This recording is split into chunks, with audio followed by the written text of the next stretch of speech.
While we're waiting for the technical difficulties here, I want to welcome everyone here to Watsonville, all my colleagues as well here to Watsonville. As you saw the commute over here, the traffic that we face the other way, it's horrendous. So I'm happy to be here. I was actually here like an hour early.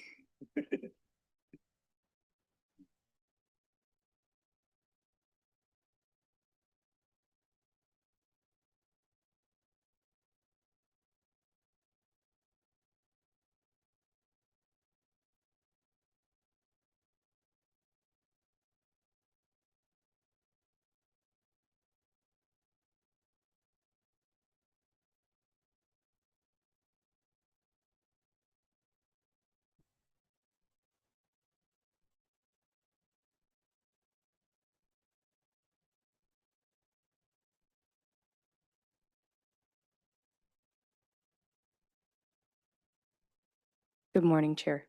We're prepared to begin. Okay.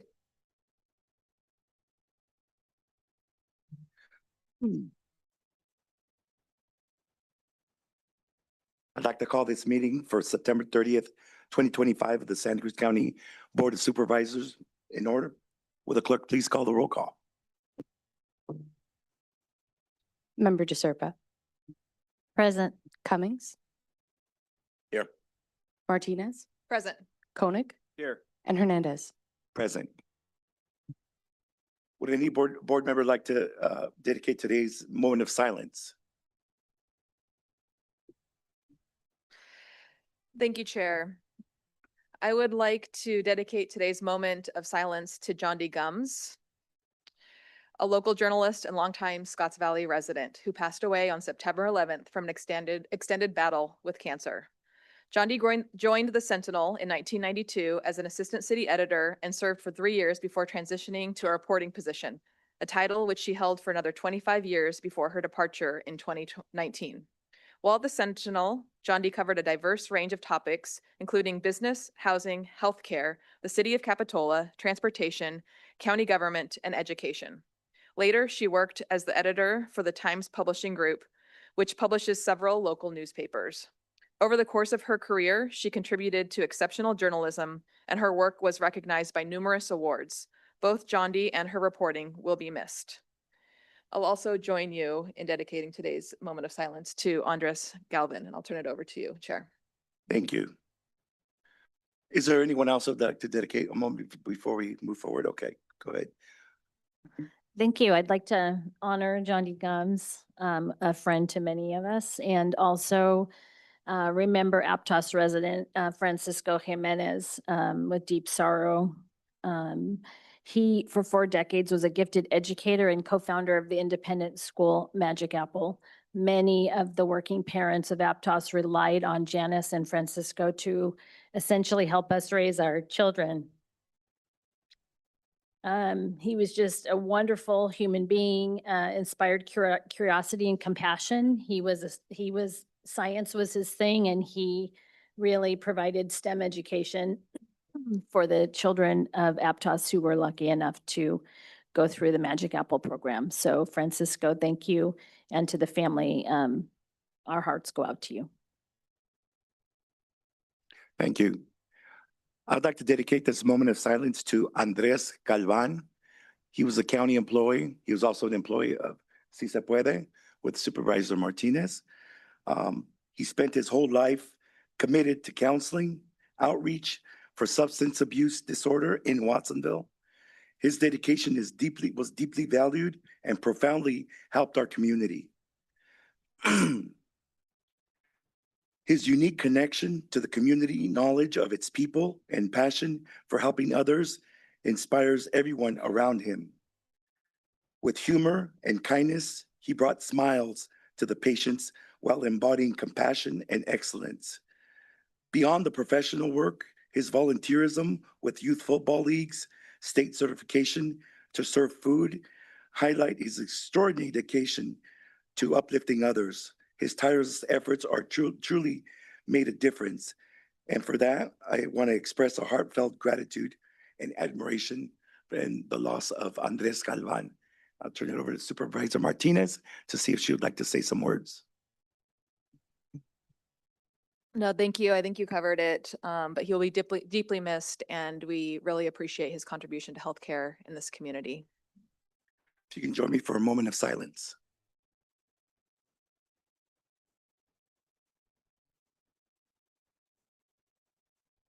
Thank you. Would you please join me in the Pledge of Allegiance?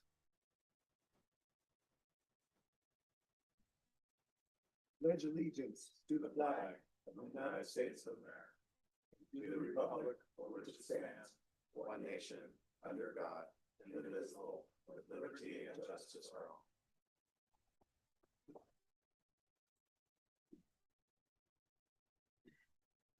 With that, I'd like to see if our CEO has any late additions, deletions, or on the regular or consent agenda. Yes, we do have a number of corrections to the agenda. On the regular agenda, additional materials, revised memo packet page 24 is replaced.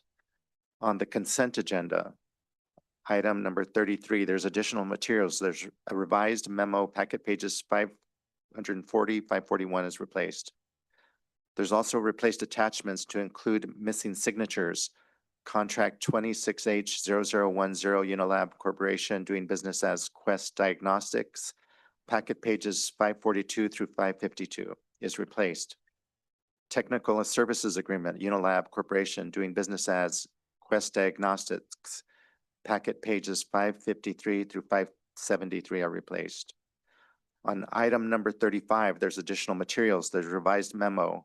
Packet pages 574 and 575 are replaced. There's a replaced attachment to include missing signatures. Contract 26H02243, Arista MD, packet pages 576 through 592 are replaced. And on item number 37, there's additional materials, revised memo, packet pages 595 through 596 are replaced. That concludes the changes to today's agenda. Thank you. With that, would any board members like to remove any items from the agenda? Supervisor Cummings. I'd like to pull item number 32. What number?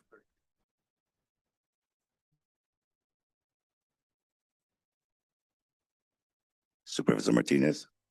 I would like to pull item number 24, the supplemental report on the budget, and ask that it be agendized as item 7A so that it can be considered in the context of the updated information we'll be hearing on the federal and state impacts to the county budget.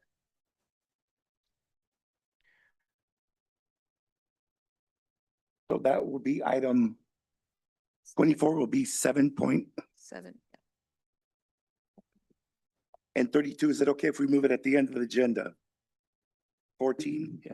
Chair, we can make that item 7.1 and then combine the two for hearing. So that'll be the first one that Supervisor Martinez wants to pull. The second one can be moved to the end of the agenda as you're asking. Exactly. So 32 was now 14, Chair, I believe, 13.1. yes, the clerk will record 13.1. 32.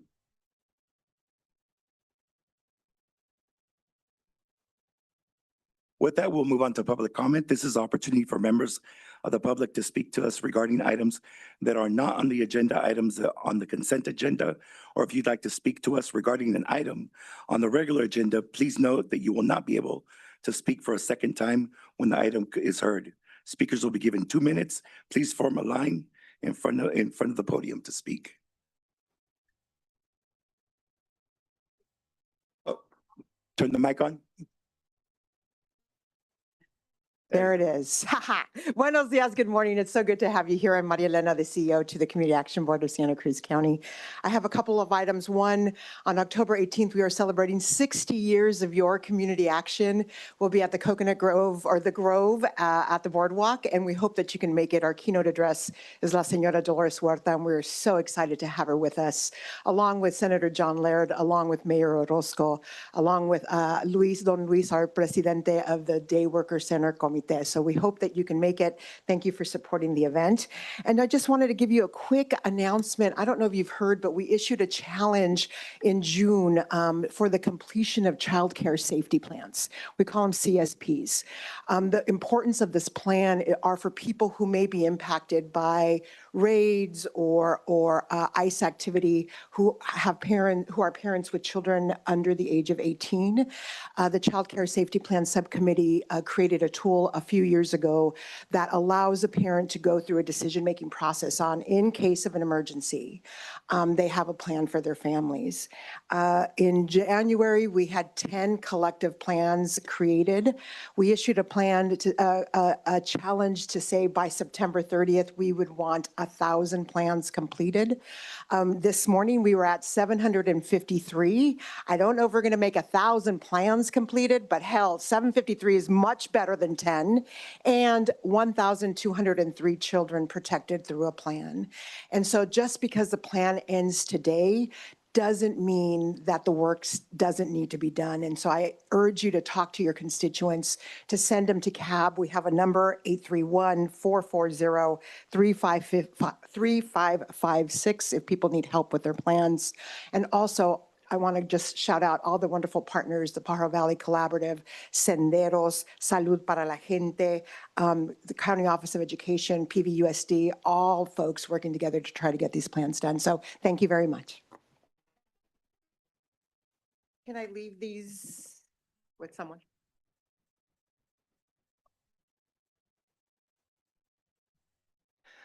Good morning, Becky Steinbrunner. It's nice to be here in Watsonville.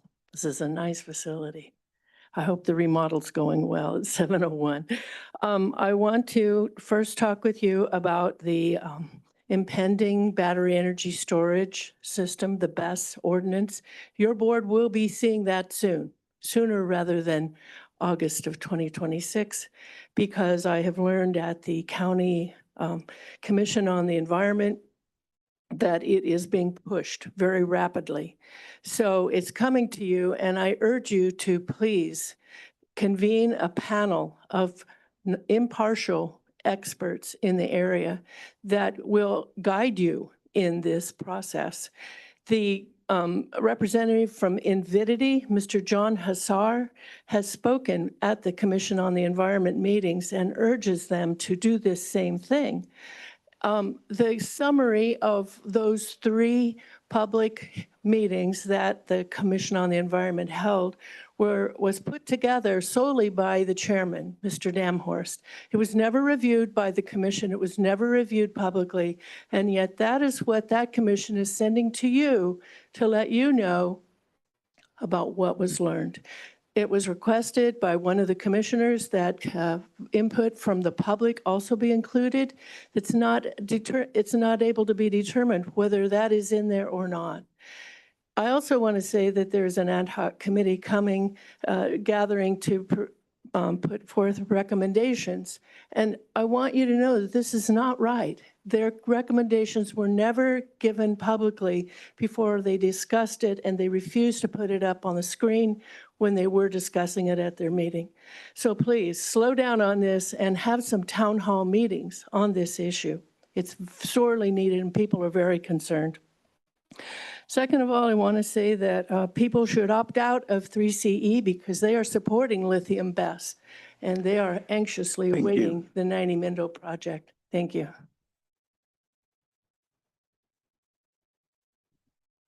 Good morning. My name is Nick Thomas. I'm here as a representative of the Cabrillo Gals and Cabrillo Crushers Youth Softball League. I want to thank you for your vote that you'll be having today. We've been working for years with the city parks, county parks, on having a couple batting cages built at Anna Jean Cummings. As you know, Cabrillo Gals serves families and young female athletes all the way from SLV down through Watsonville. So this really does impact all your constituents. We believe, especially in this time where we're seeing in youth sports, a monetization that benefits adults, that rec programs like Cabrillo Gals are invaluable to our community.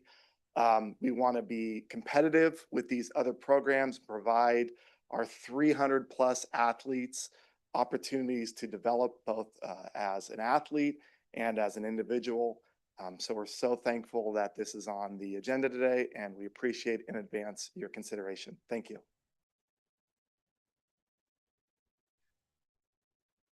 Good morning, Chair and esteemed board. My name is Elizabeth Bird, and I'm the Director of Holistic Defense for the Santa Cruz County Public Defender's Office. We want to sincerely thank you for recognizing September as National Recovery Month. This recognition affirms the dignity of many community members we serve who are impacted by substance use disorders, and it highlights the importance of creating pathways to treatment, stability, and healing. We also want to thank you for honoring Janice, a longstanding and trusted partner in recovery. Our office has seen firsthand the difference that Janice makes, supporting clients in accessing care, reducing trauma, and helping people rebuild their lives with hope and resilience. Your leadership in shining a light on recovery and acknowledging the work of organizations like Janice is a powerful step in reducing stigma and strengthening community health. On behalf of our office and the clients we walk alongside, thank you for this recognition and for your ongoing commitment to recovery in our county. Also, as an aside, I am a board member at large for Cabrillo Gals. My daughter is very anxiously awaiting these batting cages and very much hoping that her super softball skills can supersede that of her brother's baseball skills. It is an ongoing issue in our household, so thank you so much for your help with that.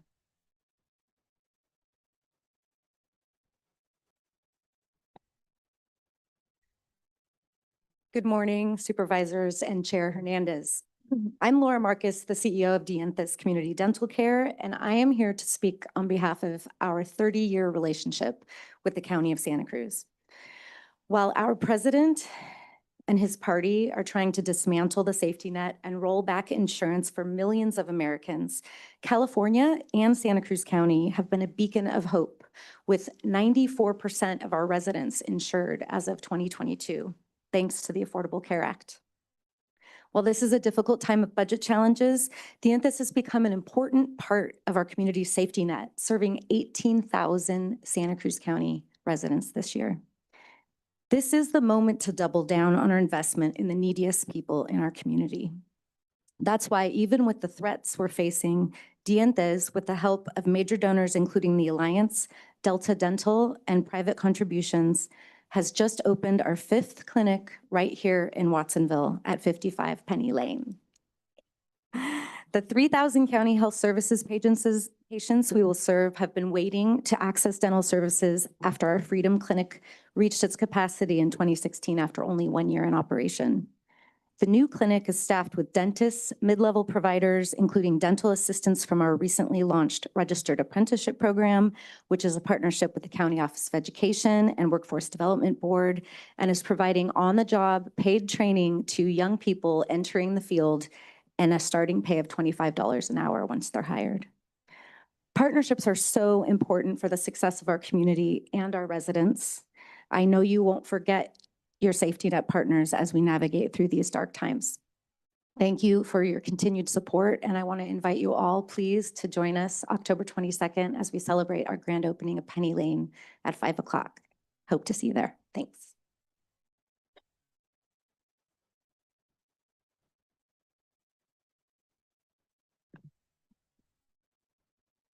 Good morning. So like Becky said, my name is Nina Audino. I own a property, my husband and I own a property near Corralitos for the last 20 years. We've been residents of Santa Cruz County for nearly 40 years. Like Becky pointed out, you guys are working on an ordinance, a new zoning ordinance for BES. The pleas on the part of the community for you to exercise caution in designing this ordinance and in your approach to this new technology have been met by several voices with pointed statements about alarmism. It isn't alarmism to take care with a new technology, with an unproven technology. In less than a month, there have been 2 fires. I know you're aware of them. They are nickel manganese cobalt fires. One in California Flats on the Hearst Corporation's Jack Ranch in southeastern Monterey County, and one outside of Boulder Creek in Nevada. I wanted to point out to you that in Nevada, The facility is a mile and a half away from the closest home. And that was prominently featured in the news, that this is the best possible option. And in California Flats, when they exercised a 2-mile radius evacuation, there were 5 homes involved. In the facility that's being planned at 90 Minto Road, what are we going to do in a similar situation where a 2-mile radius evacuation has to be held? There are tens of thousands of people living in that zone. How are we going to handle that? There are 9 schools in that zone. Our county evacuation center at the fairgrounds is within that 2-mile radius. I know that recently, earlier this year, there was a fiscal and economic impact report submitted to you that names nearly $50 million over 20 years. It's a lot of money to consider, but we have to consider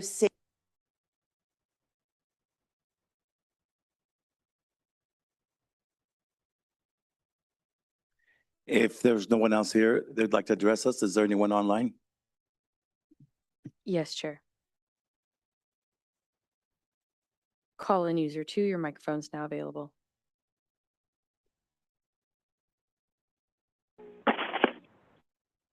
Marilyn Garrett. When the fire at Moss Landing occurred January 16th, someone said the fires are burning and so are our rights. We have a right to health. I want to, my cat approves of what I'm saying here. The Central Water District in Aptos, of which I'm a part, sent a letter to you that you have all received. It's titled Proposed Energy Storage Facilities Within the Central Water District Sphere of Influence. It's addressed to Supervisor DeSerpa and all of you. Our firm serves as general counsel to the Central Water District, which is a special water district located in Santa Cruz County. I am writing on behalf of the District Board of Directors to express the district's strong opposition to the Santa Cruz County Board of Supervisors regarding the installation of the proposed battery energy storage facility in Aptos, California. And I'm going to skip towards the end. This should be publicly available, this letter. The proposed project presents an unacceptable risk to the health and safety of our customers and community. This letter serves as an official protest against the project. The district respectfully requests that the County Board of Supervisors reject the proposed project location. CEQA compliance, California Environmental Quality Act. Further, as you evaluated other proposed best projects within the county and within the district. Thank you.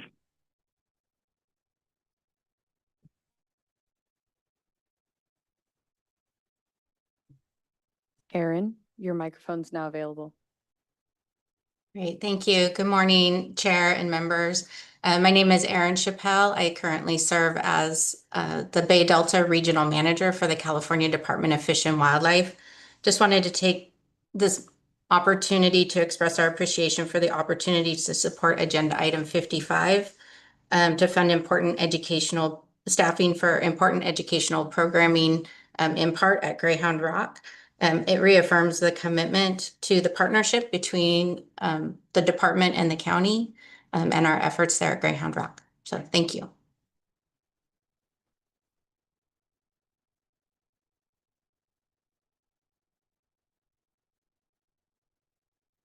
Call-in user 628, your microphone's now available. Yes, can you hear me? Yes, we can hear you. Yeah, good morning. My name is Richard Buckingham. I'd like to take this opportunity to read again from the book, The Unfortunate Truth About Vaccines by our local Leon Canaro, the author. The section is titled The History of Smallpox and the Vaccine. One of the things the medical community prides itself is the eradication of smallpox thanks to vaccinations. If we look at history a little closer, we see that this is not actually the case. The term vaccine came from the Latin word vacca, meaning cow.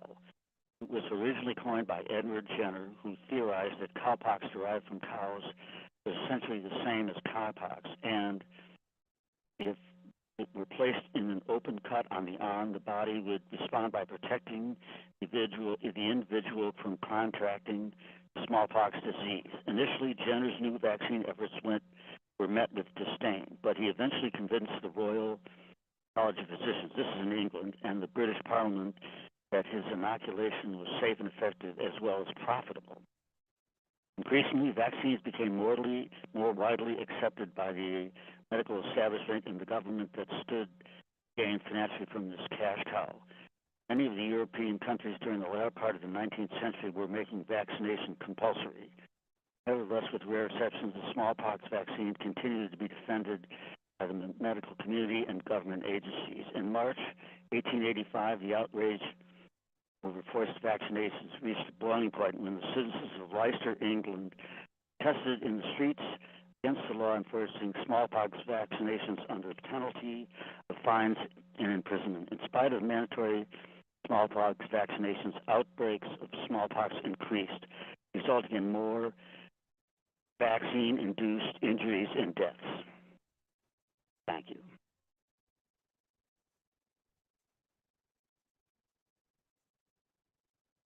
I see no further speakers online, Chair.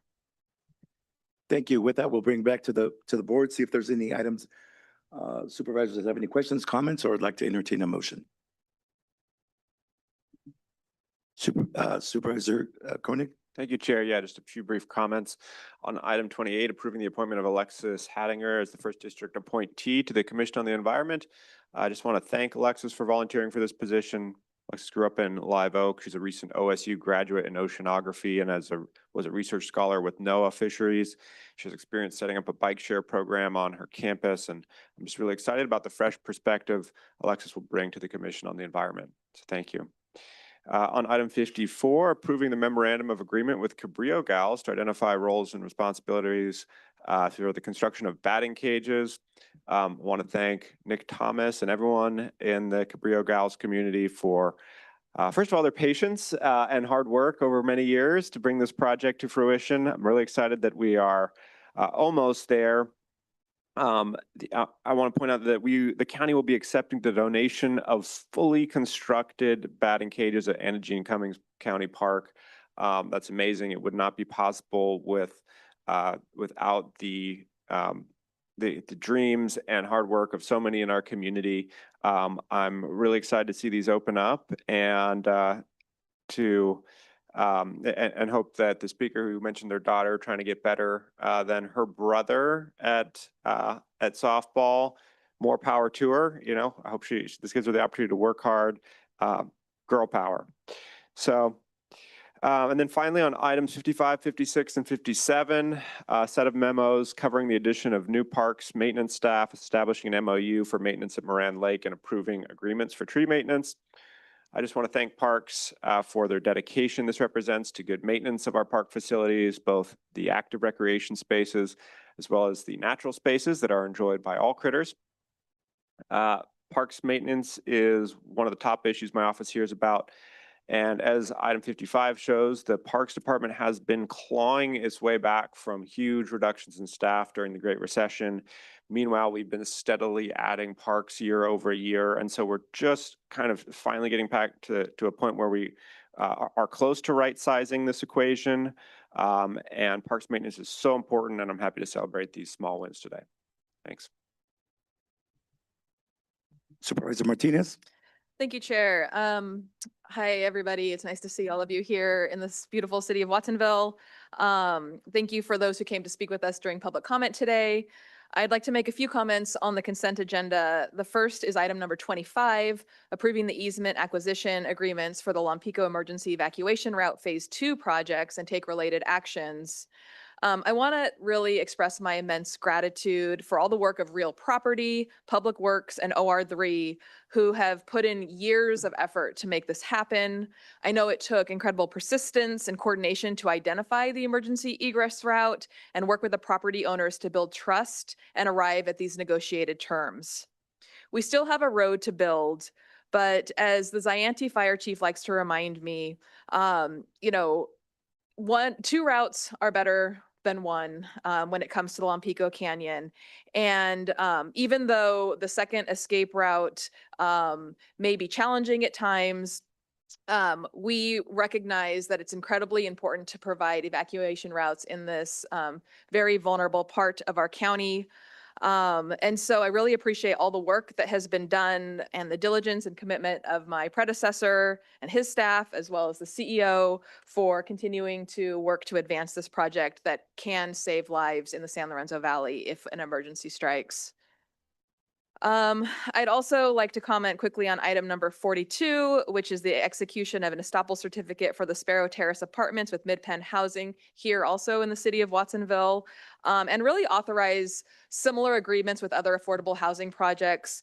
What I like about this is that we are working to improve efficiency with the commitments that our county has made related to the development of affordable housing. We want to get these projects moving forward, and we don't want to be the barrier for seeking additional funds or getting permits. So thank you for bringing this item forward.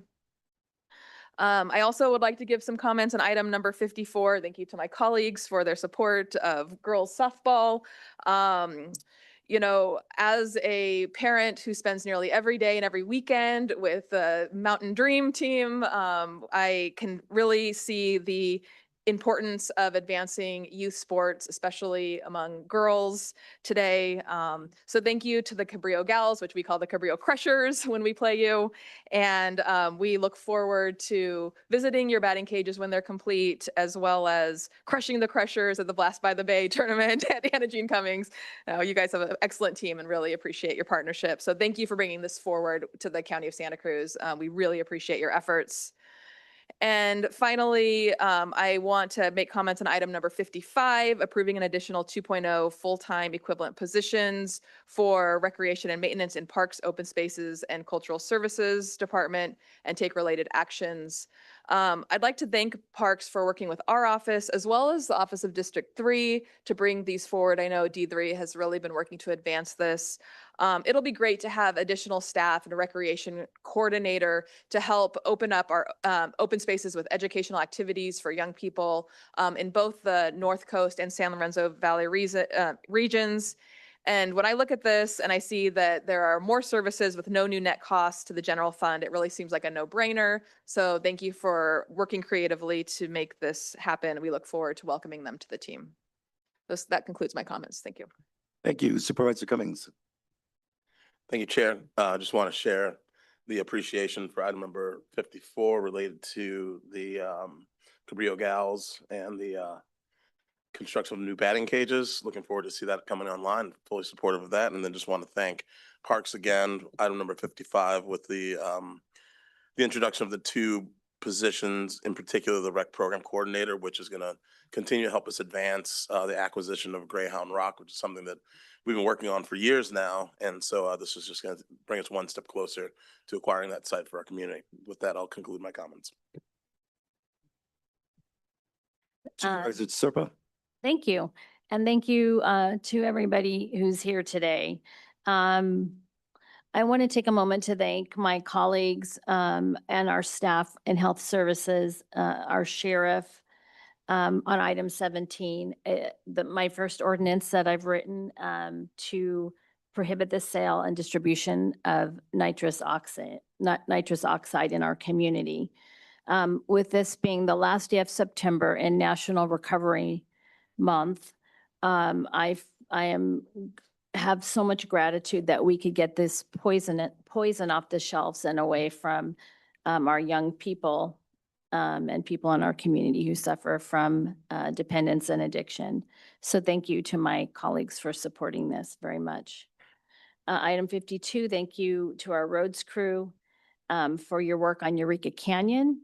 I get complaints every day on our rural roads, and I just want to say, every time my staff and I call our roads crew about any of our rural roads, it's unbelievable. Within sometimes 2 hours, they're out there patching and fixing. And so I just want to give special appreciation to Steve Wiesner and his team. Thank you so much. And thank you for your work there on Eureka Canyon. To all the constituents out there who have contacted me regarding their electricity shutoffs repeated in the Aptos area, know that 3 weeks ago, or 4 weeks ago now, we had scheduled a meeting with PG&E to discuss these issues. Apparently, this is not the first time this has happened. My predecessor also had meetings to discuss these issues with PG&E. I want to thank the CEO's office for sending staff to this meeting, and our director of OR3 was there. We did discuss the issues that are happening, and there hopefully will be a bigger fix on October 15. So stay tuned for that. I have an update about that in my newsletter. And then finally, broadband and connectivity in the rural areas, not just in the rural areas, but even in the very suburban areas like Rio Del Mar and Aptos, have very poor internet connection historically and cell phone service. I want to thank our IT department, Tammy Weigel, for helping me with this issue.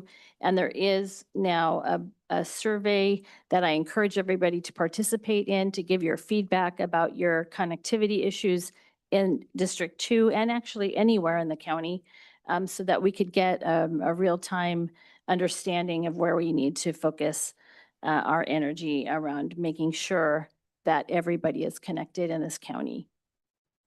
And with that, I think I'm done. Thank you. Thank you, Supervisor DeSerpa. I'd like to thank everyone that came here and gave public comment. I'd like to welcome the mayor here that's here from Watsonville, also welcoming us here to this beautiful chambers that we have here. I'll start with the Cabrillo Gals. Thank you for bringing together the resources for a batting cage. I think that's a regional asset for our county. And so I think there'll be a lot of folks that would be happy from as far as north as Davenport to Watsonville. So one other thing is I wanted to mention is we recently had the opportunity to celebrate the repaving of Murphy Crossing Road. And I want to thank our Public Works Director for that and the entire Public Works team, Matt Machado here, for that. It took a while, but they did it really fast. It took a while to get there, but we accomplished it really fast. So thank you to all the folks at Public Works. With that, I'll bring it back to the board to entertain a motion. I'm content. We have a motion from Supervisor Cummings and a second from Supervisor Koenig. If we could take a roll call vote. Supervisor DeSerpa. Aye. Cummings. Aye. Martinez. Aye. Koenig. Aye. And Hernandez. Aye. Motion passes unanimously.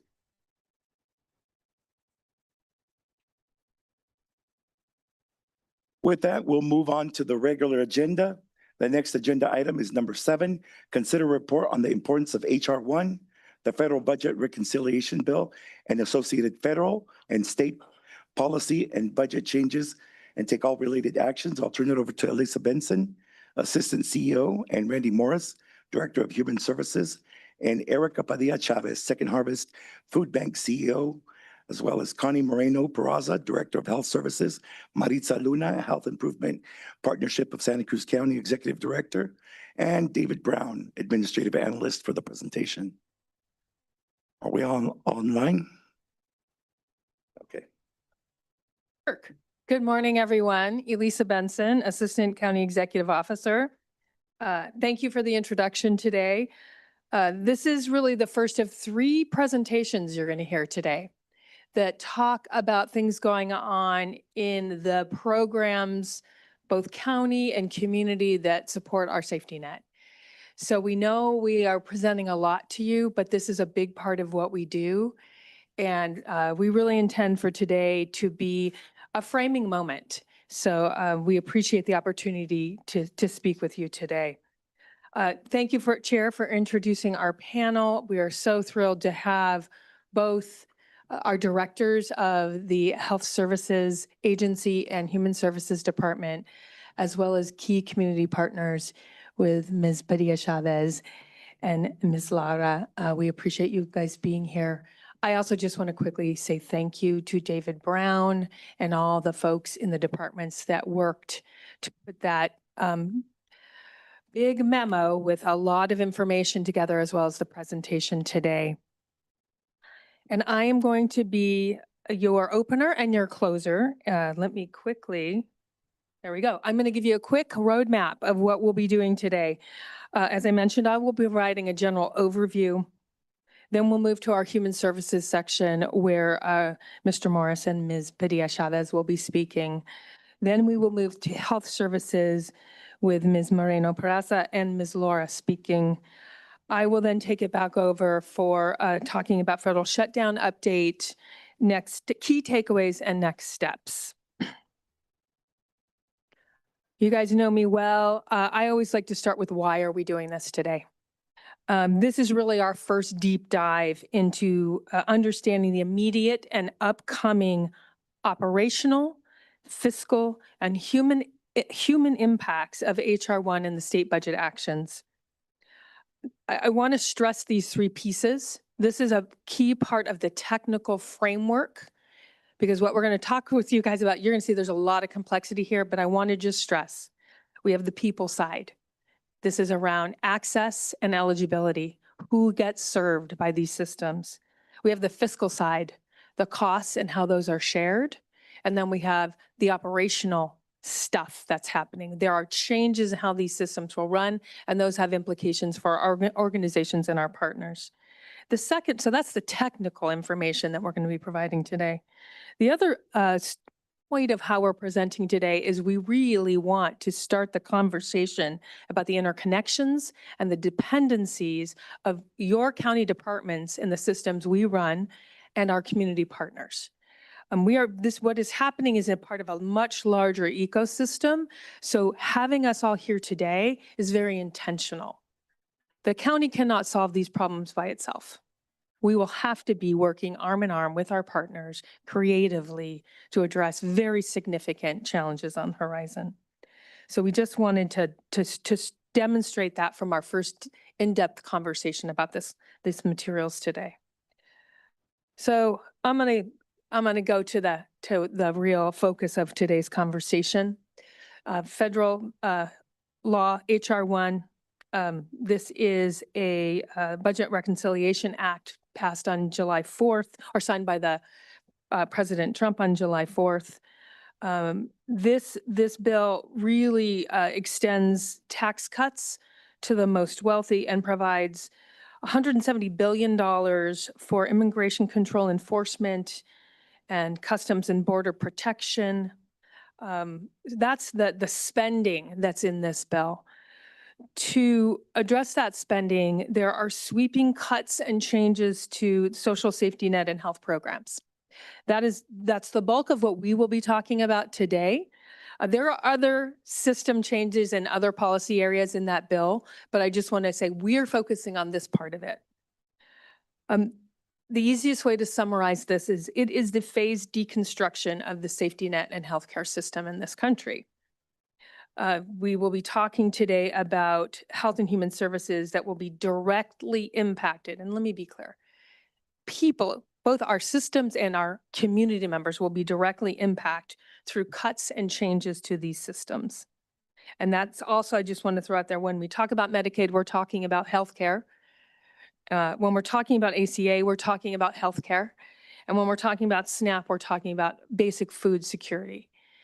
We sometimes get caught in the names of these programs, and I think it's really important to remember what these are about. They are about fundamental things our human beings need to live: healthcare and food. It's important to understand, and you will see in the information today, these cuts and changes are over multiple years. So the pain keeps growing and deepening over multiple years, and we will be going through this for multiple years. So just important, it's not like one and done. We are going to be continuing to have to adjust and respond over the next 3 years. Want to put this in the larger context.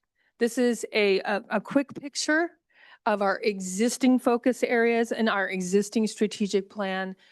Y'all have been authorized us to go forward and do work around refreshing that plan, but this is really, you know, squarely and comprehensive health and safety. And really, this is the focus area for much of what we'll be discussing today.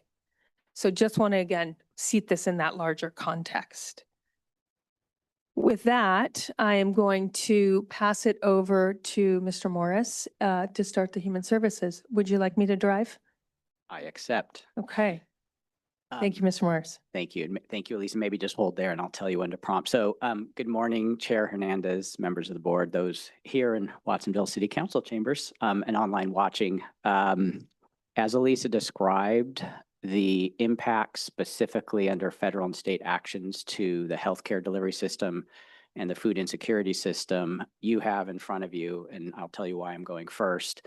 Your Health and Human Service Director, we're the predominant county safety net and our community partners that work with us, and only together can we mitigate to the best of our ability what I'm about to share.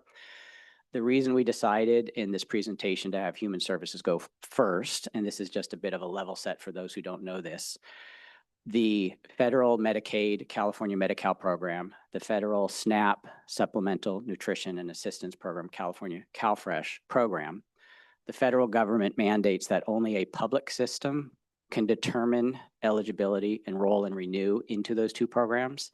And a singular public entity in each state has to be identified to do that work. California and most states have that Human Services, and it's our eligibility, or we call it benefit rep workforce. So because we are the entity by federal and state law responsible in our Employment and Benefit Services division to do the determinations, we have to administer and shoulder these changes in partnership with everybody who will follow me. So, Ms. Benson, if you can go to the next slide. This picture is a lot, but it is our best effort, and I am not going to tell you how many iterations of this, which were much more complex, we have distilled down to what we think is the most digestible. I am not planning to go through this in detail. This PowerPoint slide is or will be posted publicly, open to question and answer during the board deliberations. But the purpose of sharing this with you is maybe to sort of supplement with what Ms. Benson said in her introduction. This is a picture of the volume, depth, and complexity of what's coming. I'm just going to share with you a visual legend, and then I'm going to go deeper on the Medicaid and the CalFresh programs. The top of this is the Medi-Cal and health coverage system. The bottom is CalFresh. From left to right is the 4 successive years when these changes happen, and then color codes. The red or orange boxes are federal changes, the blue boxes are state changes, and the green shadow boxes are those that have budget implications. These roll out, they're complex, they're overwhelming. We did not create this. We are the messengers to tell you this is the crosswalk of federal HR 1 crosswalked against state budget and policy activities. So today's presentation is an attempt to explain this picture to you, but this is what we are looking at. So next slide.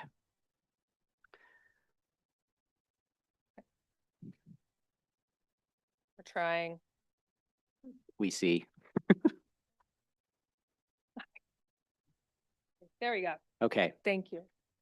I only have one slide on Medi-Cal or Medicaid, and then one slide on SNAP or CalFresh. But before getting to those, I want to do a very simple level set for those who don't live and work in this space, because this is a through line in terms of minimum eligibility for these two programs. The federal poverty level, often referred to as FPL, was established when the federal government established the Social Security Act, which is what initiated the federal poverty level as a metric to identify who makes what amount of income in the United States of America is eligible for these safety net programs. So this was established in 1965. It is adjusted annually by the federal government, inflation only, And it is the same level across the entire 48 contiguous states. There are differences in Hawaii and Alaska, but in the 48 contiguous United States, the FPL level is the exact same. Just for fun, I Googled over the weekend to confirm my understanding. What county in the United States of America has the most expensive rental market? Ding, ding, ding, Santa Cruz County. What county in the United States of America has the least expensive rental market? And it says it's a competition between West Virginia and North Dakota. So to name the impact on human beings in those low rental markets where rent could be $400 a month, the same income makes you eligible for these federal programs as if you live in Santa Cruz County, where you good luck finding something under 2,000. So that's just federal level set. The federal poverty level is the same. And at the bottom, this highlights what that is. If you are a single individual and you make more than $15,000 and $15,060, you are ineligible for these programs. $15,000. That's about $1,200 a month. If you're a family of four, you cannot have income over $31,000. And to just emphasize a point, to piggyback on something Ms. Benson said earlier, people who make income less than this are being asked to have CalFresh benefits taken away from or lessened, and people who make this much who have health care funded by the public are being asked to give up their health care in order to extend tax breaks to upper income and to pay for ICE. That is what we are, that is the United States of America today. And I hope my pause and slowing down and putting an emphasis, this is who is sacrificing to effectuate those federal changes by the narrowest of margins in Congress and the Senate. So next slide. This too is an effort to explain, we could have an entire graduate school course on the Medi-Cal program, but this is an attempt to explain it in one picture to just have a framework to understand what changes are going to be effectuated. So in the upper left corner, we have approximately 78,000 individuals in Santa Cruz County currently on the Medi-Cal program. It was at a high of in the mid 90,000s over in COVID when there was waivers from the federal government that nobody had to renew their Medi-Cal eligibility every year. But as those waivers have ended and COVID has waned, we're at about 78,000. If you see in the upper right corner, there are 40,000 people of the 78,000 people who are impacted by the crosswalk of federal and state changes. Let me take a minute. There are 100 Medi-Cal aid codes. This is just organizing them in 3 buckets to sort of help you track, because this is the best way I can explain sort of how these impacts are impacting these different cohorts differently. So first of all, the blue pie slice is what's often referred to as classic Medi-Cal. Classic Medi-Cal is what was established in 1965, Title 19 of the Social Security Act. This is when the federal poverty level was created, and this is the only health coverage available in the country before the green and the yellow pie slices were added, and I'll explain what classic Medi-Cal is. Individuals or family units have to be under the federal poverty level, but 2 more things. You have to be what's called categorically linked, and that is because policy in the 1960s was individuals who don't have challenges need to basically figure out how to sort of get income and get their own health care. So certain people were exempt and eligible for this program, such as aged over 65, blind, visually impaired, disabled, pregnant, or parenting. So before 2014, when the Affordable Care Act was passed, you had to be in one of those categories, you had to be below the income level, and there was an asset limit. You could not have more than $2,000 of assets. There was exemptions like a home, and it's very complicated. You had to spend down your assets to get below $2,000. You had to be in one of those categories. You had to be below that income, and you are eligible for federal Medicaid, California Medi-Cal. Many deep, deep red states do not have this green pie slice, nor the yellow pie slice. So therefore, they are not that impacted by HR 1. Well, we can talk about that if you want in question and answer. Affordable Care Act, 2014, President Obama closed a significant gap. People who are very, very low income, but are not categorically linked, and think about the unsheltered population, ineligible for federally funded health care. 2014, that gap was closed by the Affordable Care Act.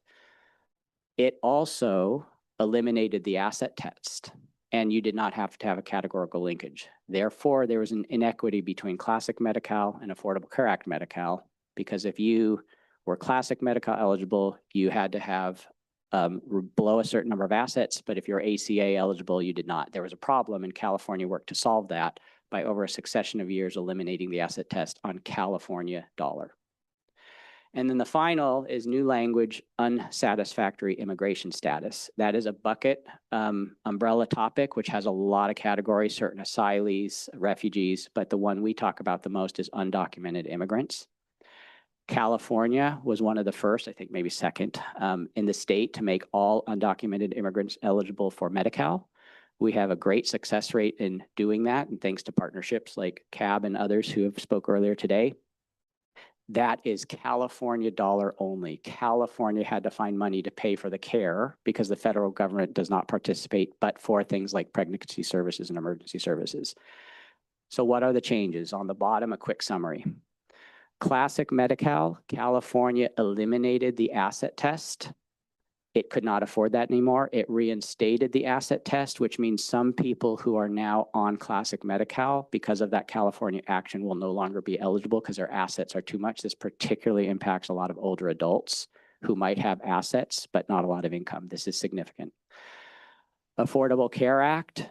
This is no surprise. The current federal administration focused on unraveling many of the aspects of the Affordable Care Act. In future years, there will be 6-month renewals to redetermine eligibility instead of yearly, work requirements, and co-pays. That's all federal action. That impacts every single person in the green bucket. And last but not least, unsatisfactory immigration status. California in the last budget cycle could not afford to continue to have an open-ended enrollment period. They did a freeze. They've made some coverage changes, which I anticipate my partners will talk about, and they've added monthly premiums. So over half of people on Santa Cruz County Medi-Cal are going to be adversely impacted.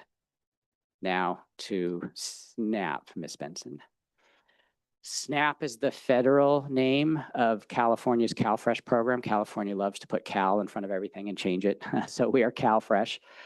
We have about 35,000 people enrolled in CalFresh.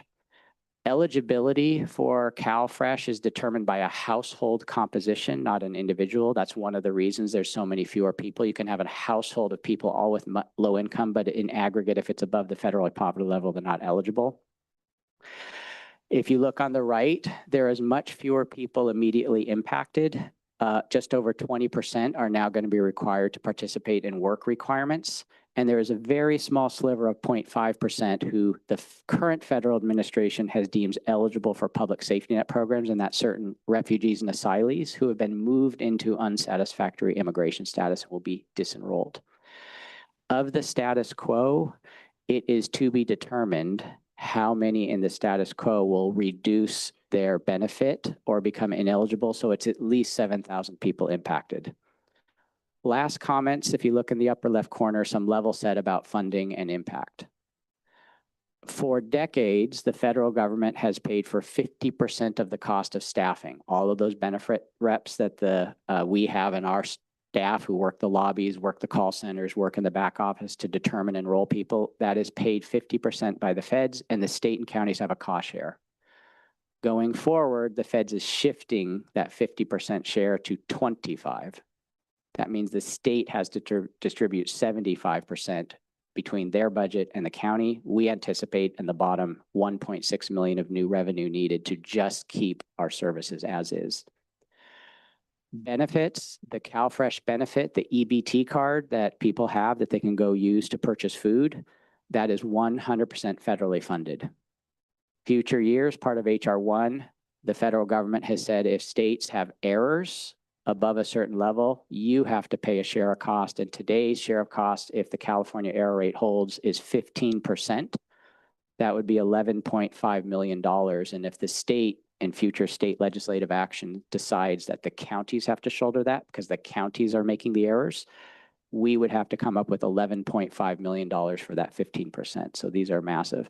I'll end with the immediate impact. If you look at, there's currently about $77 million of CalFresh benefits flowing into the pockets of low-income people in our community purchasing food in our community, there is an anticipated 20+% reduction of that benefit coming into the pockets of low-income people, calculated in future years to be up to $16.8 million of reduced revenue floating through our economy to purchase food by low-income people. So that will have an impact on the economy. And you can just see what these benefit levels are, mindful of that federal poverty level, $292 a month for an individual, $975 for a family of 4. So I'm going to pause there. This is a lot. We look forward to public comment questions from your board, but I just want to take a moment to highlight not only my healthcare partners who will go last, call them my cousins, Health Improvement Partnership, both Health and Human are dues paying members, but then I want to end with Erica. The food bank is the most critical community partner in food insecurity, and I hope you will hear in Erica's presentation the work we're doing together, because people who are impacted by CalFresh reductions are symbiotically going to be dealing with coming to both of us, figuring out what to do. So thank you for the partnership, Erica, and I turn it to you.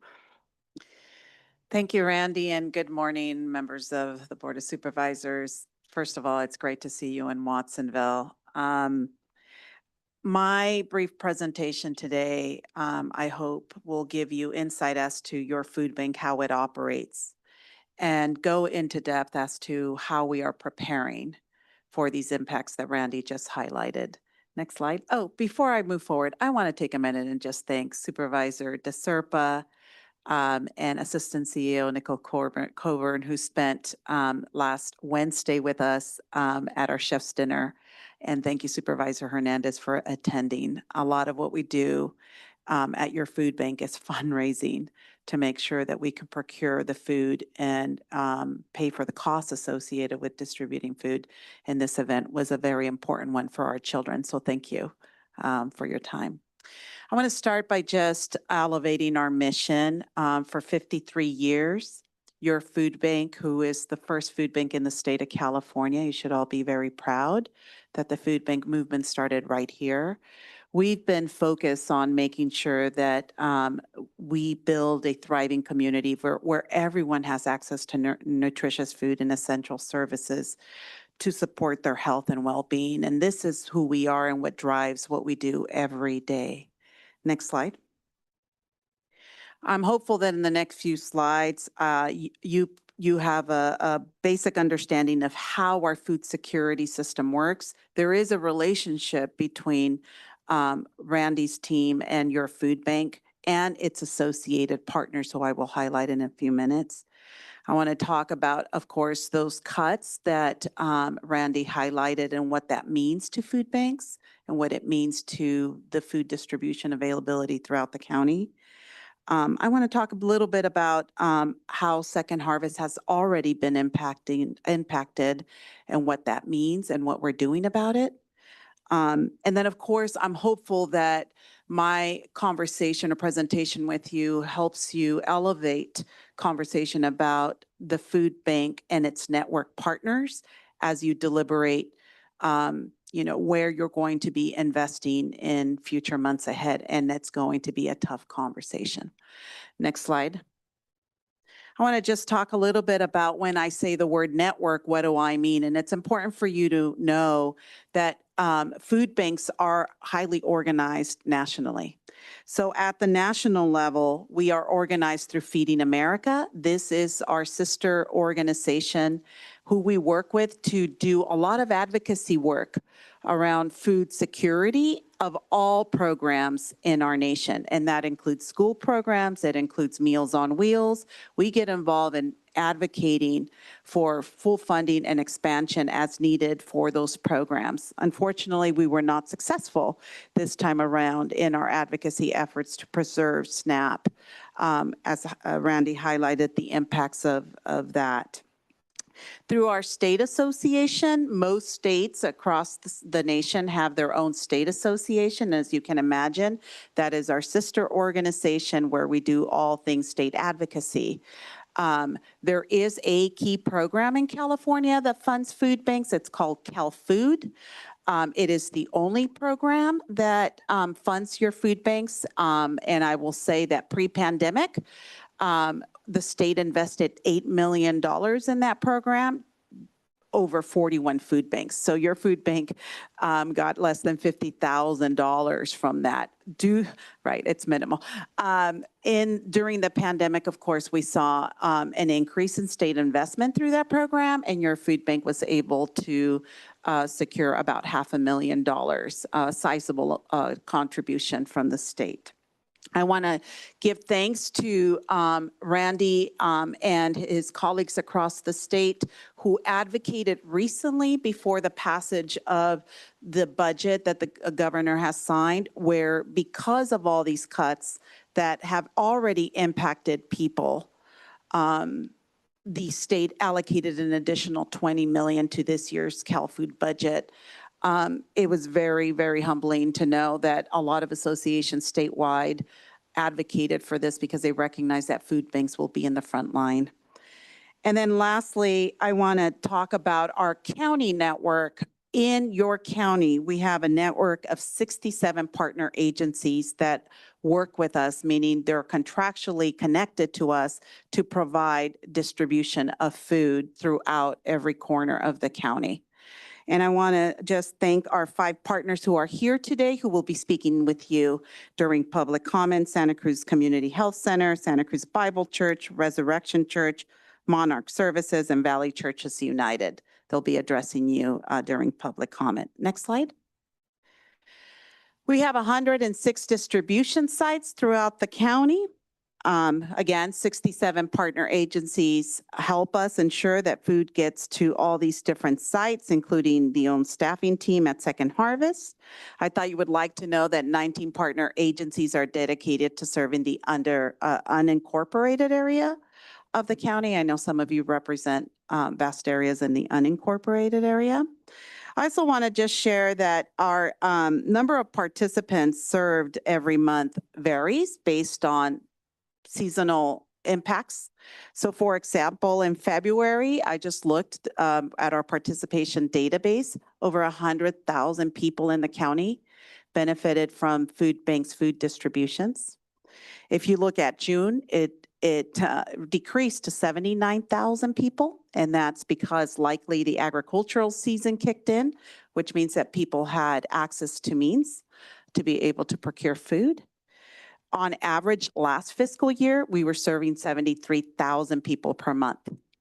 We expect, just based on my quick analysis of comparison of this February 2025 to February 2024, we saw a 30% increase in 1 year. So I suspect that monthly average at the conclusion of this fiscal year will be much higher. And a little footnote for those individuals who live in the unincorporated area, as of the most current participation database, data, 29,570 people who live in the unincorporated area benefit from food bank services. Next slide. In 2020, we commissioned the Blum Center at UC Santa Cruz to help us understand how people access food.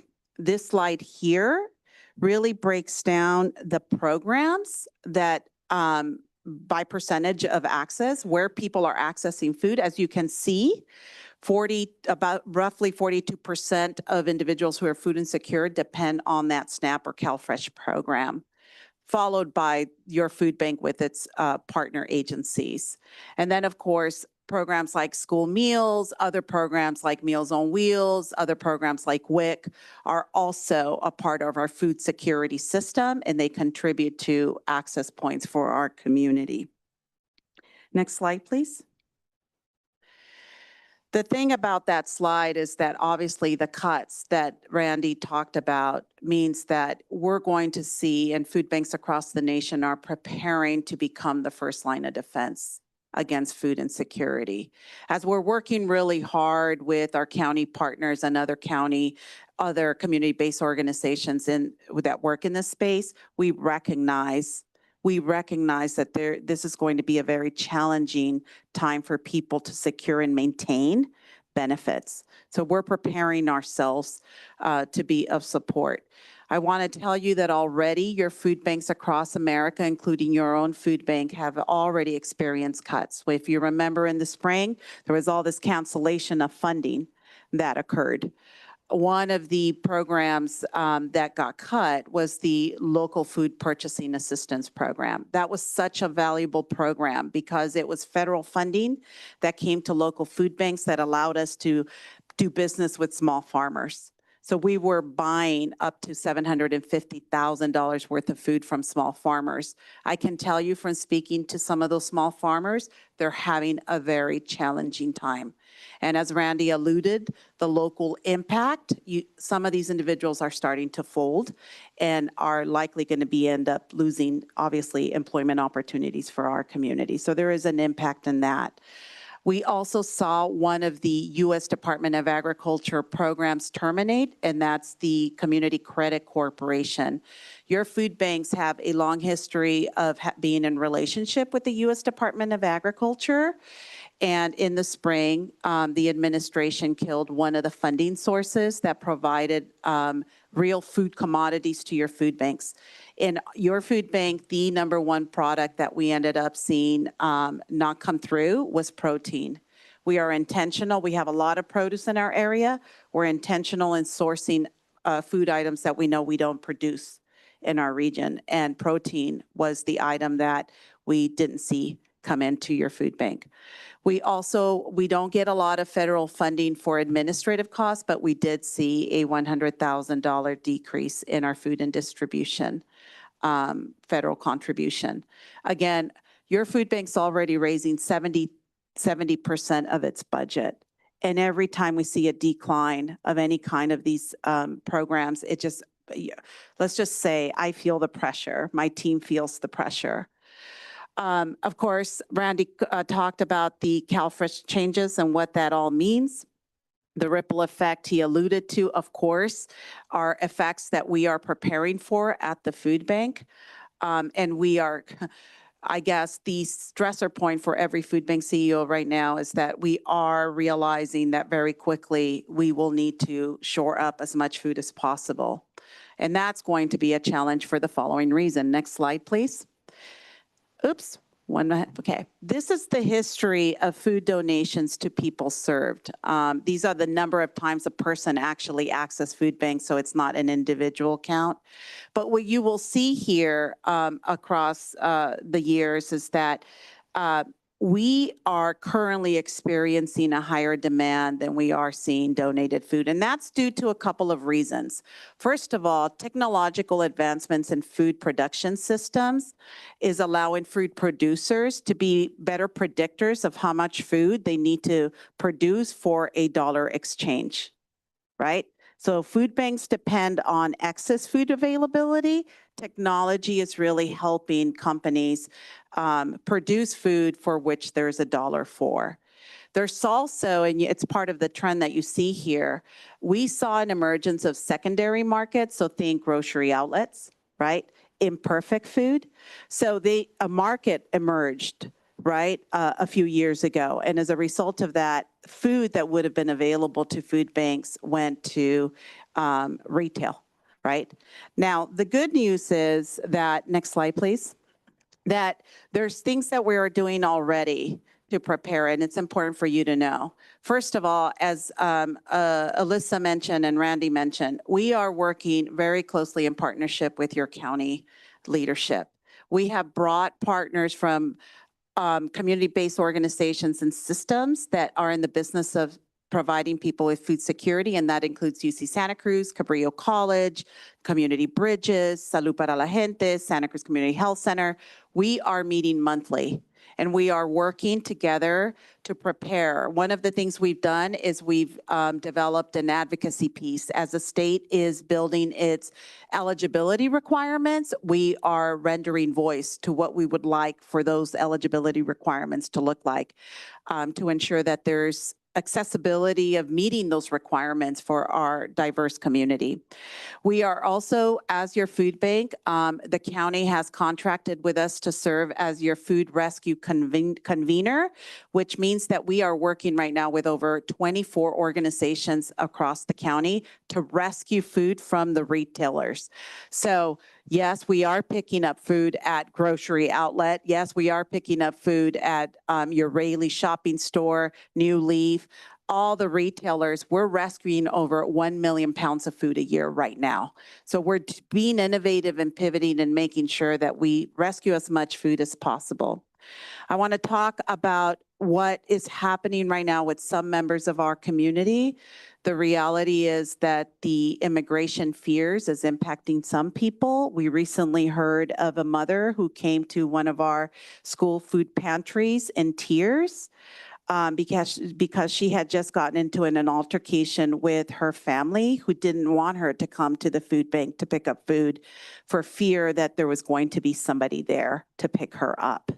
So the impact of immigration and the fears related to accessing services, I'm sure this is true in many service spaces, is evident in this particular story. And we're doing everything in our ability to communicate to the community that we are here, we're a safe place, and that they should not be making decisions as to whether to starve their family or come and access food. We're also pivoting and doing some home deliveries now.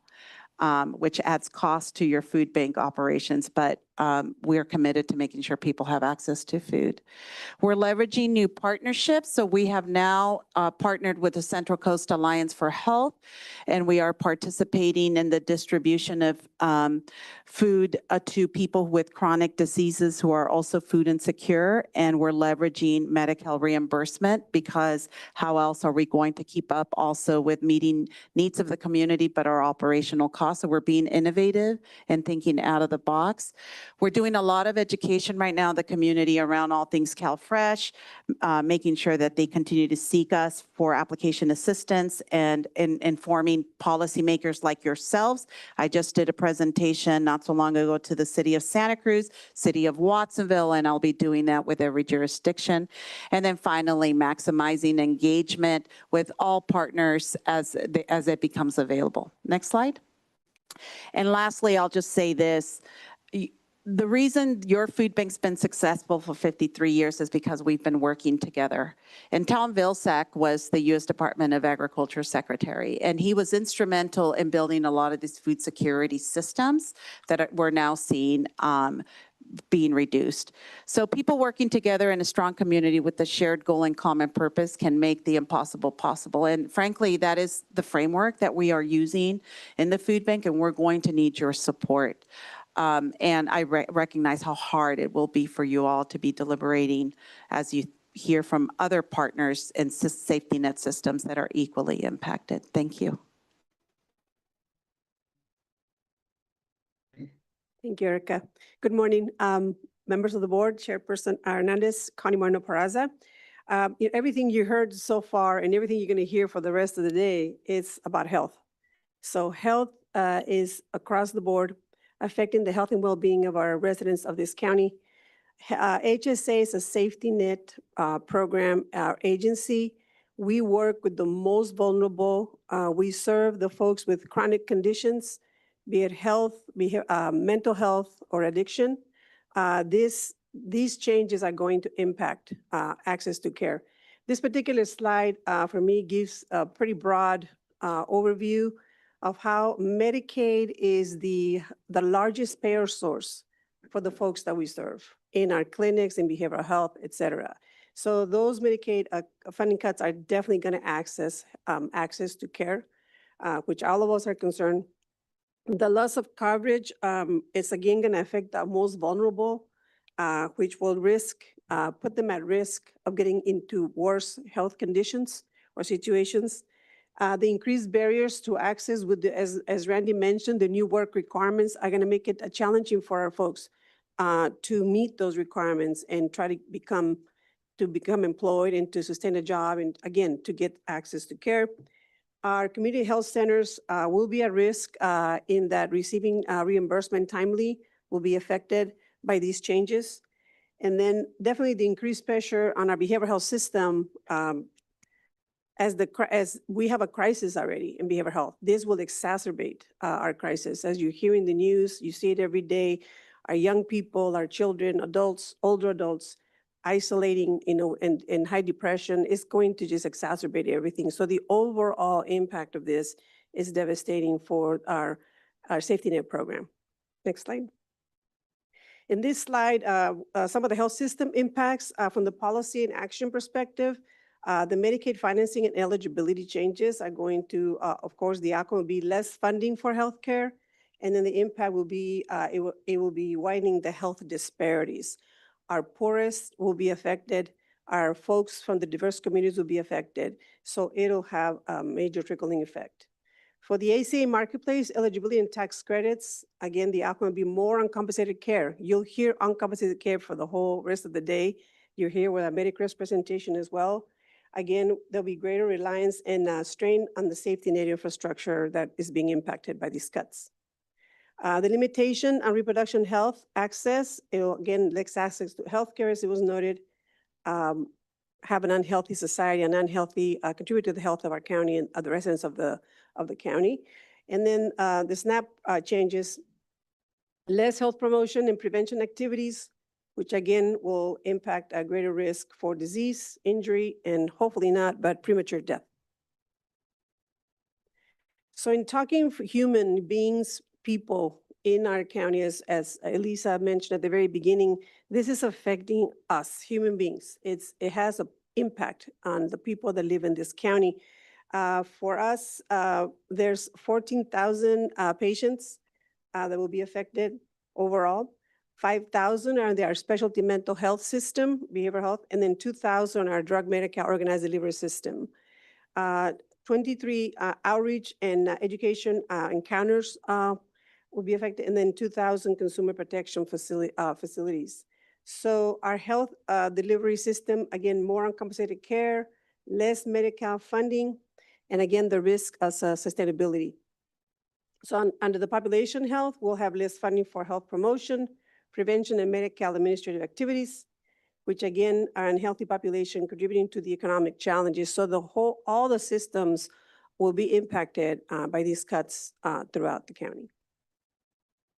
So some of the key takeaways it's been noted, you'll hear it over and over again, it will have broad impact on individual and society as a whole, the health of our society. It impacts everyone, not just those who are poor or who are in the UIS status. Our safety net and our infrastructure will affect the services we provide to the individuals that I mentioned to you earlier in all our systems. And then the local safety net infrastructure cannot fill the gap created by these policies. However, on the positive side of things, there are some efforts underway to mitigate some of these impacts, and I want to publicly thank our staff for the great work they've been doing and are starting to do as well.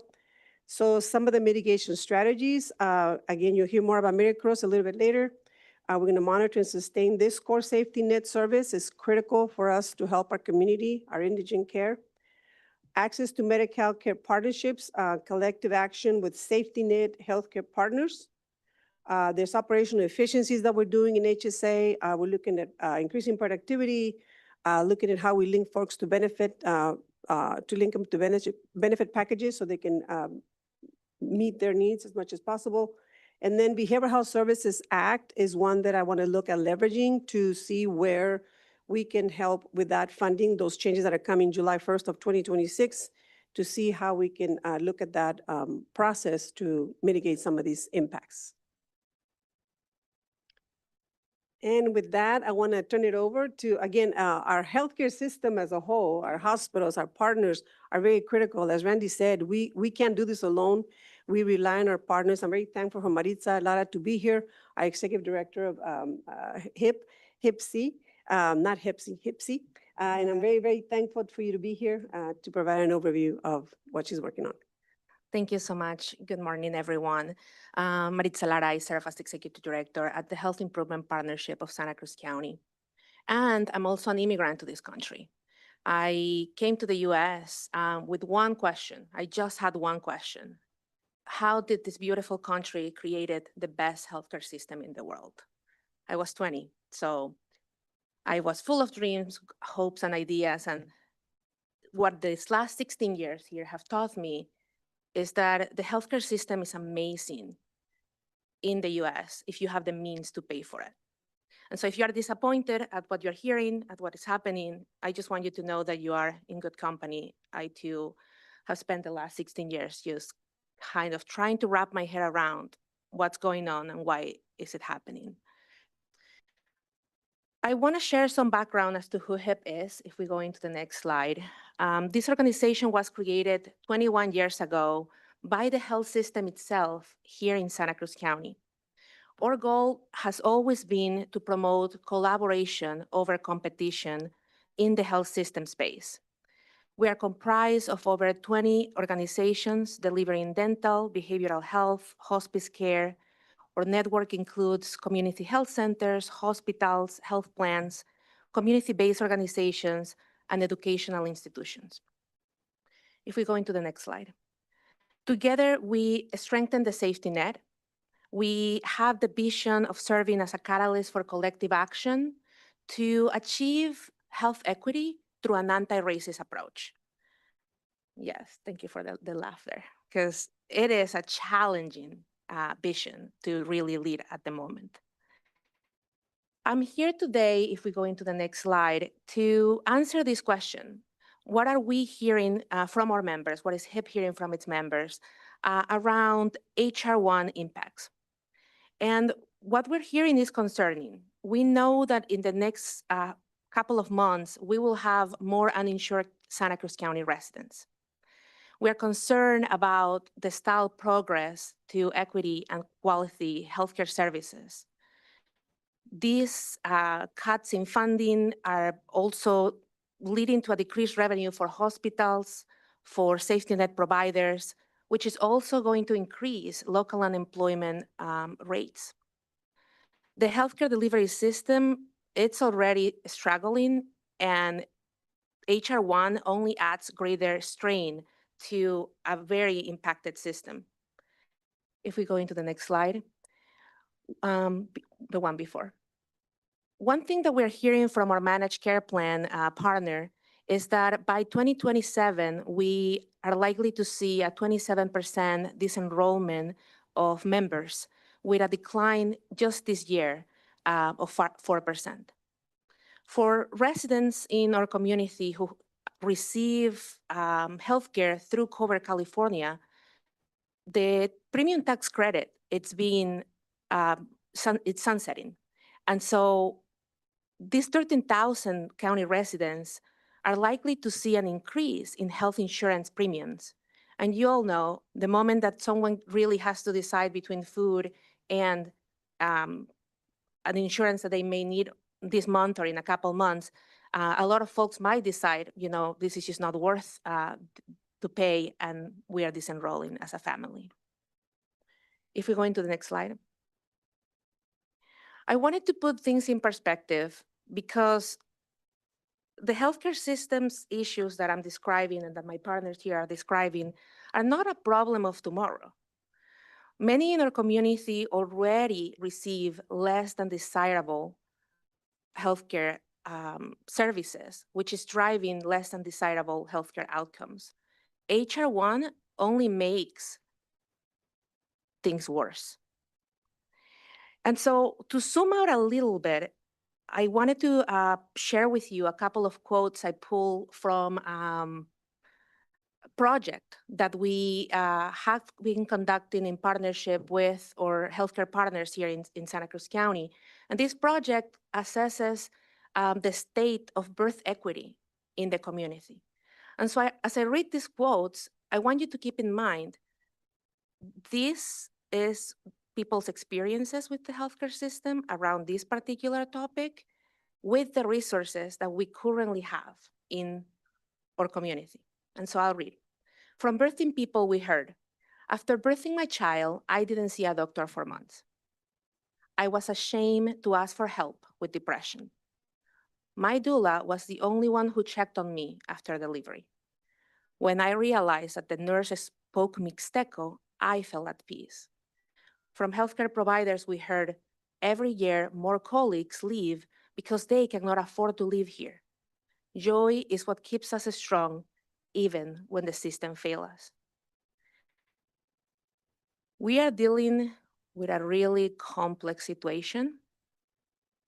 These realities demand that, as the partners that we heard from before, that are HIP partners, and I thank you for that, that we continue to work together. because I don't think any of us want to know what the quote will say if the system continues to further fall apart in our community. If this is the reality that people are facing with what we currently give them, what we're currently able to provide for them, just imagine what will happen as things deteriorate. And so I thank you, Randy and Connie, for being active participants at HIP.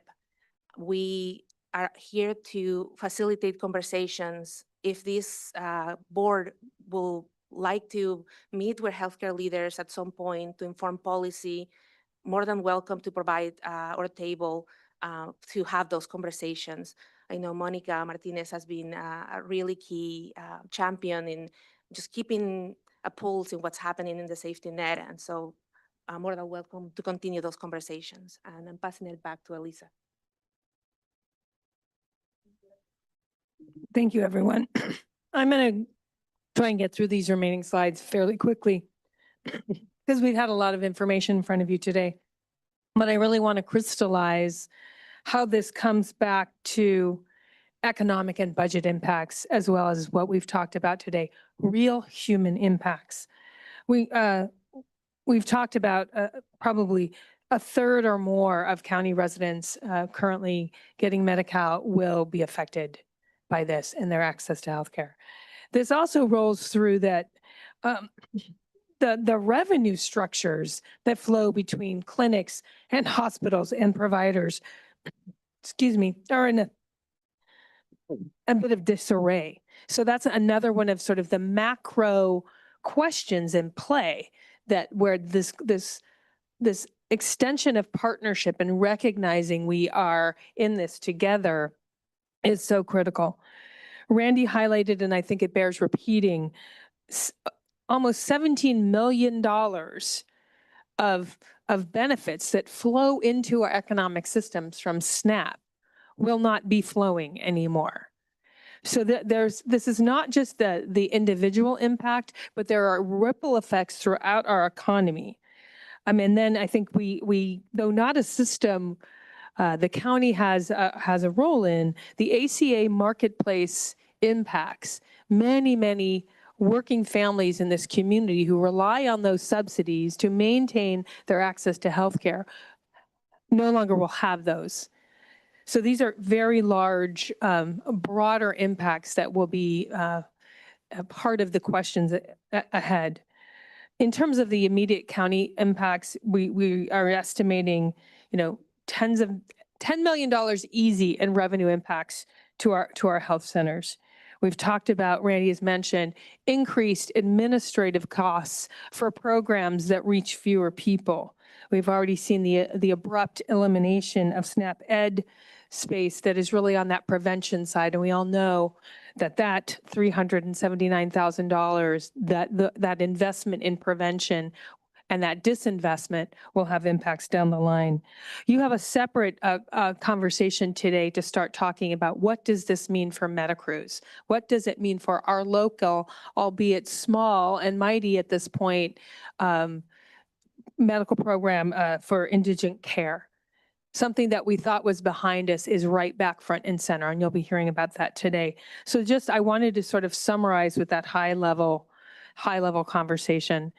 And the next slide, again, we've done this visual overloading for intentionality. You see the state pieces at the top, you see the federal pieces at the bottom. And what we will be doing is part of that annual budget development process that you all partake in, that you all make decisions about. Those decisions will get more complex, and we will be hitting these questions, and they will continue to get complex over the next 3 budget cycles at a minimum, that will make it different than years before.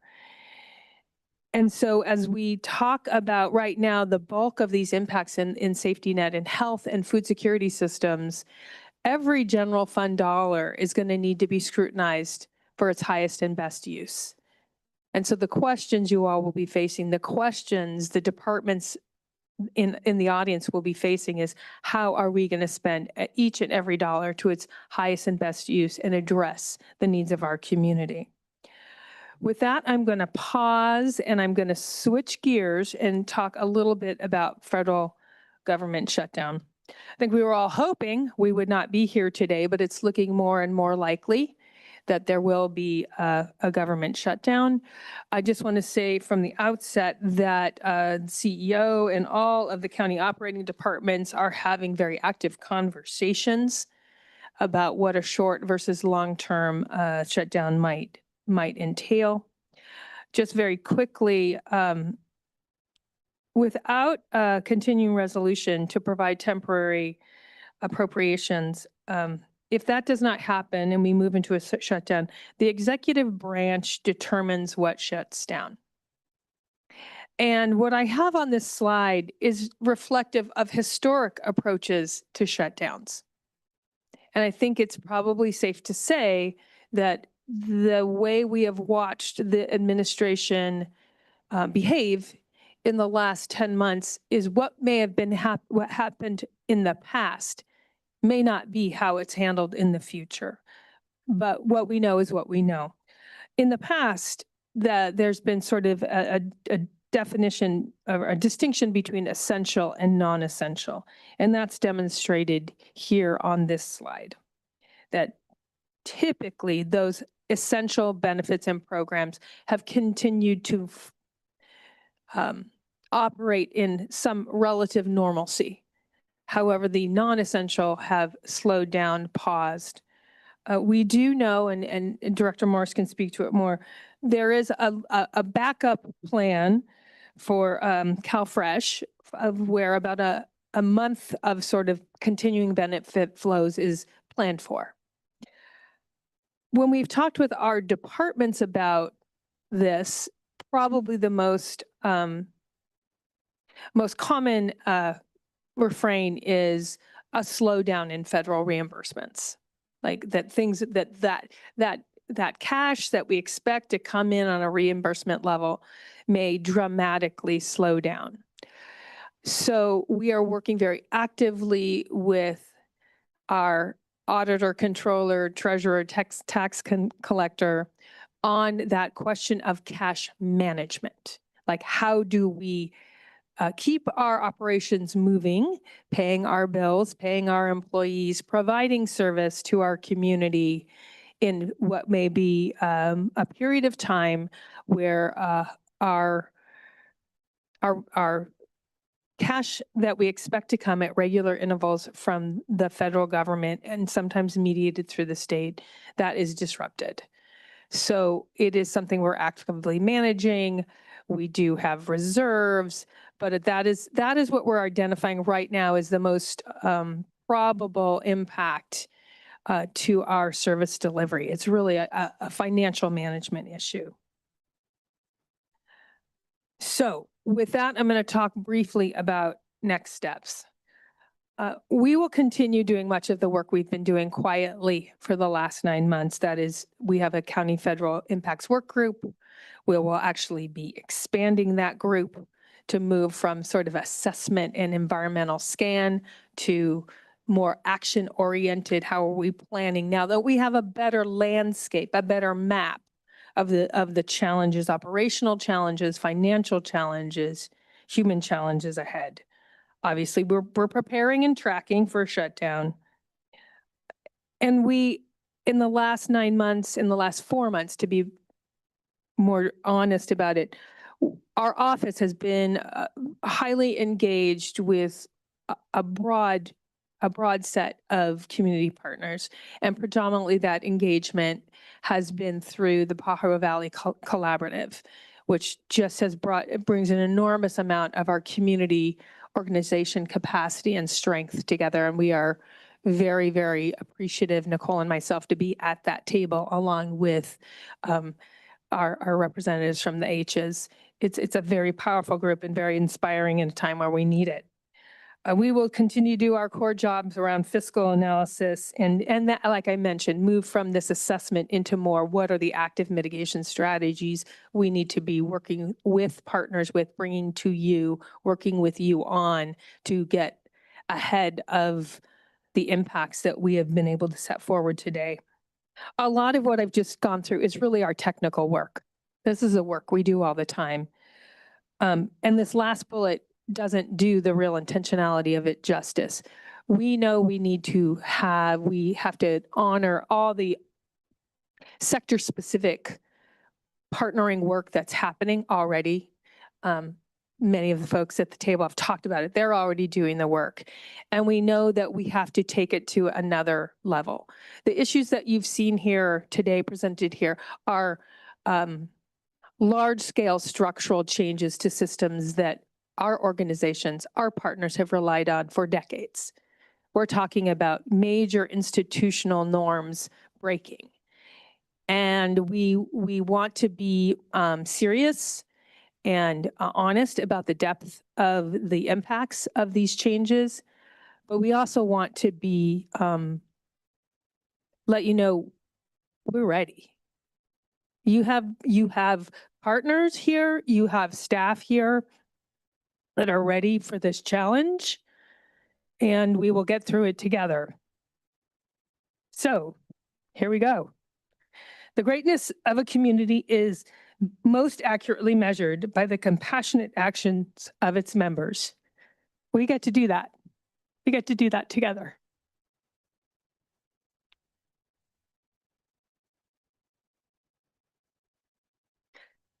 And I think, wait, we must have our obligatory, there it is. Our obligatory recommended action slide. With that, board panel, thank you, and turn it back to you for public comment and questions and discussion. Thank you. Before we move on to public comment or questions, I just wanted to ask for us to get a deeper understanding what we're going to have to grapple with. Are we looking internally at these fiscal projections and impacts they might have, and looking at ways to triage, mitigate, or adapt to these challenges? And are we also looking at the impacts of HR 1 on the state and how they affect us as a county? The answer is yes. And this is sort of the I'm going to say silver lining. Because we do have this roadmap, we are able to understand in sequence how some of these changes are happening. And I'll just give an example. For example, we know as the first onslaught of changes are in the SNAP CalFresh space around workload requirements. We know we have some existing apparatus, and I'm going to pass it to Director Morris to answer this more, but I'm giving this as an illustration. We know that that apparatus is going to have to be kicked into high gear to understand how do we keep people eligible. So when you talk about mitigation, those are the conversations that these teams are starting to have. How do we take something that was only sized for a certain level of demand and scale it up? So those are some of the kinds of preparatory work we can do today. We're still, honestly, still trying to understand exactly how the federal cuts, how the changes that we go into gruesome detail in the memo, like changes in provider tax, changes in different kinds of how the state can pay for different services within Medi-Cal. We don't know exactly how the state is going to address that in their own systems. So I'm going to pass this over to the directors who live and are in that space all the time. So we're watching, but we don't have enough information yet to fully understand what the cost shift will be to us. You mentioned my name as the Human Service Director. I want to piggyback on something Erica said in her presentation about how my state association and her association came together to not advocate for human services funding, but to advocate for food bank funding. I just want to start with that. If I'm hearing your question, Chair Hernandez, I think we're going to be in a unique moment, which is very challenging, to say, can we come together, and we may not be able to pick one or two things that we want to together fight for. And it's going to be both state budget and federal budget. And I think if what is represented here, if we can get there as staff and then turn to you as our elected officials and you agree, because that's your prerogative, I think we might have a better chance of mitigating better than just everybody in a free-for-all. So let me make one final statement. Across California, like we, the CEO, Health and Human, in front of you during June budget hearings, when HR 1 had yet to pass, we predicted we would be back in front of you as early as today to propose cuts. That did not happen. The reason that did not happen is because HR 1 got rolled out in 3 successive years by intent. The current red wave rolled out the biggest hits after midterm elections. So therefore, instead of across California, there being a governor's special session this fall and then counties having to come back and adjust budgets, we are now, I think this is your question, bracing ourselves for the January Governor Newsom's budget, because he and the legislature have to grapple with how to prepare to absorb cuts in federal fiscal year 26. In California's budget, that will be political, that will be difficult, and then we as counties and partners are going to have local dialogue to say, what do we do? As you know, there's the January budget, then there's the May revise, and then there's the budget gets settled. That crosswalk, just with the state and the county budget, I think is going to be the test, Supervisor Hernandez, where hopefully we do more supporting each other and having coalition letters to pick on 1 or 2 things versus all in a free-for-all. So I hope that responds to your question, but I think that shifted our thinking from what are we going to cut now to what's the governor's budget going to be in January and through the next fiscal year, which then we're going to be looking at our state legislative delegation to work with. So I hope that's responsive. Thank you. We certainly have some dark times ahead of us. And we certainly hate being the bearers of bad news with this budget forecast affecting our county. And we are going to have to partnership with our community partners that we have, collaborate and work like we've never done before with our community partners. With that, I'll take it out to the public for any public comment. Anyone wishing to address us on this item?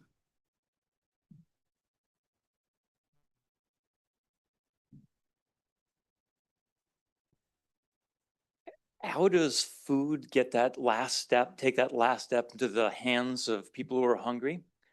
For 200 families and more than 600 people, men, women, and children in those families, I can answer that question. Supervisors, Chair, my name is Miguel Esnar. I'm a volunteer at Santa Cruz Bible Church. We're a food pantry supported by Second Harvest. And every Thursday, those people come to us and ask us to help them.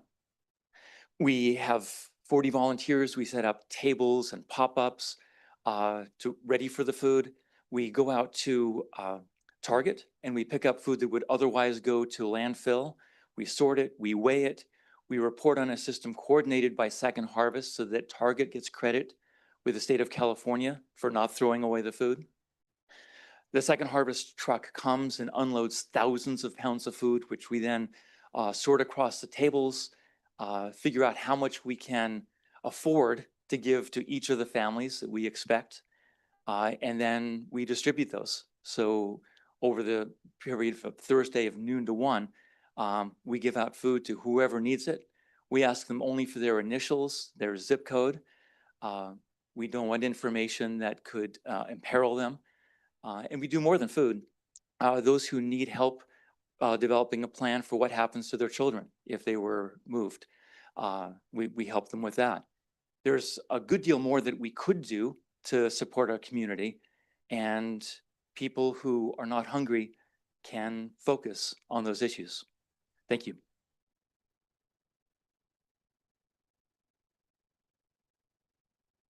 Good morning. I'm Leanne Luna, CEO at Monarch Services.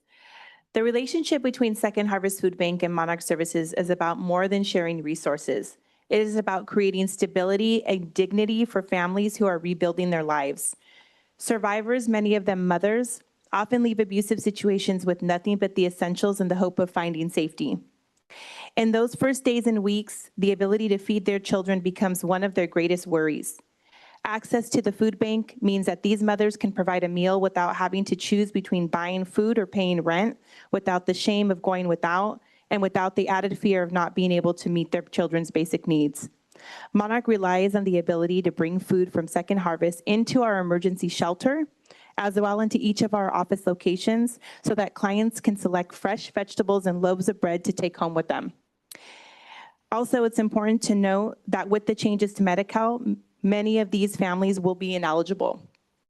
Nourishment brings comfort, restores a sense of normalcy, and gives families and strength to focus on the difficult steps ahead, healing from trauma, finding housing, securing work, and rebuilding a safe life. Without this partnership, the consequences would be profound. Survivors and their children could go to bed hungry. Mothers might face impossible choices that pull them further into crisis, like returning to an unsafe, abusive household. Hunger would add another layer of trauma to families already carrying so much pain. By working together, food banks and domestic violence organizations remind survivors that they are not alone.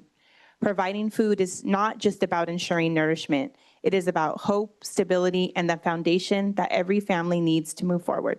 Thank you.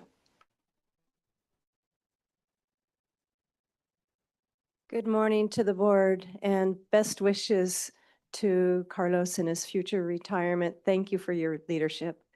My name is Lynn Robinson. I'm the executive director at Valley Churches United. We serve a very vulnerable population up in the northern mountain area of Santa Cruz County. So all of San Lorenzo Valley, all those small communities, and then throughout Scotts Valley and then up to the Bonnie Doon area.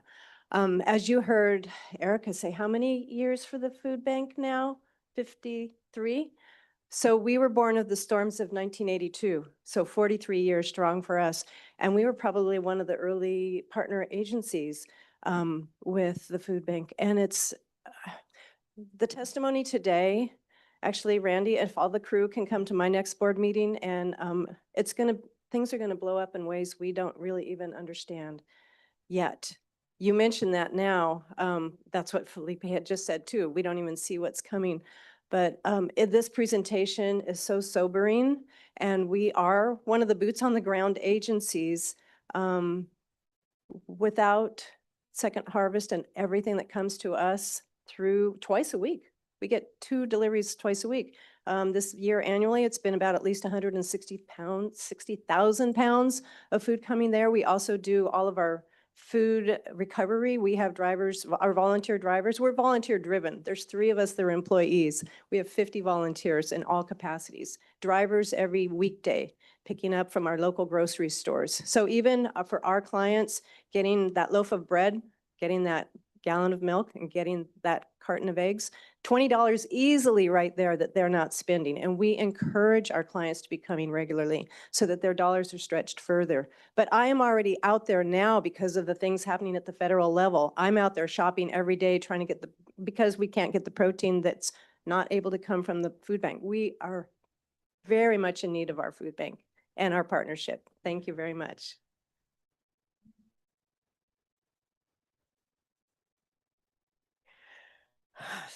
Good morning. My name is Linda Lee. I'm a volunteer with the Welcoming Network, which is a 100% volunteer community working with Second Harvest Food Bank and Resurrection Church. We have over 100 members in our Welcoming Network, and our purpose is to assist asylum seekers and refugees. Part of that UIS column on all of the graphs where people really are facing food insecurity to the highest level. At any rate, once a month, we work with Second Harvest to get a delivery to Resurrection Church, and we provide our people with our families come from everywhere: Afghanistan, Ukraine, Russia,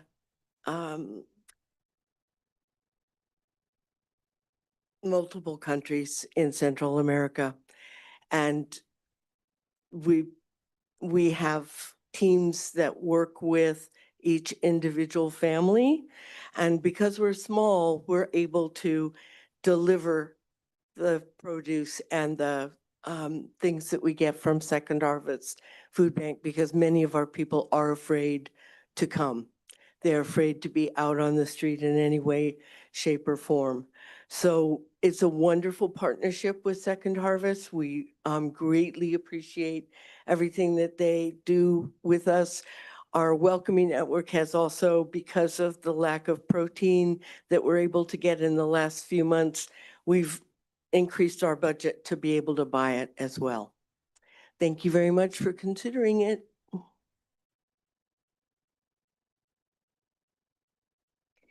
Good morning. My name is Danielle Solik. I'm the Health Services Director at Santa Cruz Community Health, where every month we distribute over 1,000 pounds of fresh food and shelf-stable products to at least that many community members, our patients, and their families.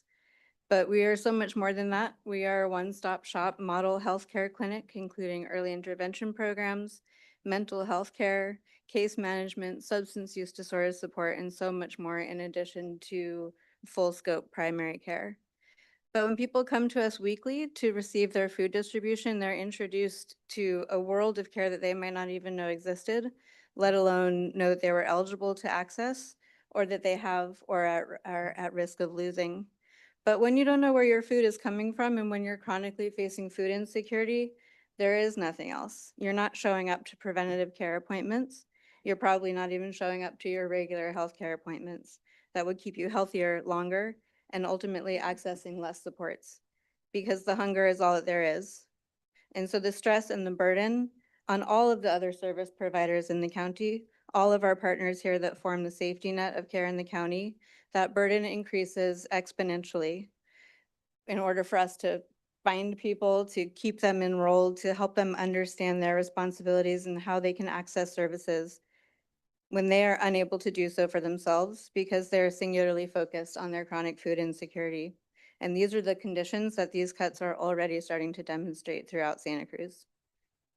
Santa Cruz Community Health believes that healthcare is a human right, and the right to live free from fear, whether about going hungry or losing all your medical access, is the foundational level to be able for people to find a way to live their lives in a healthy and physically and mentally stable capacity and in dignity. We're losing the ability to reach people, and it's about the food, but it is not just about the food. Thank you for your consideration.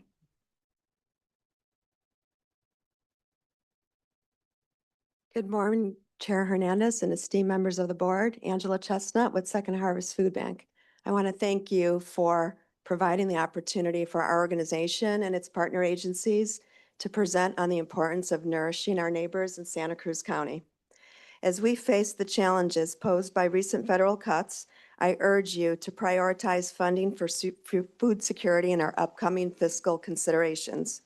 Access to nutritious food is a fundamental need for our community, and it is imperative that we address this issue proactively. By prioritizing funding for food assistance programs, we can ensure that no resident in Santa Cruz County goes hungry and that we support the health and well-being of our entire community. I strongly advocate for your continued commitment to this critical issue. Together, we can make a significant impact and help those who need it the most, because after all, isn't food such a basic need? Thank you for your attention to this important matter.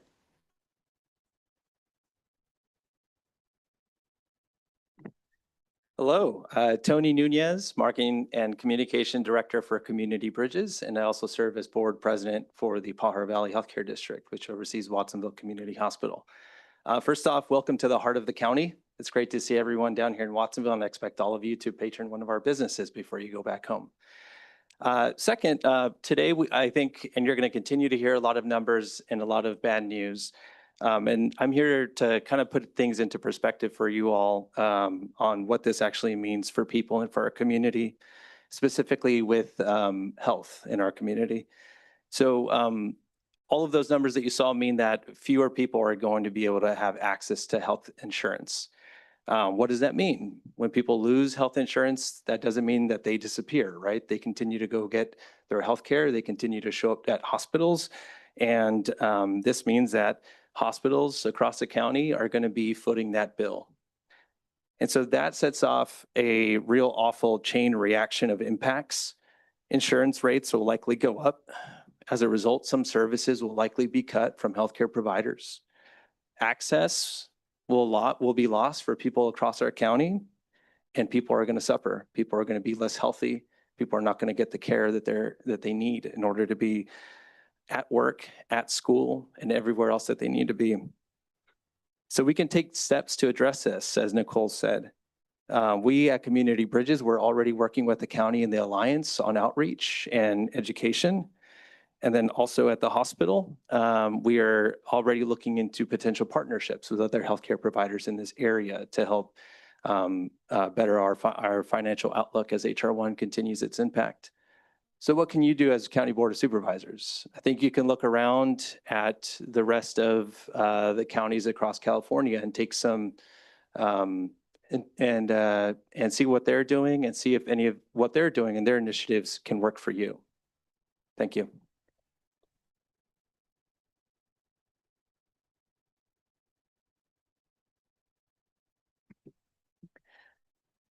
My name is Becky Steinbrenner, and this is all dark, very depressing information. I recently was in this place last week with the Watsonville City Council and heard the Second Harvest presentation, and it was Mayor Orozco, Supervisor Hernandez, your analyst, who said, "You're serving half of the Watsonville population." That was pretty sobering. So what can we do? My mom told me about during the Second World War, when there were shortages of foods, rations, the government encouraged people to plant victory gardens. The people got together, they worked together, and they grew some of their own food, and they grew excess and shared it with their neighbors. And it was that sense of involvement by the community that not only helped people feel less helpless, but it also forged relationships among the community members. And I think that would go a long way to help our youth get out of depression. If our county parks can also support community gardens and trainings and projects around them and involve our youth, involve our seniors who have a wealth of information and partner that, that's going to help everybody deal with depression and also grow some food. When you are able to take action yourself, it helps a lot. So I am encouraging your board to take action like that, support programs like that, encourage our county parks to hold community garden workshops. Thank you. Thank you. Is there anyone online that would like to address us?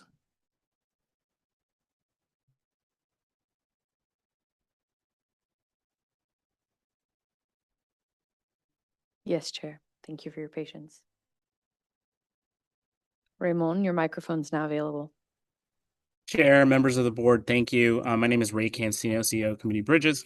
And I'd first like to start that food insecurity does not look the same for every Californian. That is why we need different modes of delivering food and nutrition across all our communities, from food banks for families in crisis, to WIC to support mothers and children through coupons and at the store after hours, to Meals on Wheels for the fastest growing population that can't cook their own meals at times. And for the fastest growing population in Santa Cruz County. That is why this past May, one of the few only add-ons at the state May revise was a $58 million grant to food banks. And I think that it behooves you to think about going into your rainy reserve to also add to that bucket and support our local food bank. But with the looming threat of federal government shutdown, it's also important for me to highlight that programs like our WIC program will only have 30 days of service. That means that depending on the length of the federal shutdown, will result in potential not only loss of services and furloughing of staff, but potentially losing coupons and food vouchers to over 6,000 community members that rely on WIC. So it's important for you to understand that the impacts are vast and wide. It's also important to note that Meals on Wheels did not receive any additional funding, and we've received, through the course of time, cuts from state, local, and overall eating into basically cost of living adjustments. So as we talk about this, I think we want to just highlight that hunger will not wait for Congress or local government to act. Families, children, and seniors need food every single day, and some services must remain open and available, and we risk losing thousands of individuals to hunger if we fail to act. So thank you for your time. Sorry I could not be there in person today.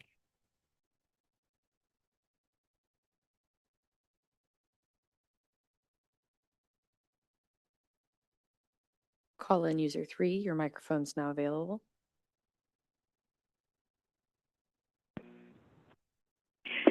Marilyn Garrett, thank you for your informative, thorough report. Very dire. I think it could be titled something like War on the Poor, Dictatorship of Corporate Military Billionaires and their Gestapo ICE thugs who kidnap and disappear people of color. Something is very wrong with this whole system, and what we're left with is fighting over leftover crumbs after they take all the wealth from communities and from the poor. I think of Food Not Bombs. The co-founder is Keith McHenry, he lives here locally, arrested almost 100 times for feeding the poor and objecting to war. The war economy is a thievery causing so much poverty. And when you talk about mental health issues, poverty, hunger, toxic exposure, including from broadband radiation, documented harm, pesticides, over 100 toxic chemicals from Moss Landing fire, are unappreciated yet documented causal factors of mental health issues. And I think people will likely starve locally, given your report and the cuts. And I think of the wars U.S. is funding to starve the people in Palestine and other places. The war seems to be Thank you. here.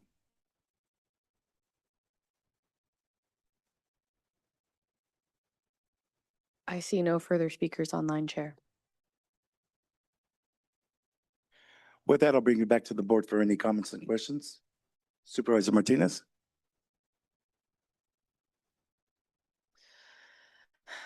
Thank you, Chair. Thank you, Chair. And thank you to everybody who is here today and who came to speak with all of us. I feel like I needed to start by pausing and recognizing the magnitude of what you are sharing today. I hear the emotion in your voices. I feel the sadness in the room, because what we are facing is deeply saddening. I have dedicated my life and my career, like many of you, to building a safety net for our community so everyone has their basic needs met. And we're seeing a dismantling of that right before our eyes. And for those of us who have worked, rolled up our sleeves and have been on the ground serving our community, we know the names and the faces and the individuals who are scared today and who are most at risk. And it's incredibly difficult to be sitting up here understanding the choices that we as a community are going to have to make as this continues to roll out. And I just want to start by naming my commitment to preserving what we can and making those decisions in partnership with community, because we need everybody's voices to help navigate where we go from here. You know, I was leading a large healthcare organization when the COVID pandemic hit. And in some ways, this feels like COVID times, self-inflicted COVID time by some people in the federal administration. But what's different about that is that, you know, in COVID, you know, we saw it coming, but then it was a very sudden shutdown of funding and services and ability to meet needs. And so there was an urgency for all of us to gather remotely and figure out how to pitch in and be a part of something. And what's different here, you know, I heard it compared to a tsunami where an earthquake has hit thousands of miles away. But the wave isn't coming for another day and a half. So there are people still playing on the beach. Our community doesn't quite yet know the magnitude of what's happening. And so my hope is that through presentations like this and through engagement, through all of our communication networks, we serve to educate our public about what's on the horizon so they can start planting their gardens. They can start working in community to fill the gaps. You know, we heard a wide range of impacts. I mean, and we're just scratching the surface. I'm sure people in covered California haven't really recognized how their premiums may change or if they're eligible again.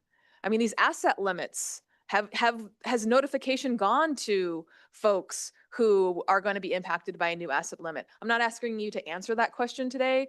I'm giving those as examples of the details underneath what we're hearing and how much it's going to impact thousands of people. I want to, again, thank the community partners who are here today. It was such a helpful reminder about the impact of our food safety net. You know, it's been working so well for so many years that we often don't get this type of presentation. So I'm really glad you're here, and I feel deeply committed to ensuring that that safety net continues. So thank you for the partners who spoke to that. As it relates to our healthcare partners, you know, the Affordable Care Act really changed a lot of things. We used to think of healthcare as primary care only. The hospital, the clinics, right, are most important places where we see doctors. And what the Affordable Care Act did is that it expanded the definition of healthcare and expanded the coverage, the revenue sources for healthcare, such that behavioral health, housing support, dental support, a lot of these other services that are critical to healthcare were covered. And in reviewing the staff report and the presentation today, you know, there's a real obvious focus on the primary care. What my hope is and my ask is for our network and our community is that we're engaging all of those partners, the behavioral health contractors, who often are kind of a footnote in the process of all of this. They are an extension of the county's behavioral health services. So making sure that they're at the table. Our dental services, was wonderful to see dentists during public comment, but these are the type of partners that we're gonna need to ensure we're being just as diligent to ensure that that gap is named, and then we start identifying how to fill that gap. A follow-up question to that through the Affordable Care Act is that, you know, well, it's just not through the Affordable Care Act, the CalAIM and the 1115 waiver. I'm wondering if anybody has a sense of what we can expect for CalAIM. So folks who understand that expanded coverage for a number of people, it also allowed our partners to expand enhanced care support, case management, community supports for vulnerable folks. Do we anticipate that going anywhere in the next 2 years? You said it, we hope.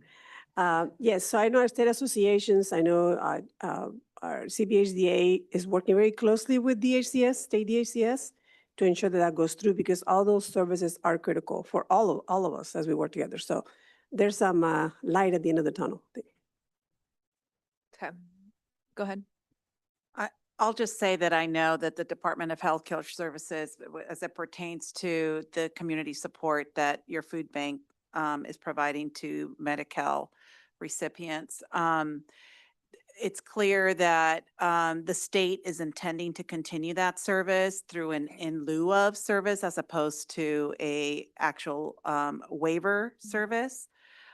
So at least for now, I think I would say we can plan on that. But, you know, things are moving so quickly, and I'm sure the state will have to make decisions, as you will, as they're trying to figure out what do we keep, what do we not. So we're tracking that. But it's clear to me the state has been very diligent in trying to understand how do they maintain the healthcare system that has been built through this CalAIM process in as much as possible, is my sense from what I've been reading in the conversations I've been having with state leaders. But Randy, anything else you want to add? I was just going to say at 1:30 time certain presentation today, I'll be up here again with Dr. Ratner talking about Housing for Health, where we plan to talk about the Medicaid funding source and the waivers. I would just say I want to defer to healthcare because they're, through their parent state association, really the lead on this. But I want to piggyback on something Elisa Benson said in the introduction. Just because the federal government has authorized a waiver to the state of California, and past practice has been, for example, public notices and public hearings are needed to have the federal government take action, does not mean that's the way the federal government is going to behave. So I, in my state association, meet with the DHCS director every single month, and the public messaging is confidence and dates, and the waiver doesn't expire to this date. I just feel like we need to be pretty candid that we don't know how to predict how the federal government behave. And most of the waivers that California has been granted to do all the innovative work based on the Medicaid funding stream, I don't feel it's responsible of us to assume those will hold, because we know the current administration does not like our state. So I just don't want to be catastrophic in my thinking. I think that's a pragmatic comment that, and you'll hear more today specifically in the Housing for Health space, how so much of what we've built up based on what I think part of your question is, we don't know. And I think we have to plan for some worst case scenarios. And I think that's a lot of state and federal advocacy with our legislative bodies. Thank you. It's helpful for us to consider as we're thinking about our planning moving forward. You know, our community-based organization network, you know, all the members of the Health Improvement Partnership, for example, have worked really hard to take advantage of the funding sources through CalAIM, right? Building ECM and CS services out. Nearly every community-based organization is now offering some level of those services. And so seeing them that roll back, you know, not only does it decrease, you know, coverage of the folks that those organizations are serving, but it also increases a revenue gap in those organizations, while we're going to be seeing an increase of families seeking services because of all these other impacts. And so it's really scary and concerning to think about. While I'm talking about community partners, you know, I do want to ask a little bit further about this person-centered convenings that you referenced in the staff report. Can you share kind of your preliminary thinking about what these meetings are and their intent? Of course. Thank you for that question.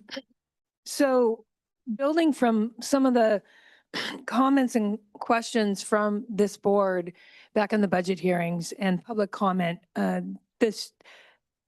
eyes have been wide open that these questions and challenges ahead were ahead. So in the time since those June hearings, we have started having more conversations with our community partners about how to start that dialogue differently around, okay, we know these things are happening. How do we understand the impacts and the challenges and, dare I say, the opportunities to come together differently. And one of the things we've been talking about is, of course, we have to understand this from a organizational, a system, a program perspective. Randy and Kimberly have to build out their work eligibility mechanisms. But we also talked about the fact that so many of our families, so many of our community members, they're feeling this from multiple systems, whether it's through impacts in the education system, whether it's impacts in the county safety net, whether it's impacts from immigration. So in those very, I'll just say, gentle brainstorming conversations, we all have thought we have to approach these questions differently. And one of those ideas for that first convening is to really take it from, not from our systems, but from what is happening to a family, what is happening to our residents, and understanding the cumulative impacts that, you know, County Office of Education and all our school districts and our schools are feeling, what our health system is feeling, what our community support and welfare organizations are feeling. So we all understand what's going on. So the thought is doing that first conversation, a data walk from the perspective of our communities accessing our services. And while that sounds a lot, we also think that's the way we can better understand where the gaps are, who's being affected first, and how do we have different kinds of conversations about the problems, how to solve the problems, either incrementally within the systems we have, or quite frankly, when we realize we can't solve it, how do we come together differently? All of COVID, all of Venus Distillery making hand sanitizer during COVID, how are we going to actually do things differently locally using the resources we have? So the idea is starting the conversation from a different point. We'd love to do that if the board is comfortable with us moving forward with that initial approach. We'd love to do that before the end of the calendar year. So as we go into budget, as we go into these questions about how to use every dollar, we have a different perspective to inform those questions. I hope that's responsive to your question.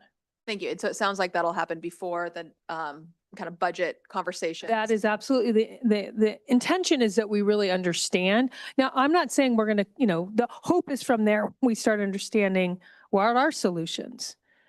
How do we come together differently? I just want to stress, I mean, the county cannot solve this by itself. We cannot afford the level of financial gap we're talking about. We are going to have to do things differently. I mean,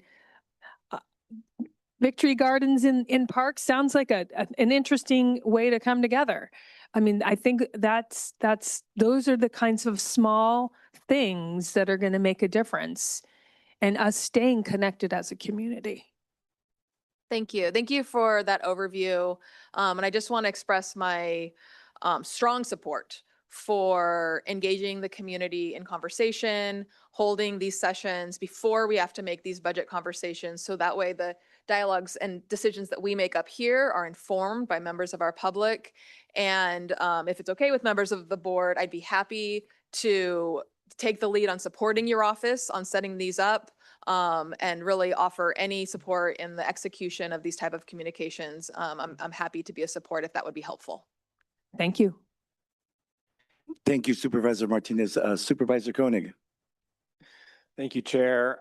Thank you everyone who has presented today. I think Supervisor Martinez, you summed it up really well with the analogy of the impending tsunami, and this was sort of that this report really serves as a tsunami warning for our entire community. Assistant CEO Benson, as you were just saying, these impacts really just outstrip what the county is capable of. I mean, the first thing that comes to mind as we were hearing about the impacts to our food system, and that's the food bank, food banks, is that, all right, well, we better be spending more county dollars on food, right? As we look at our core budget next year. But our core budget is only about $5 million, and we're talking about a $16 million hit to just food spending in general in our community. Then we talk about health, and, you know, the county's looking at approximately a $20 million budget deficit between uncompensated, between reduced revenues at our clinics and then having to pay more into the MediCruz program. But then when you look at the broader community, we're talking about a $278 million loss for our health systems. I mean, that's an order of magnitude larger. And so this really is going to take new and creative ways of thinking and working together in order to address this problem. The only way that we're going to get through it is hand in hand, working together, one step at a time. I do have one question was not addressed in the presentation, which is, we've heard a little bit. I guess I'll summarize my understanding of this issue, which is that I guess the administration has said that that federally qualified health centers should no longer be serving people with unsatisfactory immigration status. I believe that's, of course, in violation of the waiver that states like California have gotten to serve that population, and that there's a court injunction against this action, but that some counties like we heard from Santa Barbara, have said they're no longer going to serve people with unsatisfactory immigration status at county clinics.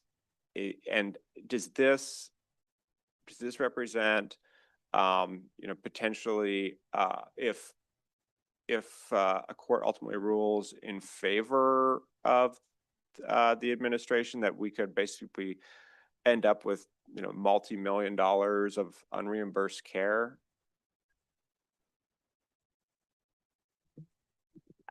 Yes, I want to have Amy, she can come up here. We were very shocked actually when we saw the Santa Barbara action.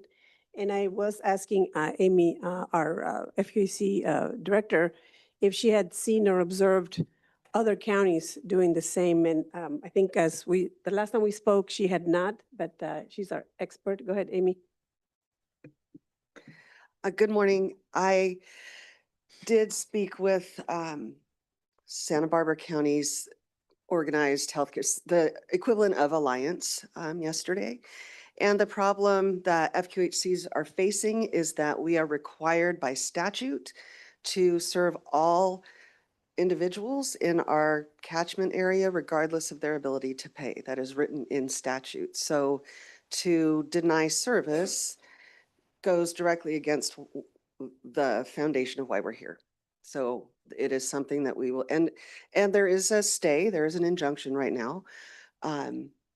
That means that we do not have to abide by any of the PRWORA Act.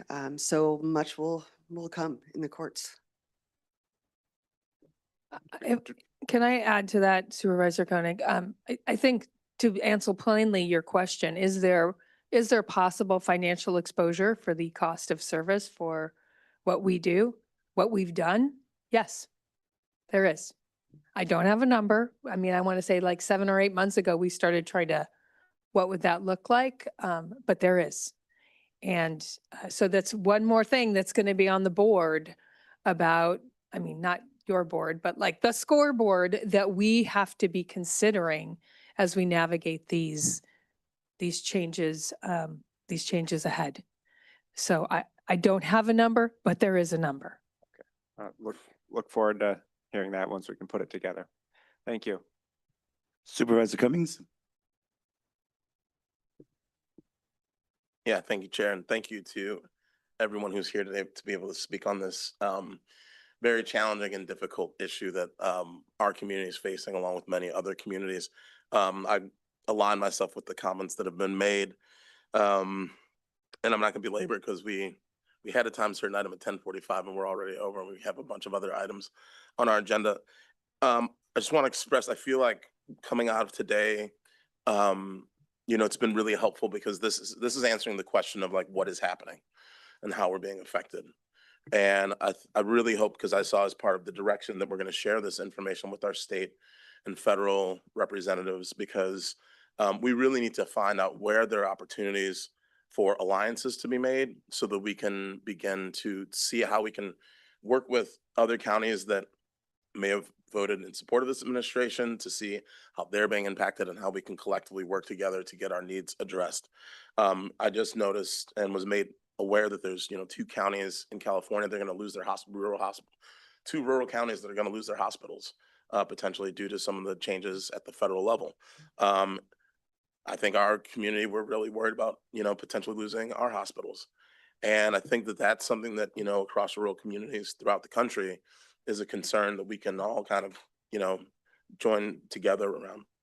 I mean, it reminds me of how recently this year, there was the Fixing Emergency Management for America's Act that got bipartisan support to try to support FEMA efforts and to reform FEMA.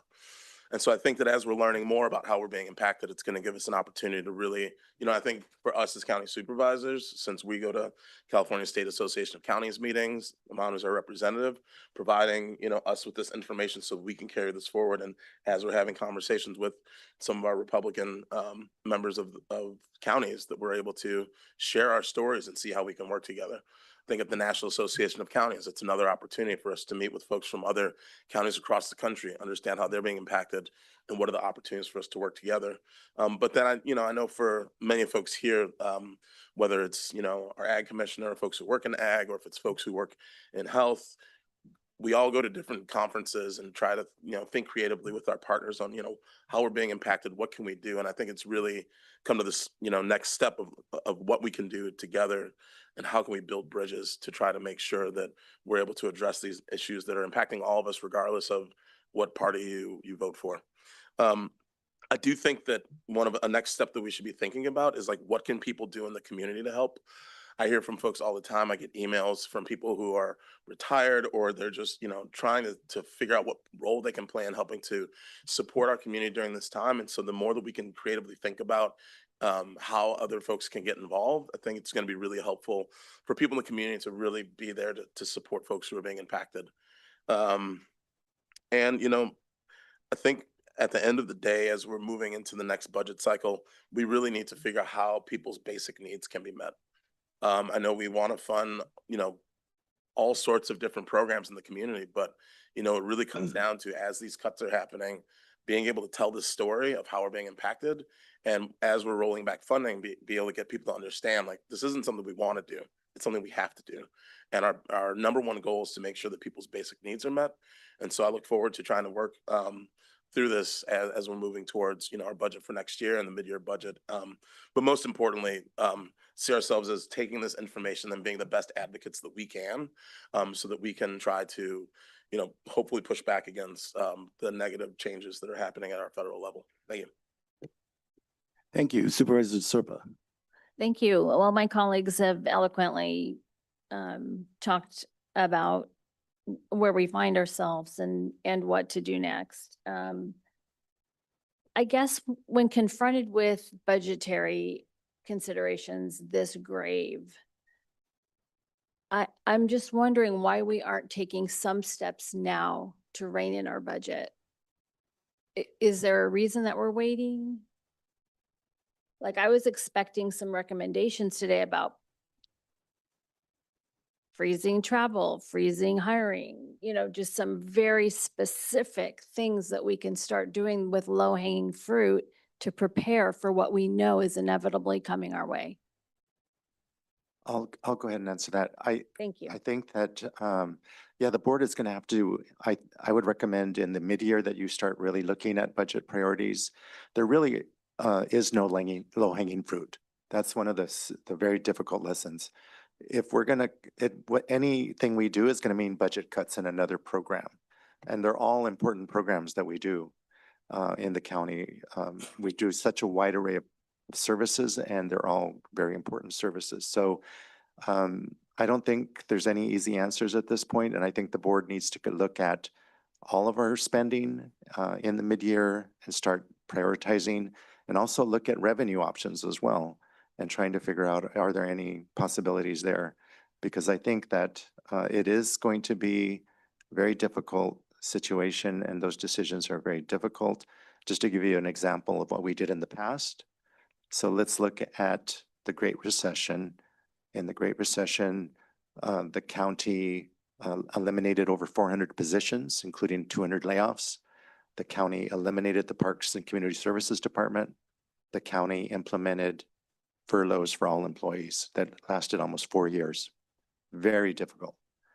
During COVID, we went into our reserves for $14 million.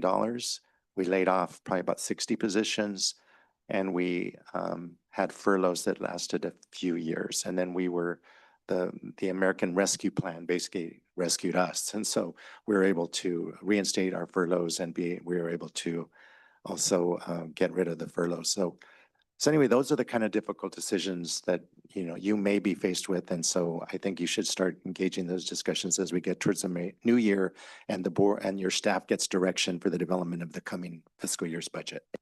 Thank you. Thank you very much for addressing that. I think there's going to be some hard decisions ahead of us.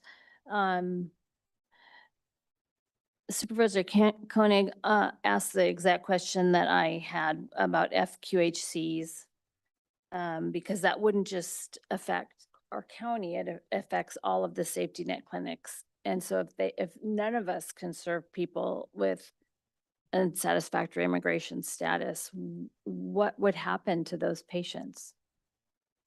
Because in Santa Barbara County it sounds like they're trying to reassign, but reassign to where?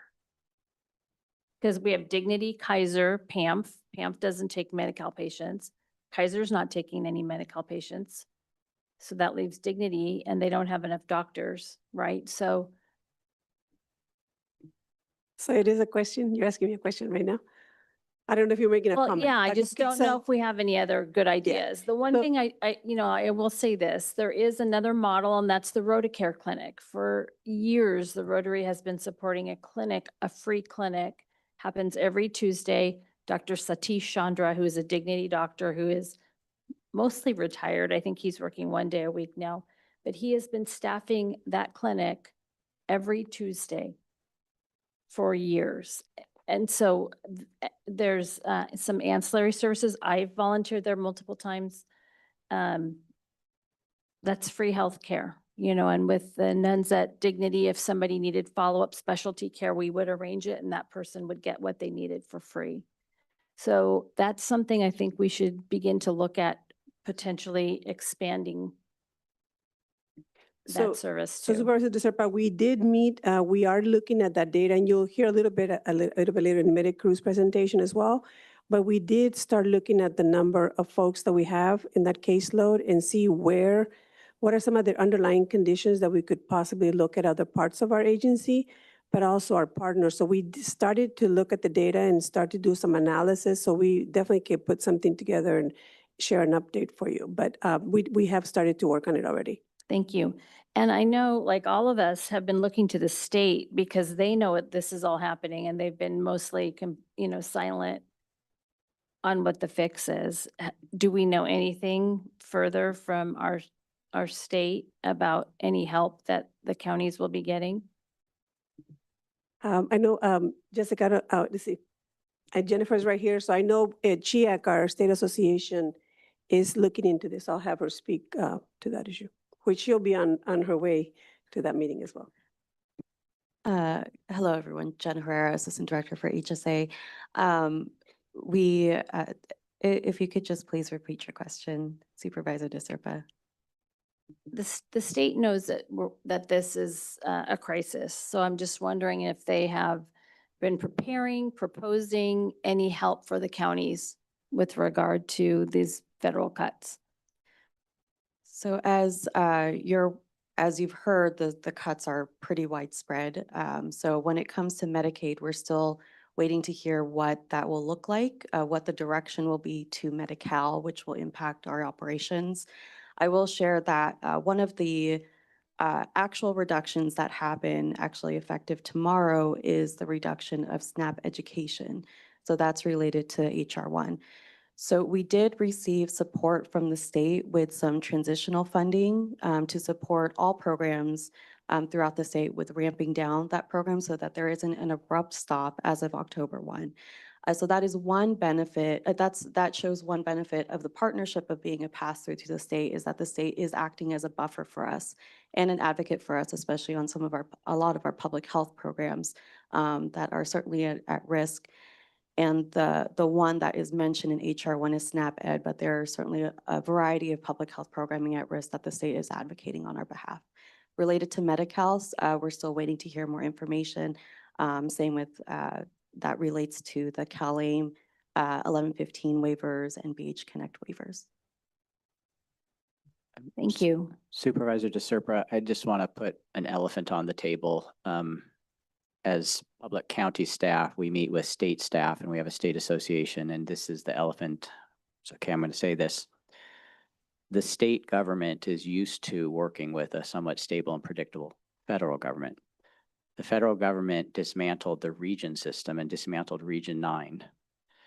And DOGE basically eliminated a lot of public servants with lots of subject matter experience, replaced them with loyalists. And so, again, I don't want to speak for the state, but from what I hear from the state, their normal mode of communicating as subject matter experts at the state with federal subject matter experts has all been decimated.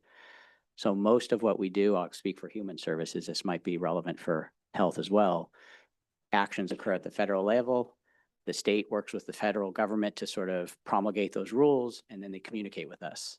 The state is stuck in the middle with this disruptive federal activity and really with a loss of subject matter expertise. And so when I go to my state meetings, we say, well, what's the next step? We are waiting for guidance from the federal government. So I just think that's the context in what's happening.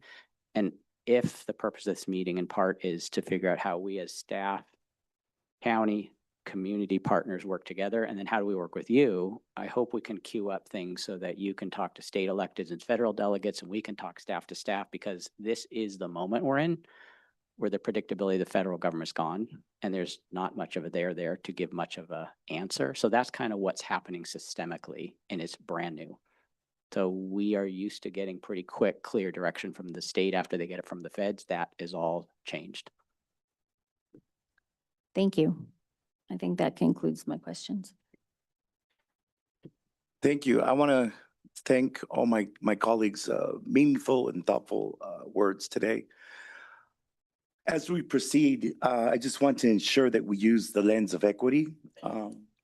As resources are allocated based on higher impact of cuts in the jurisdictions affected, the magnitude of these proposed cuts is significant.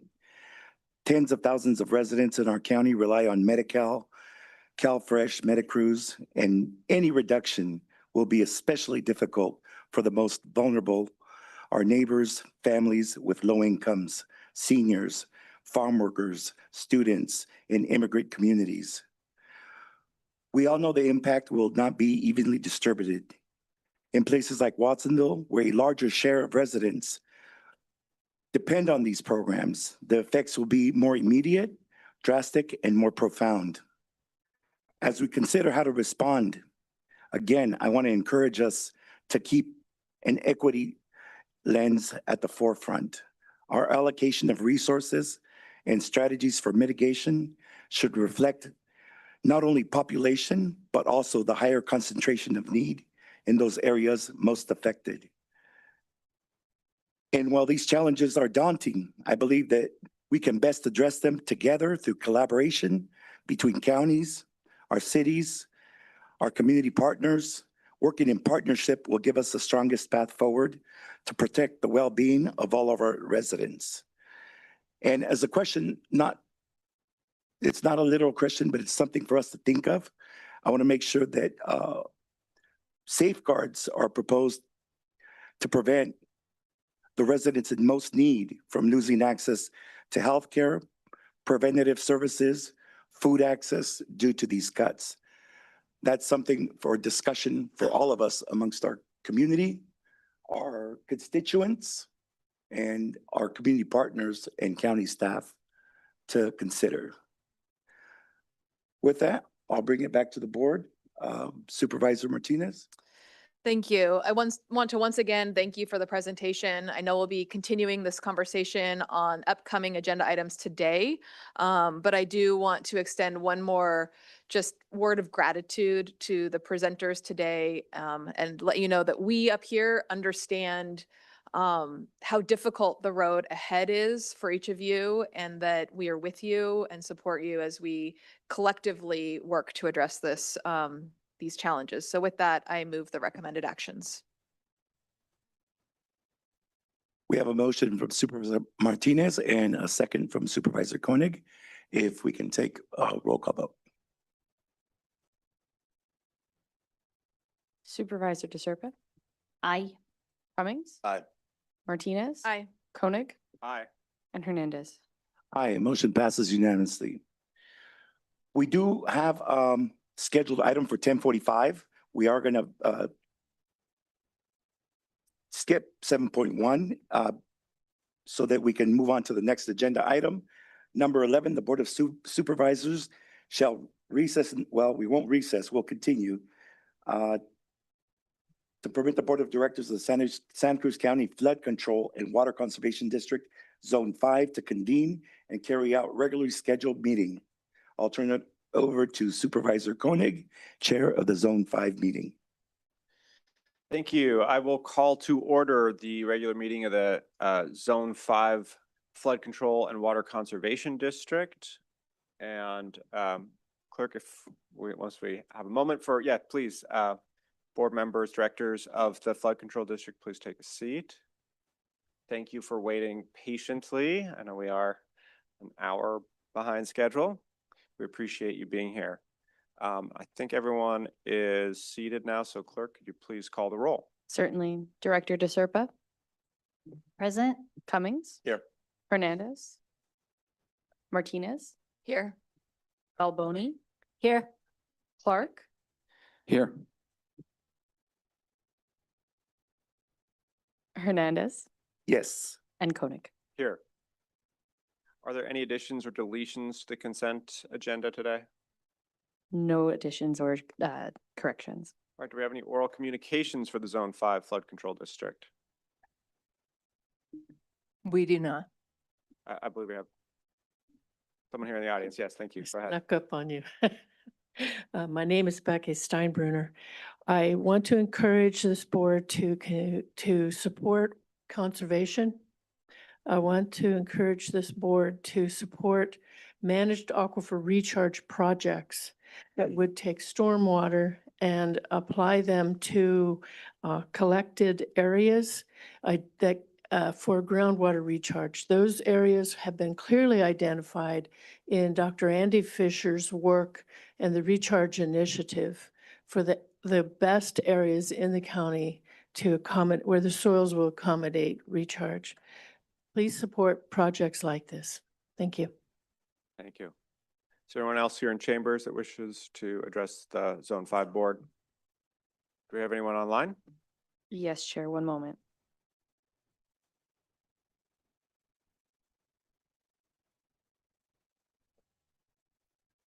Call in user 3, your microphone's now available. 7.1. Hi, this is Marilyn Garrett, and since you're dealing with water and flood issues, I'd like to include the impact on water sources with the battery storage facilities, and I'd like to have you have a copy of the letter from Central Water District regarding the proposed energy storage facilities within the Central Water District, that's my district, sphere of influence. And the letter from their attorney states the proposed project presents an unacceptable risk to the health and safety of our customers and community. This letter serves as an official protest against the project. The district respectfully requests that the County Board of Supervisors reject the proposed project location. And further, as you evaluate other proposed projects within the county and with the district's sphere of influence, the district requests the county carefully look into the CEQA issues. I would like you to join with Central Water District in rejecting these proposed sites as unacceptable risk to the health, safety of customers in the community. All the water will be additionally polluted as it has been from the Moss Landing fire. So I urge you to join in rejecting any proposed sites. Thank you. Thank you. Do we have any other speakers online? We have no further speakers online, Chair. All right, then I'll return it to the board. Are there any comments or questions on the consent agenda? All right, seeing none, is there a motion on the consent agenda? I'll move consent. Second? All right, motion by Director Cummings, second by Director DeSerpa. Roll call vote, please. Director DeSerpa. Aye. Cummings? Aye. Hernandez? Aye. Martinez? Aye. Balboni? Aye. Clark? Aye. And Koenig. Aye. That concludes our Zone 5 agenda. Thank you, everyone, for coming, and I'll turn it back over to Chair Hernandez of the Board of Supervisors.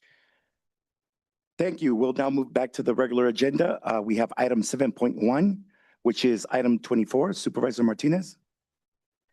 Yes, thank you, Chair. I pulled item number 24, which was a supplemental report on the budget that we approved back in June, really so that way it can be considered in the context of all of the conversations that we just had.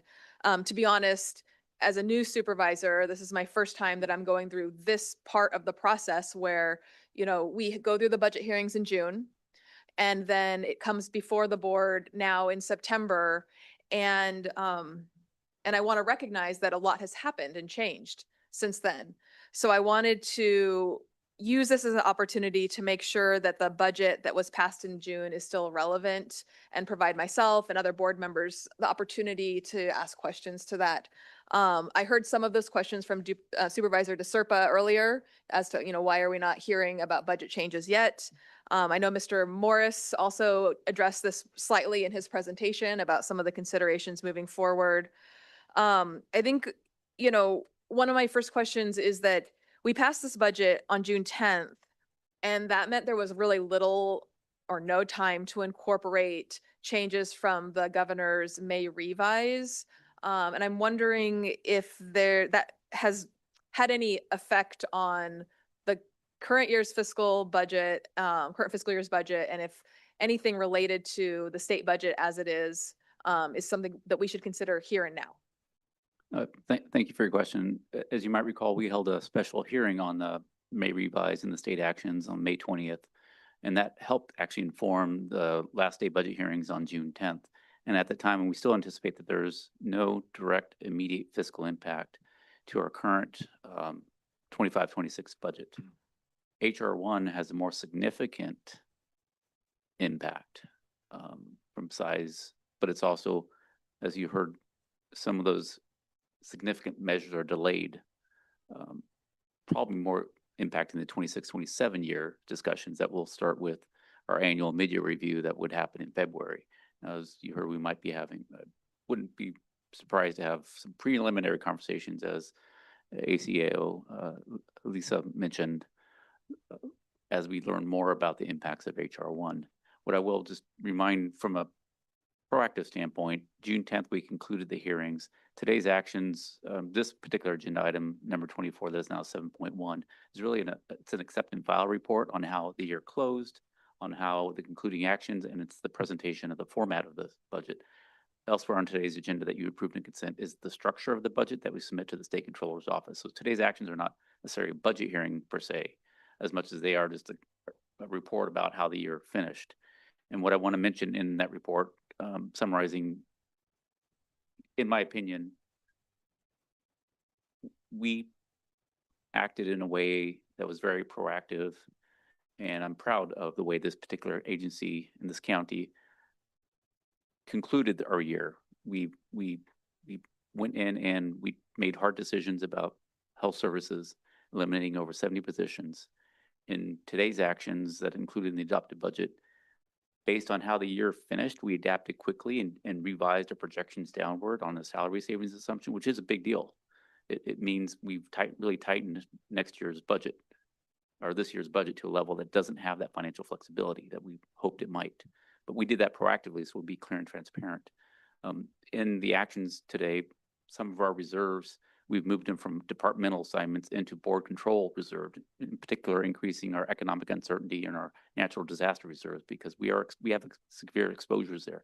So these are our proactive actions that this board has historically taken, that this board directed us to do in the June 10th action. So I'm really proud of what we're doing already to right size the 25-26 budget. And I know we're not waiting to see what happens to us. We're proactively meeting weekly to understand all these impacts and to present to this board our proactive measures and actions ahead of time, as well as CEO Palacios mentioned, other things we might be considering, revenue partnerships, and modeling what other agencies are doing. We're learning from the best. Thank you for that. Based on the good work that you did in preparing the budget for the current fiscal year, do you anticipate any significant mid-year adjustments yet? And if so, when would we start to talk about that? Is that December or is that in February? February is historically our first time where we've closed out the first 6 months of the year. And we know how this last year will finish. Well, the audit will have been completed. So those are two important data sets. The final audit of the 24-25 year, the first 6 months closure, which includes the final collection of property tax and our sales tax trends, because those are important data points for us. So then we're able to present in February where this year is trending and what we might have to modify. I believe we built this budget from a proactive standpoint of anticipating pain points. At this point in time, I'm confident that our numbers are as best as we can project. There are impacts that go live from HR1. There are impacts that go live from the state budget this fiscal year, but they don't appear significant enough to demand immediate cuts or reductions. Nonetheless, we already are working on contingency scenarios from a staff standpoint and working with departments about how we might be more nimble and slow certain cost points administratively. We have to do that now, and we're doing that work now. Excellent. That was exactly what I was looking for and asking. I think that it's important due diligence for us to ensure that the decisions that we made, the conversations we had in June remain relevant today based on all of the changing factors in our environment. I appreciate the opportunity for me and for us to validate both those decisions and also the good work in the budget creation process that all of you did. So thank you for that. I'd be interested to see if any of my colleagues have questions about this. And after we do that and go to public comment, I'd be happy to move the recommended actions when the right time comes. We'll move to public comment first. Is there anyone in the public wishing to address us on this item?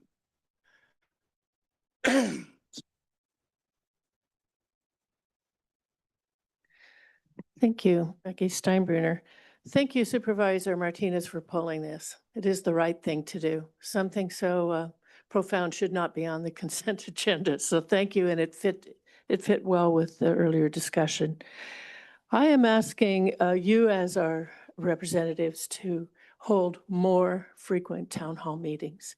In these times is approaching, it will be even more important that you have regular and more frequent town hall meetings with your constituents, not just the stakeholders, not just the non-governmental groups, but the people. Please do that. I am asking you also to consider, and all upper management to consider tithing part of your salaries to help with this problem. We all should be working together, and that includes you. I want to thank Supervisor DeSerpa for making it known that there are the Rotary clinics that are for free. I will also say that the Lions Clubs make free vision screening, eyeglasses, diabetes, hearing. All of that is provided for free by the local Lions Club. And in fact, this Sunday, the local Lions Clubs will be holding a free clinic in Salinas for vision and diabetes screening. There are 500 farm worker families signed up already.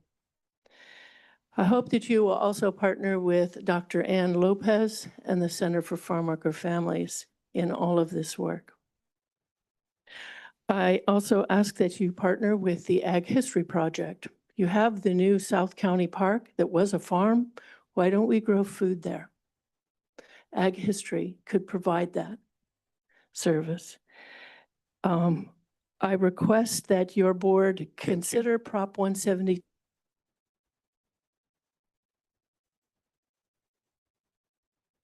Thank you. Is there anyone online? Yes, Chair.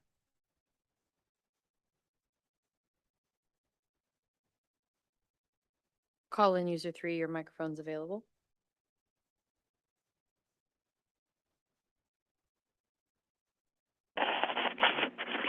Marilyn Garrett, and I don't see the amount listed for this supplemental final budget actions. I'm interested in that, but also I'm just thinking of the contrast with the discussion earlier of the social services and food network supplies that are being curtailed so that, and health services, so that people will be hungry or on the street or starving. And it seems like when I think of regional 911 center and emergencies, this health and food crisis brought on largely by the federal government priorities, that's an emergency. When people can't eat, they're afraid to take their children to school and being assaulted by thugs in masks, kidnapping them. That's an emergency. That's a crisis.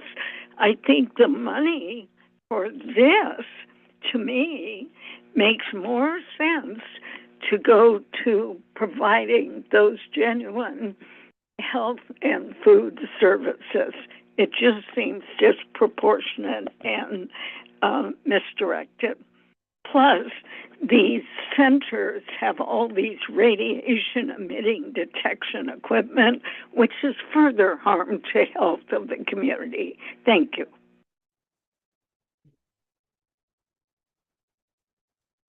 I see no further speakers online, Chair.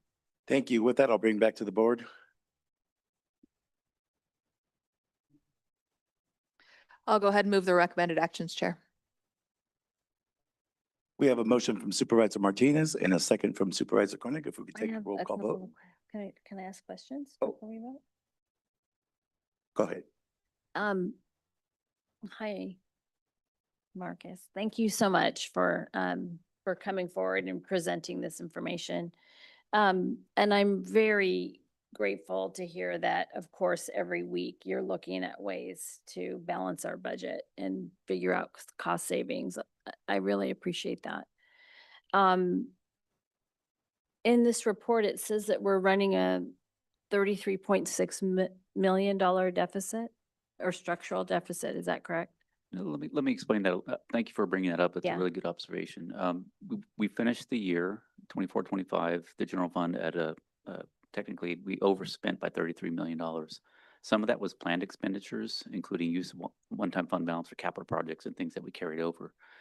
In the end, we had about 17 million that was net unexpected. Some of it was we expected COVID reimbursements of 6.7 million. That none of it was received in last fiscal year. We're going to get 2 million this year, but that might be the end of it. And to some extent, that's bad news that we're losing out on maybe almost $5 million of anticipated COVID reimbursements. But at least those COVID claims started becoming high risk. And one way or another, if we get them, they're off the books. We're no longer counting on something that has a low probability.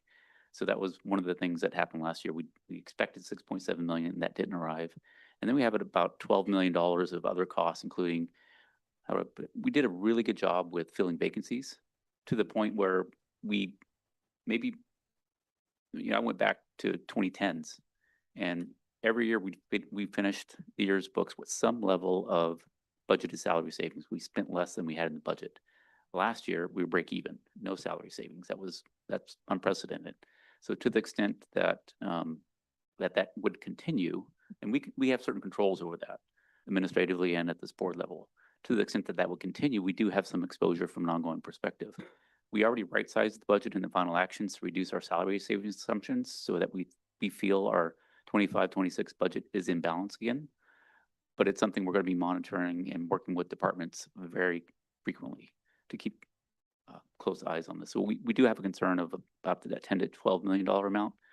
The fact that we again, good news, we didn't have salary savings. We filled positions, we paid positions to our budget authority. But we've always had a little bit of cushion there in this year. Last year's books, the preliminary unaudited, of course, finished with no salary savings. So that is an element that we're closely tracking. So one of the things that I am, obviously continue to be concerned about is the bond debt that we've issued on behalf of the storms from 17 to 23. And I know the first payment comes due in, is it 2027?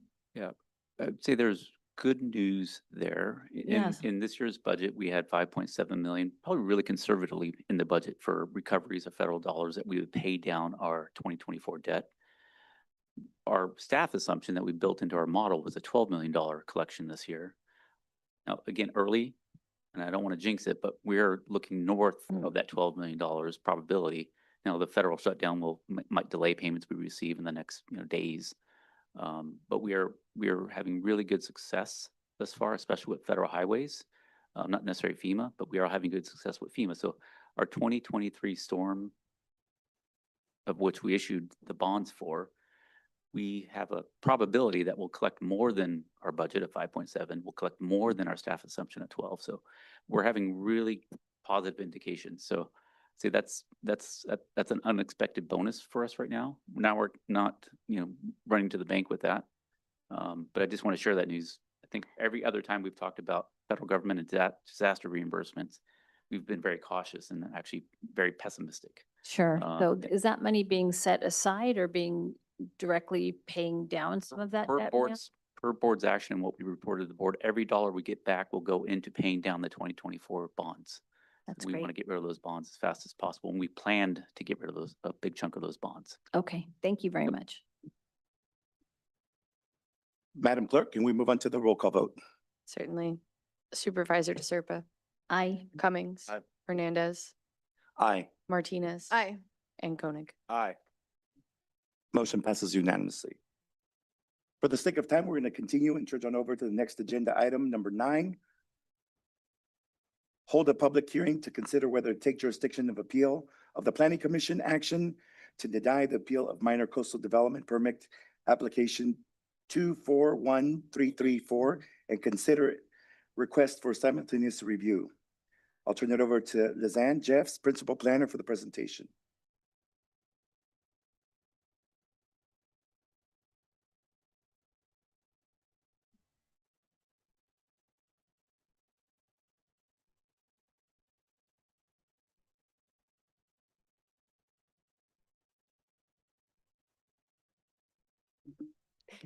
Good morning, everybody. So I'll try to keep this brief because I know we have a long agenda today. So application 241334 is a proposal to build a second single-family dwelling with an attached ADU on an existing developed parcel located in Beach Drive in Aptos. The parcel is located at the base of the coastal bluff, and it's in an area of homes that were historically developed on a beach, and in an area where the majority of Beach Drive parcels, including the subject parcel, are already developed with one single-family dwelling. The only difference is that this parcel is configured differently because it spans Beach Drive. The property is zoned RB, which essentially stands for Single Family Residential Zone located on a beach.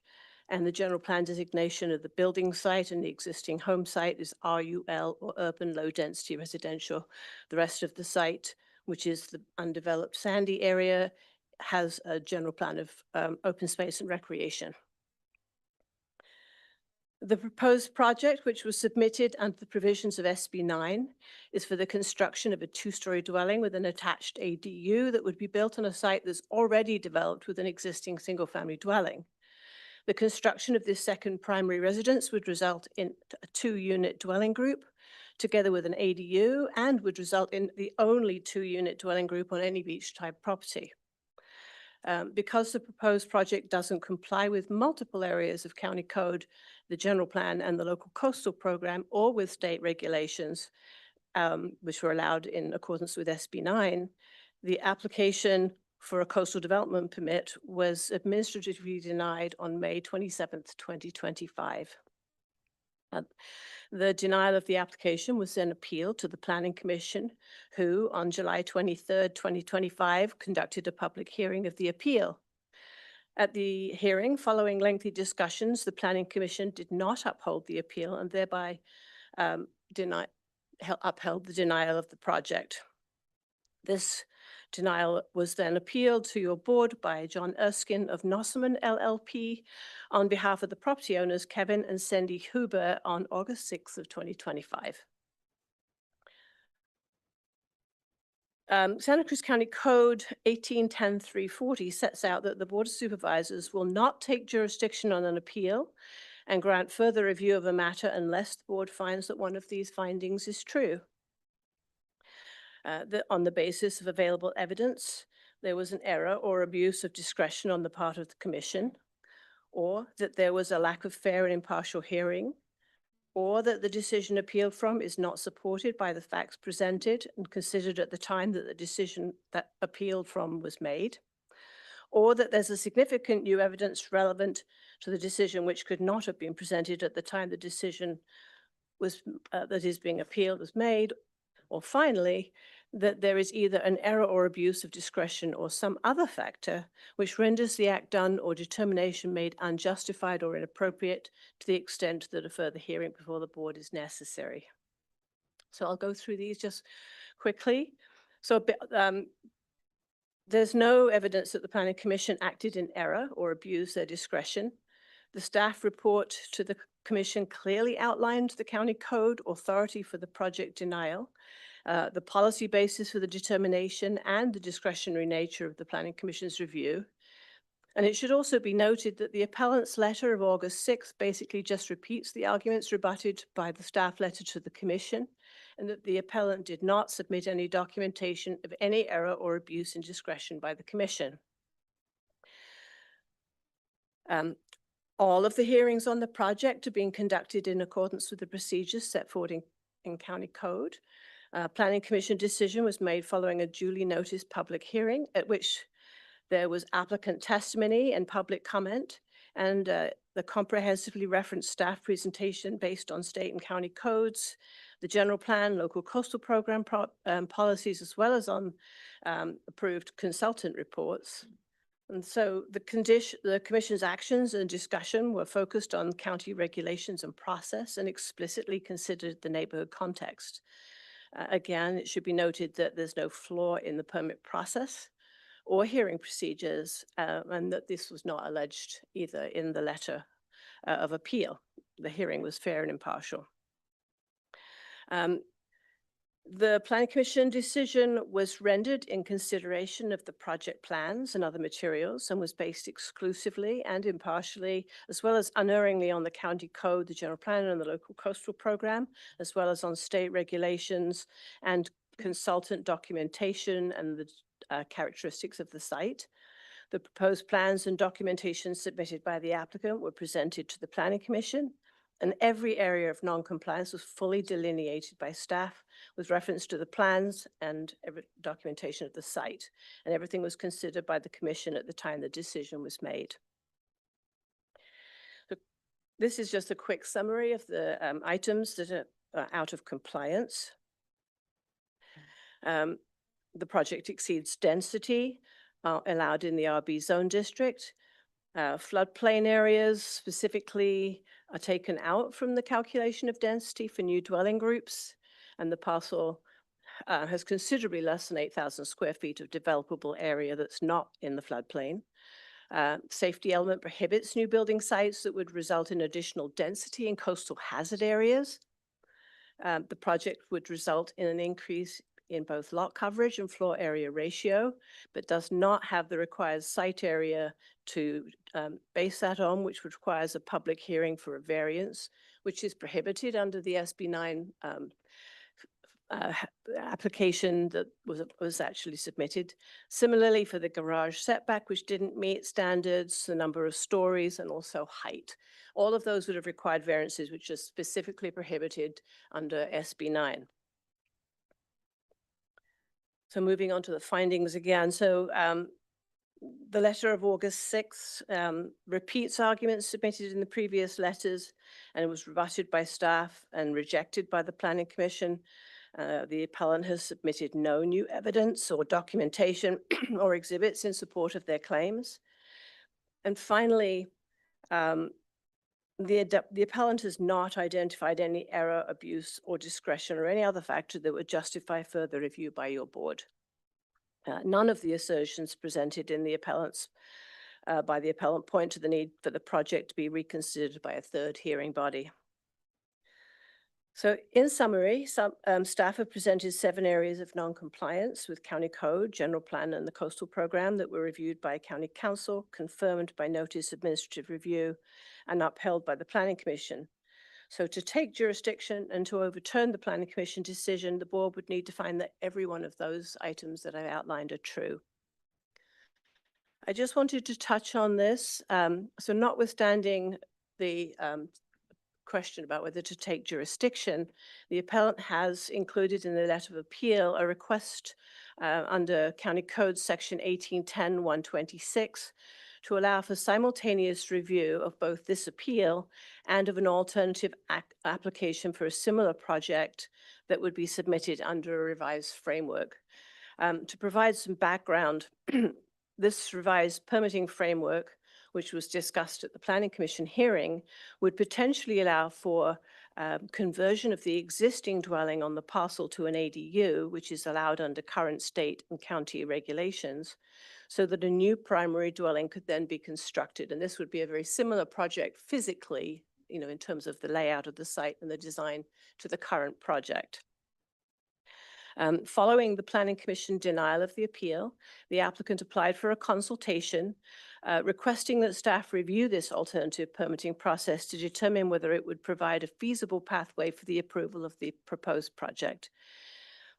Indeed, the consultation confirmed that under this alternate permitting pathway, the proposed dwelling would not be subject to density regulations that have been applicable to this SB 9 regulation application, and also the variances are the exceptions to site and development standards could then be processed in accordance with county code and the general plan and the local coastal program. These are the problems that were not allowed under SB 9.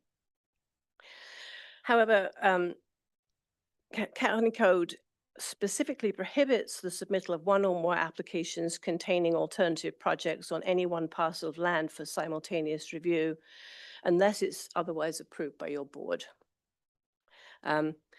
So this path is necessary only if the appeal remains active.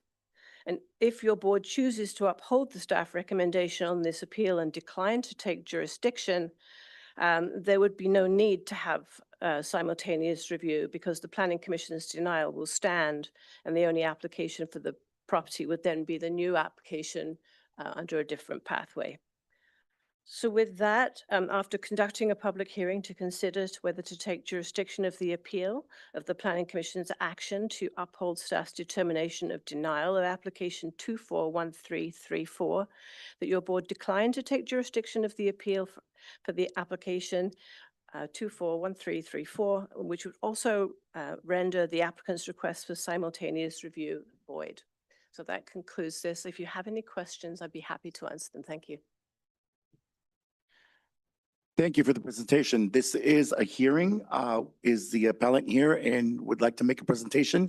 You have no more than 10 minutes.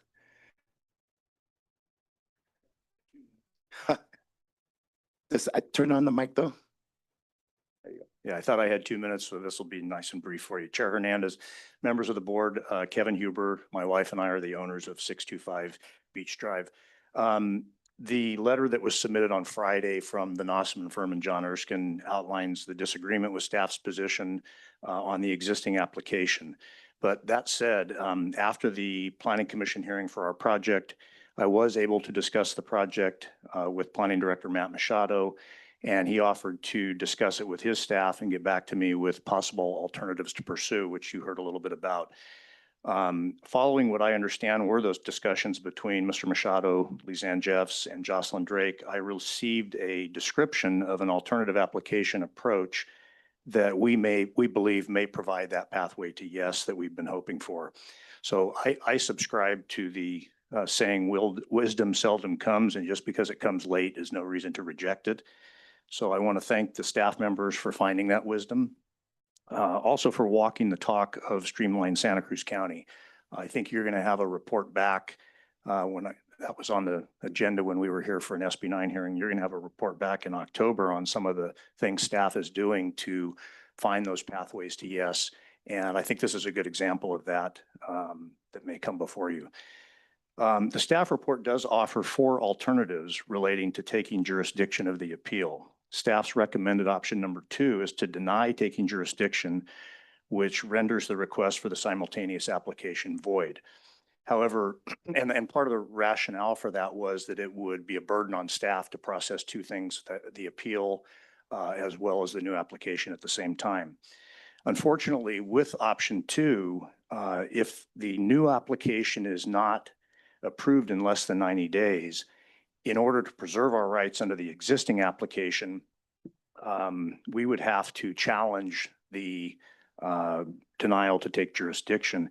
That would then add staff time and cost and headache for everybody. So I'd like to outline why I believe option 4 is a better alternative. Under option 4, the county would continue the decision on whether to take jurisdiction of the appeal to a date uncertain, and would then allow simultaneous application for the new project. This option would preclude additional burden on staff and would allow us to continue the productive discussions we've been having and submit the application. Option 4 is a win-win today. It doesn't prejudice us or the county. Option 4 doesn't take away your ability to deny taking jurisdiction in the future if you choose to do that. And option 4 is allowed under County Code Section 1810-340E3. So with that, I would respectfully ask the board to discuss option 4 with staff and to adopt option 4 as the preferred recommendation today. Thank you. And I'm available for questions.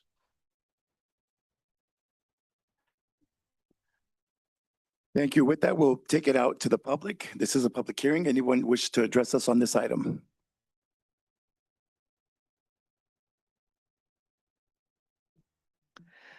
Thank you, Becky Steinbruner. It is odd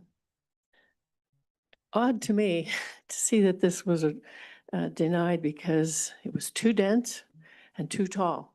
Take a look at downtown Santa Cruz. So I want to support the applicant's suggestion to adopt recommendation number 4 because it does seem like a win-win for everyone. And I want to commend county staff for working with him to come up with an alternate pathway that can support what he wants to do with his property and abide by county regulations. I also feel that your board should really consider the grand jury's recommendation that you should not be deciding these things, that you should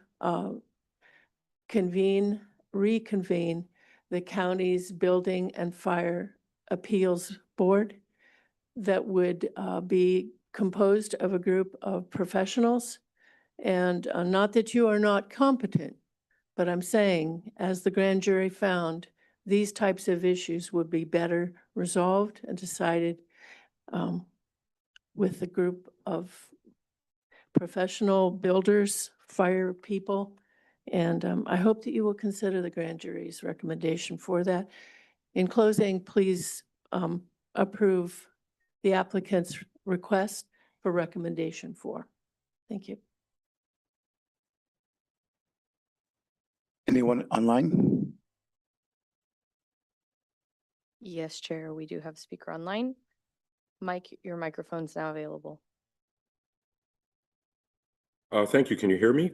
Yes, we can. Oh, good afternoon.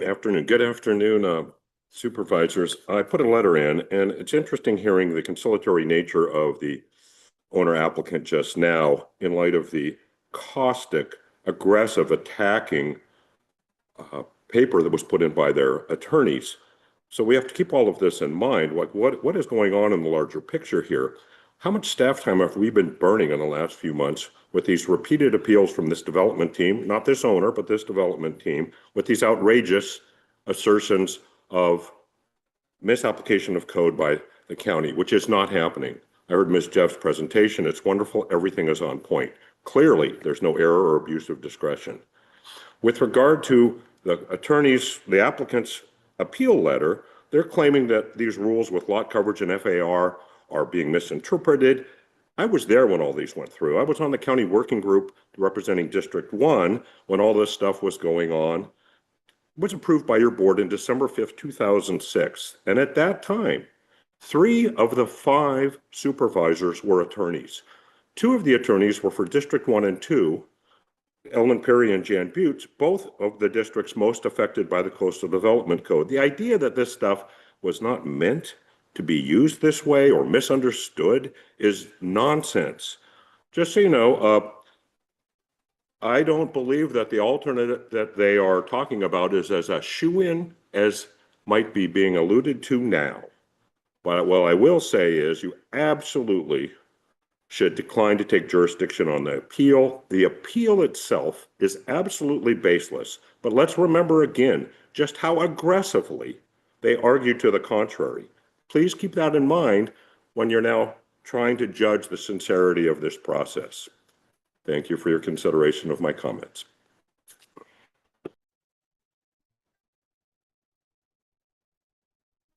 We have no further speakers online, Chair. Thank you. Just for clarification, I want to ask staff, does recommendation 4 apply or correlate to the alternative pathway that was discussed with county staff or with our director? I'm sorry, can you just ask that again? I didn't quite catch exactly what you're. So the applicant had during his presentation mentioned that he had discussed the alternative pathway with Director Matt Machado. Yeah. Does the recommendation 4 apply to that discussion? Yeah, oh, yes. Okay. So, yeah, there was an application submitted for a consultation.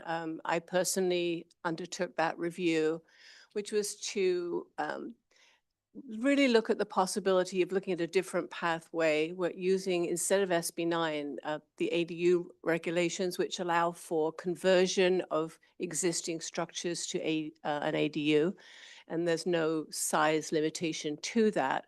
So what we were looking at is that the existing dwelling would then be converted to be an ADU, which would then allow for the construction of a new primary dwelling on the site. And the main issue with the current application is that we would have been having 2 main primary dwellings on the parcel, which is a density issue and then runs into the general plan policies and coastal policies, hazard areas.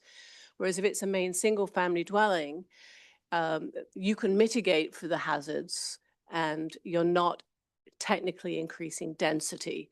It's slightly semantic in discussion, but so we looked at that and we looked at the different variances and exceptions that would be required, and looking at Beach Drive in particular, many of the properties along there, almost everything is required to get a variance for height because they have to be elevated above the flood zone, the wave run up. Almost all of them have variances to lot coverage, floor area, because the lots are small or very restricted. So the variances that would be required in support of that seem reasonable. Obviously, we would have to be analyzing the specifics when the application comes in, but we do have a pretty good idea of what the project is going to look like. So, we were able to look at it based on that. and feel that it does fit within the code, requirements, is something that could be considered. Thank you for the clarification. And with that, I'll bring back to the board for any comments, questions. Supervisor Koenig? Great. Thank you, Chair. Thank you, staff. I'll admit my head was spinning a little bit when this first showed up on our agenda, because I was like, didn't we do this one already? But then I realized we had just discussed this application extensively when we were looking at our SB 9 ordinance. And so that's why it felt a little bit like a do-over. And of course, as Mr. Guth pointed out, we've also received so many appeals from this development team that's also got us talking in circles a little bit. But I think it became clear during the SB 9 ordinance hearing that this project is really not a good fit for SB 9. County Council explained, Ms. Kirkish, that SB 9 is really a streamlining ordinance. It's not meant to apply in areas that are difficult or where there's hazards present, and that's what we've got here. And then, of course, we're seeing that there's sort of a catch-22 with an SB 9 application here, because the site requires variances and SB 9 disallows public hearings to discuss those variances. It's just completely untenable as an SB 9 application.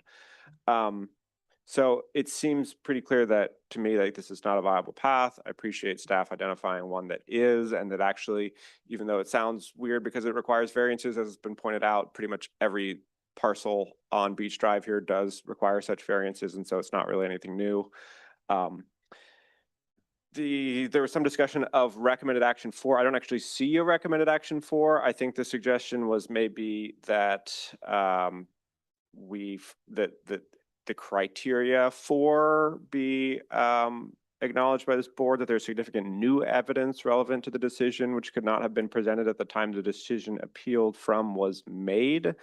I'm not sure that, I don't see that we actually meet that criteria, given that an alternative application was discussed at the Planning Commission. I don't see any new evidence here. County Council. It's just, in the executive summary, there were 4 options identified. And so what the applicant is pointing out is to take the 4th road, which is just to continue the item.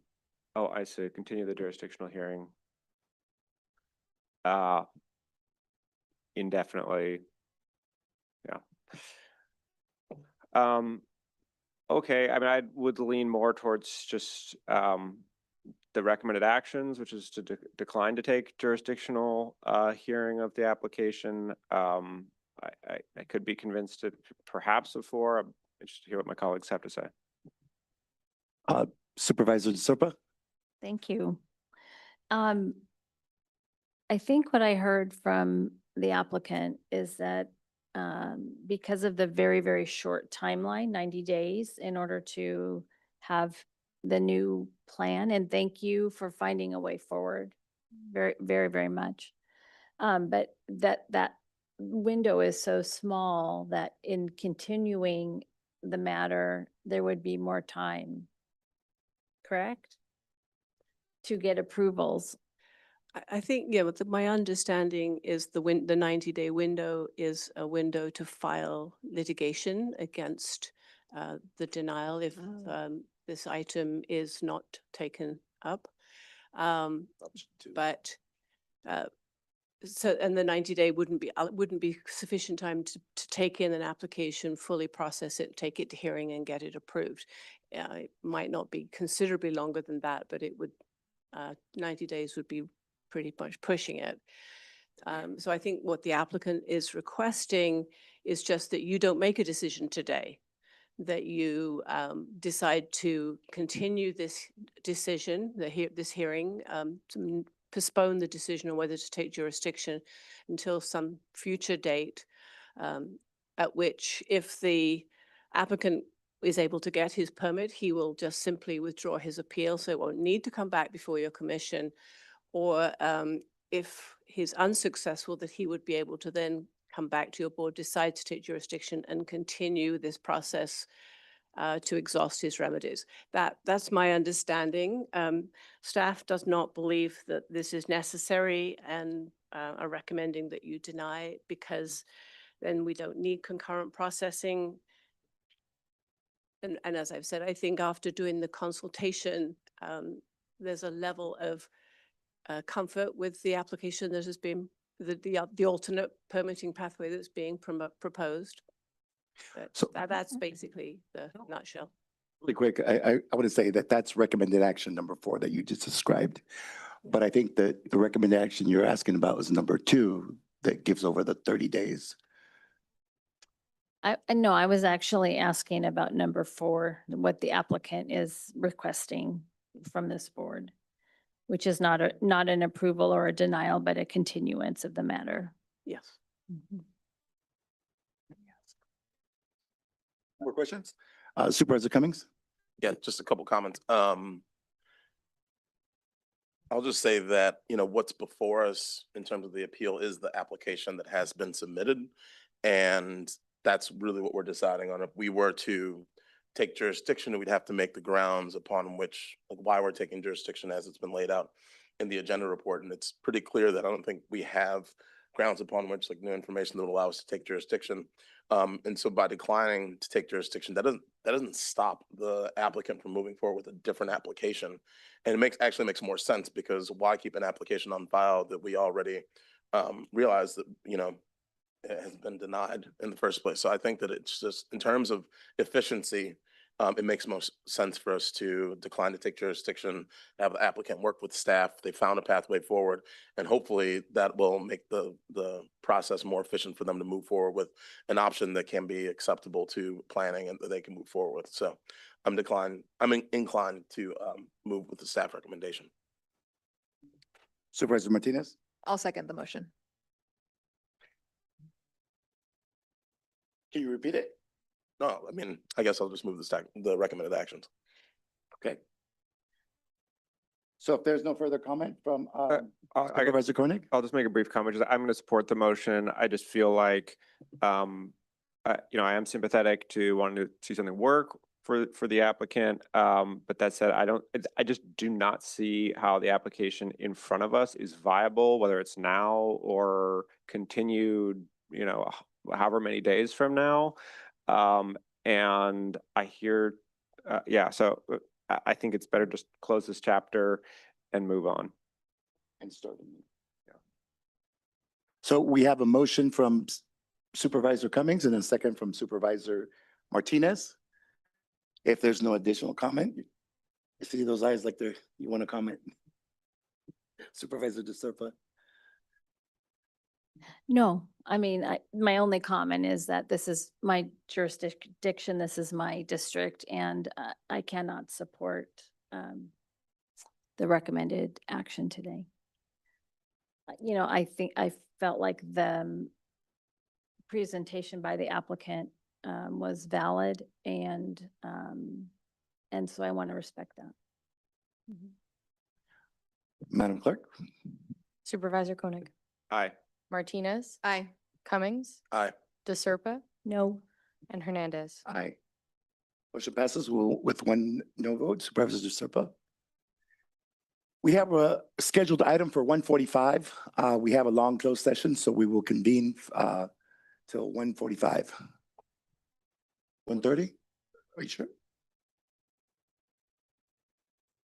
Yes, it's a 1:30 special set item, and there's nothing reportable from closed session. Okay. So that's 1:30 or so.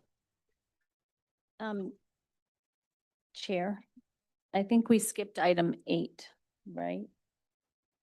So we need to come back to that. Yeah, we skipped item 8, so item 8 should be the first thing picked up after lunchtime.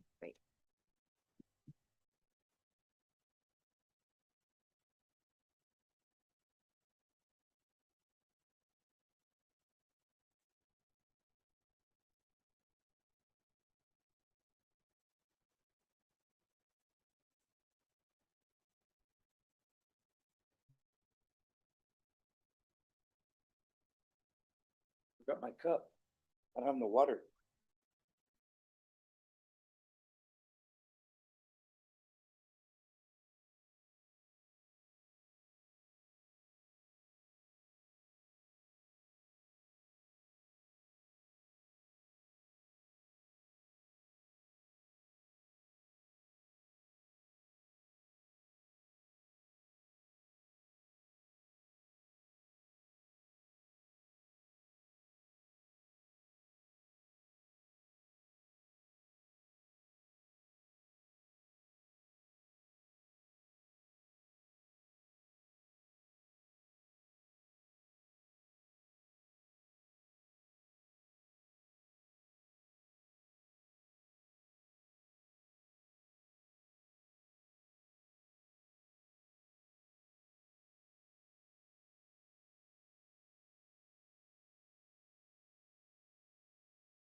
Before we move on to the scheduled item, we're going to finish on item number 8 on the agenda. Consider Health Services Agency proposal to continue to monitor and assess the MediCruz program on a quarterly basis through fiscal year 25, 26, and take related actions. I'll turn it over to Karina Moreno, as the Director of Health Services, Jennifer Herrera, Assistant Director of Health Services, and I scratched over my, Lan Wang. yes, Lan Len Wang. Thank you. Good afternoon, members of the board, Chairman Hernandez. We are here to present an update and a proposal for you on our MediCruz program, which is our indigent care program. So we have our staff here who will provide you with that information and will be available for questions. Jennifer? Great, thank you. Good afternoon.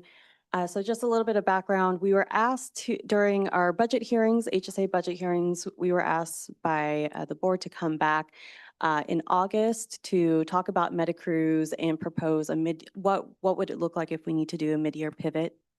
As we already heard this morning, when HR1 actually passed, we didn't see quite this cascade, the quick cascade of changes needed to the MediCruz program. So we did ask for a deferral to take a little bit more time, meet with stakeholders, do a little bit deeper assessment within our team. It really is, with the Medicaid changes being rolled out over a few years, we're really taking on the mindset of a marathon, not necessarily a sprint, and being reactive to making too many changes too quickly.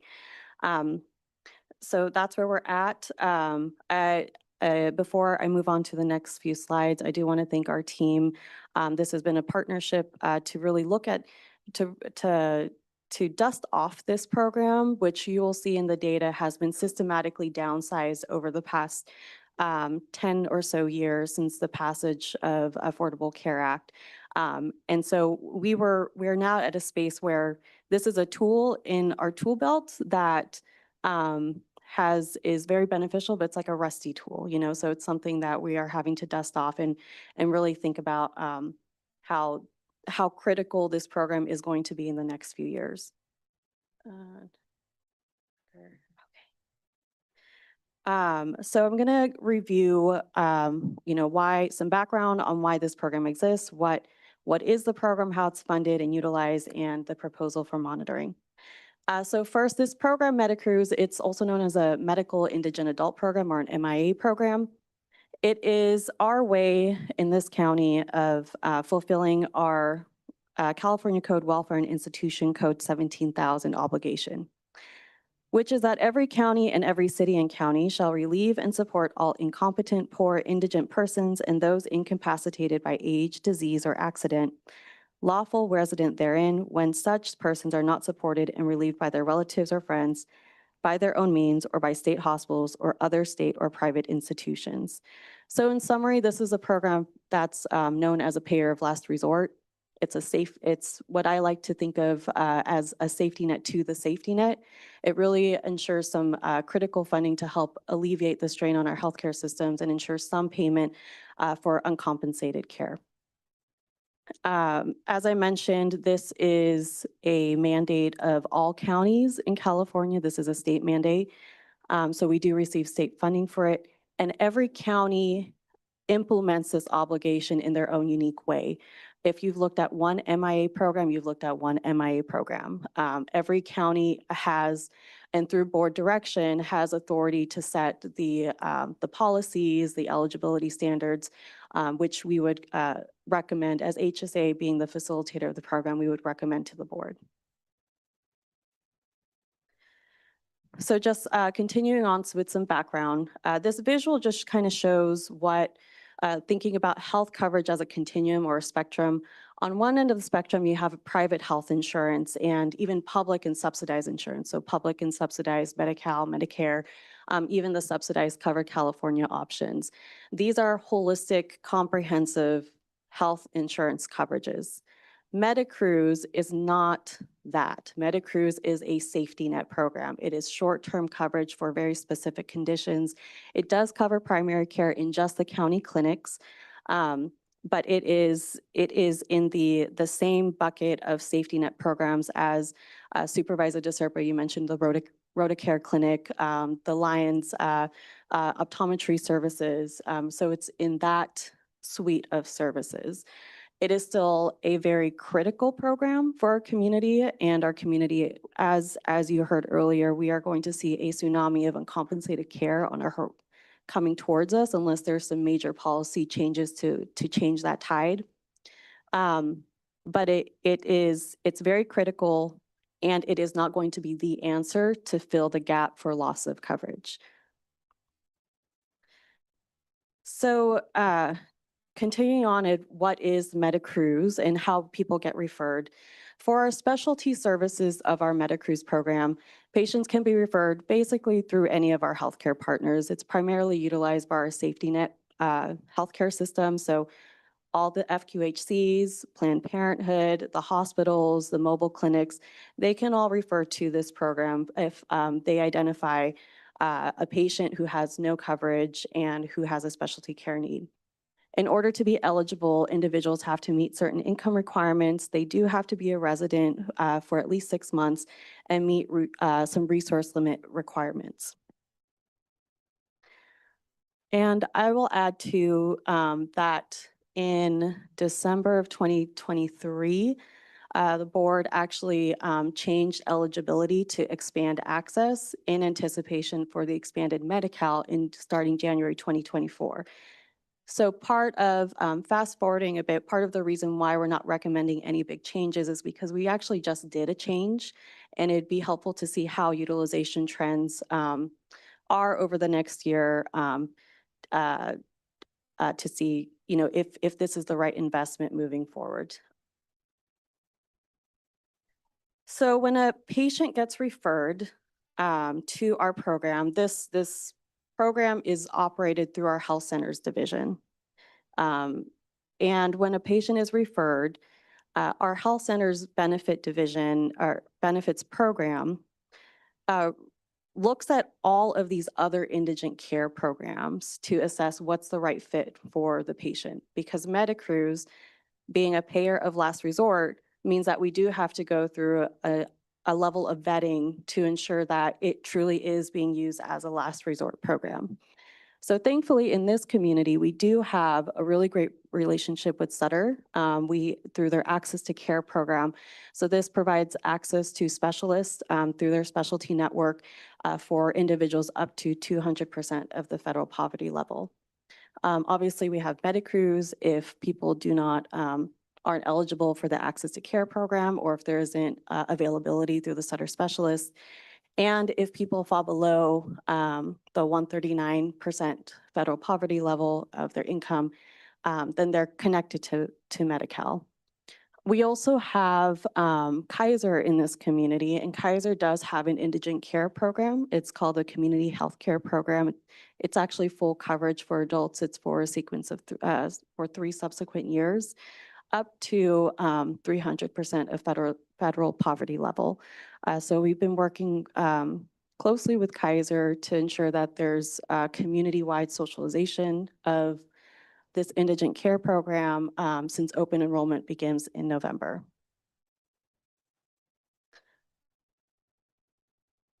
So going into funding, in your board item, we mentioned that this program is funded by state realignment. It's about 1.8 million for this year. That's the 72% on this pie graph. When we look at MediCruz as a program, there are a couple of other allocated funding sources in this program designated for indigent care.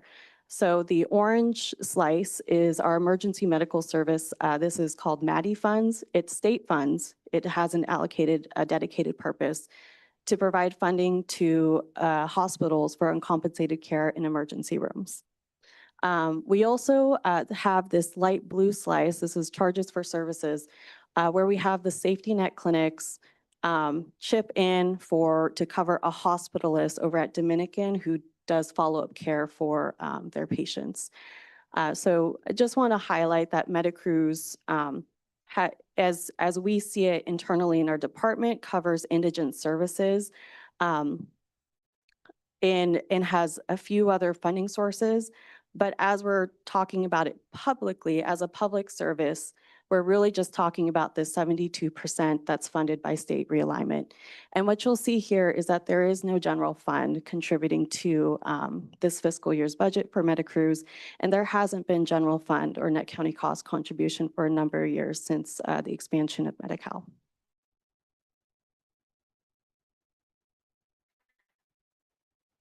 Okay, so this is our actual revenues and expenditures by the 3-year fiscal year average, by 3-year increments going past 20 years. So you'll see here, so first I want to point out that the Affordable Care Act expansion of Medi-Cal groups was around 2014. And you'll see that is when we started to see a downward shift in terms of our funding and our utilization, our expenditures. At that time, when the state opted in to expand Medi-Cal eligibility, they passed AB 85, which shifted our health realignment funds away from funding programs like MetaCruz into more like social service programs. So we are at a point right now where we don't have the state realignment, like systematically, the state decided, hey, because we are going to see more people covered by full health insurance, we believe that counties no longer need the state realignment dollars for this health purpose. And so it was taken away from us at that time. And you see that reflected in the downward trend of the light blue line. So pre-ACA days, if we want to use that as a rough baseline of what we could potentially see with uncompensated care, we had revenue of about 5 million on average. And we had expenditures around 6.5 million on average. The gap between that 5 million and 6.5 million was covered by general fund at the time. Let's see. And so, you know, the question that we were exploring during this assessment is, what would it look like if we needed to ramp up the program? And so again, just using roughly the pre-ACA data, right now we're at about 1.8 million in terms of what we get for revenue with state health realignment dollars, which is separate from behavioral health realignment. And I forgot to mention earlier that MetaCruz only covers medical. The specialty behavioral health services are funded through a different system and has a different regulatory requirements. So we are at 1.8. We would need roughly about 5 million additional dollars just to get back to pre-ACA levels if we're looking at that level of expenditures. But in addition to that, because there's been a systematic downsizing of this program in terms of operations, we basically would have to rebuild and modernize the program as well.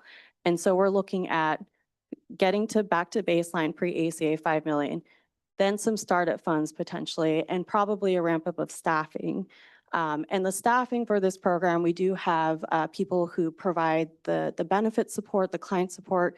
We also have physicians reviewing the specialty referrals to ensure that they meet our policies in terms of meeting criteria for MetaCruz specialty services. And so all of that adds up.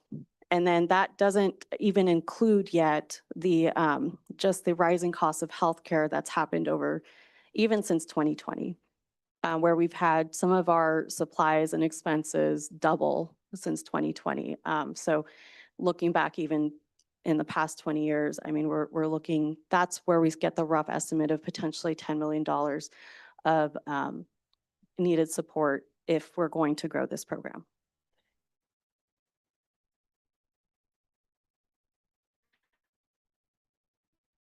So this graph shows what our MetaCruz client numbers have been over the past 5 fiscal years. The blue bars are primary care. Again, this is just through the county health centers. And then the orange bar are is the specialty care that we get referrals from everywhere in the county. The gray line just shows the total. We did see a bump up of clients during the pandemic, people seeking care and probably deferred care and people coming into our clinics. But we're starting to see that trend downward and it continues to go downward into this past fiscal year of 24-25 with the continued expansion of Medi-Cal. Just looking at the 23-24 data, the 661 patients that we're seeing in primary care, that accounted for about $379,000 of that year's allocation for MediCruz. The 173 patients accounted for about $1.5 million of cost that year. So just to give you a sense that we see more patients in primary care, but it's less expensive than those we see in specialty.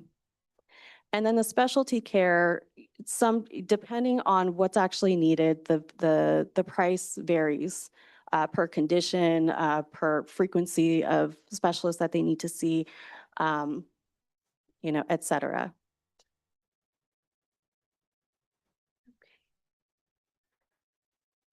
All right. And I will turn it over. So that's just a general assessment of where we're at with the MediCruz program. I will share that as we've been assessing this internally, we've had Lan Wong, our health equity officer, closely involved with driving this assessment because we do see MediCruz as it's one slice of, well, as I mentioned, it's a safety net. A safety net is like a quilt of different services. If you pull on one end, it's going to affect the other. So if we're growing or restricting MediCruz, how does that affect the general healthcare system and access to care? And how does that affect equity outcomes, health equity outcomes?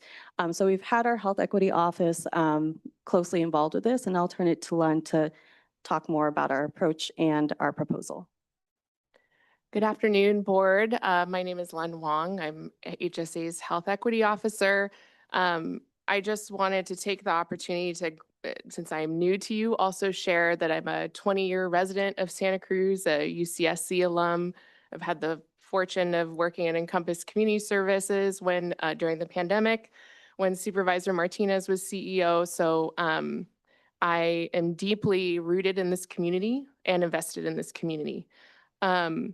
Also to share that I want to think about, I listened to the HR1 impacts and the presentation. You've heard a lot of challenging news today. And really grounding the MediCruz proposal as one strategy amongst many, many other strategies we are exploring with our healthcare stakeholders and community partners. So just as we go through the plan, I'll share a little bit more about that work. And also just to share, the Health Equity Office was really born out of the board's ruling of racism as a public health crisis back during the pandemic. So thank you for making my position come to fruition. And that key part of our work in health services is to ensure equitable access to care. So I'll talk a little bit more about those strategies that we've been working on. So what you'll see here, the fortunate thing is we had so many key stakeholders that we couldn't fit them on the slide. So we have been very actively engaged as of July 15th.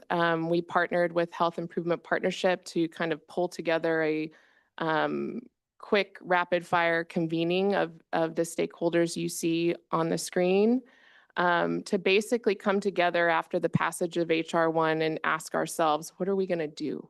Right? What are we going to do to mitigate these impacts that are going to be felt all the way from the ambulance pickup of any resident, our public health division, all the way to the hospitals, the clinics, as well as our partners in behavioral health schools, right? The ripple effect.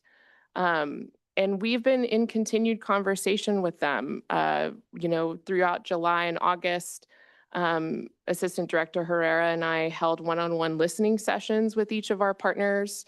We held 14 listening sessions in total. And just recently, last week, in September 24th, we convened about 22 of our healthcare stakeholder partners to basically begin discussing preliminary strategies on how we're going to ensure that our healthcare system in this county remains fiscally sustainable and operational. So just grounding this a little bit more in MediCruz is one strategy that certainly our collective group is considering.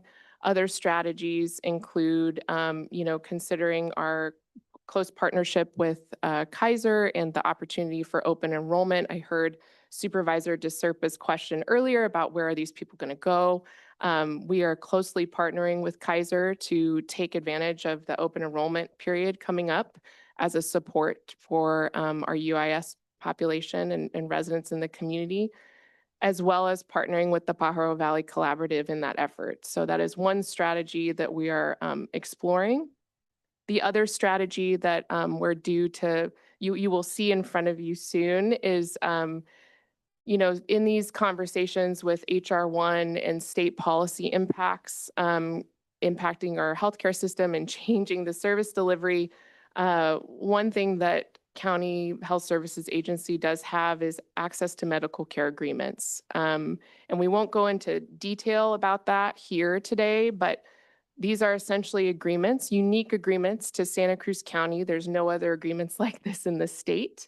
And they were really born out of the spirit of collaboration and the recognition that we all need to partner together to ensure that everyone has access to healthcare in our county. And if you're a healthcare system in our county, that you are committed to that mission. We are looking at modernizing these agreements in the context of the HR1 and state policy impacts. Some of the preliminary strategies that have been discussed are strategies to ensure our emergency rooms and our hospitals remain operational, ensuring that every community member still has access to primary care, and understanding that there will be real fiscal challenges to that goal. And also closing the gap for specialty care needs. So one of the things that you'll see that is tethered to MediCruz is the impact of specialty care costs. So for example, if you look across our fiscal years 24 and 24-25, you'll see that our specialty care costs are roughly 1.5 million. However, the number of patients served varies. So one year we had 43 patients, the other year we had 173. So it really is dependent upon the medical condition that the patient comes to us with. One more thing on the stakeholders. We are planning to convene in person on a monthly basis, and for the Health Equity Office and the Health Services Agency to be the convener. We greatly appreciate that our partner, Health Improvement Partnership, was at the table today for this critical discussion, and we are committed to continuing to include them as a stakeholder. The other thing I heard Supervisor Cummings say earlier this morning was, what can the community do, right? From what I see and from my past work being like an equity public health consultant throughout rural areas and urban areas, is we will need support from our philanthropy partners. So thinking about engagement there might be helpful.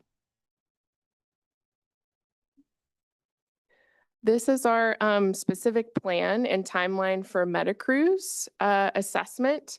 So as you saw earlier this morning, a lot of those HR1 impacts to our healthcare system in particular won't quite take effect right now. Some of them are taking effect, but for MediCruz, we don't really expect our enrollments to rise suddenly or continue until maybe the end of Q2 at the earliest, or more around Q4 as the state Medi-Cal changes take effect. So really what our proposal to you today is that we continue to closely monitor different metrics for MediCruz. So looking at our enrollment trends, what are our client referrals looking like? What are the approvals and denials of those referrals, and also our actual expenditures and our revenues coming in on a quarterly basis. Of course, if there were to be some kind of unpredictable event that happened that would change that plan, we would of course come back to the board earlier. But it's our plan to come back during the initial budget hearing, to provide an update and kind of look forward to fiscal year 26, 27. And so that concludes our presentation, and we are open to any questions. Thank you for the comprehensive presentation today. If there's anyone from the public that wishes to address us on this item, please come up now. Is there anyone online?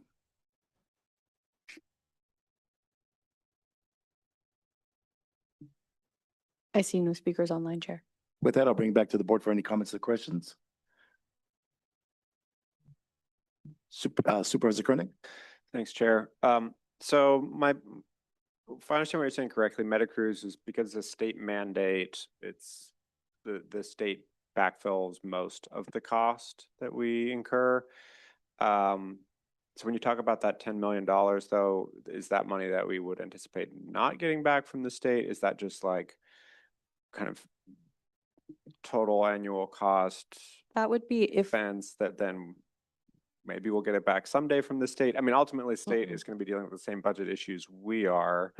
And so I imagine, I mean, yeah, I could just go ahead and elaborate Yeah, on I that. think that is, if we were not knowing where the source of funding would come from, if we were looking at rebuilding this program using the baseline of pre-ACA utilization.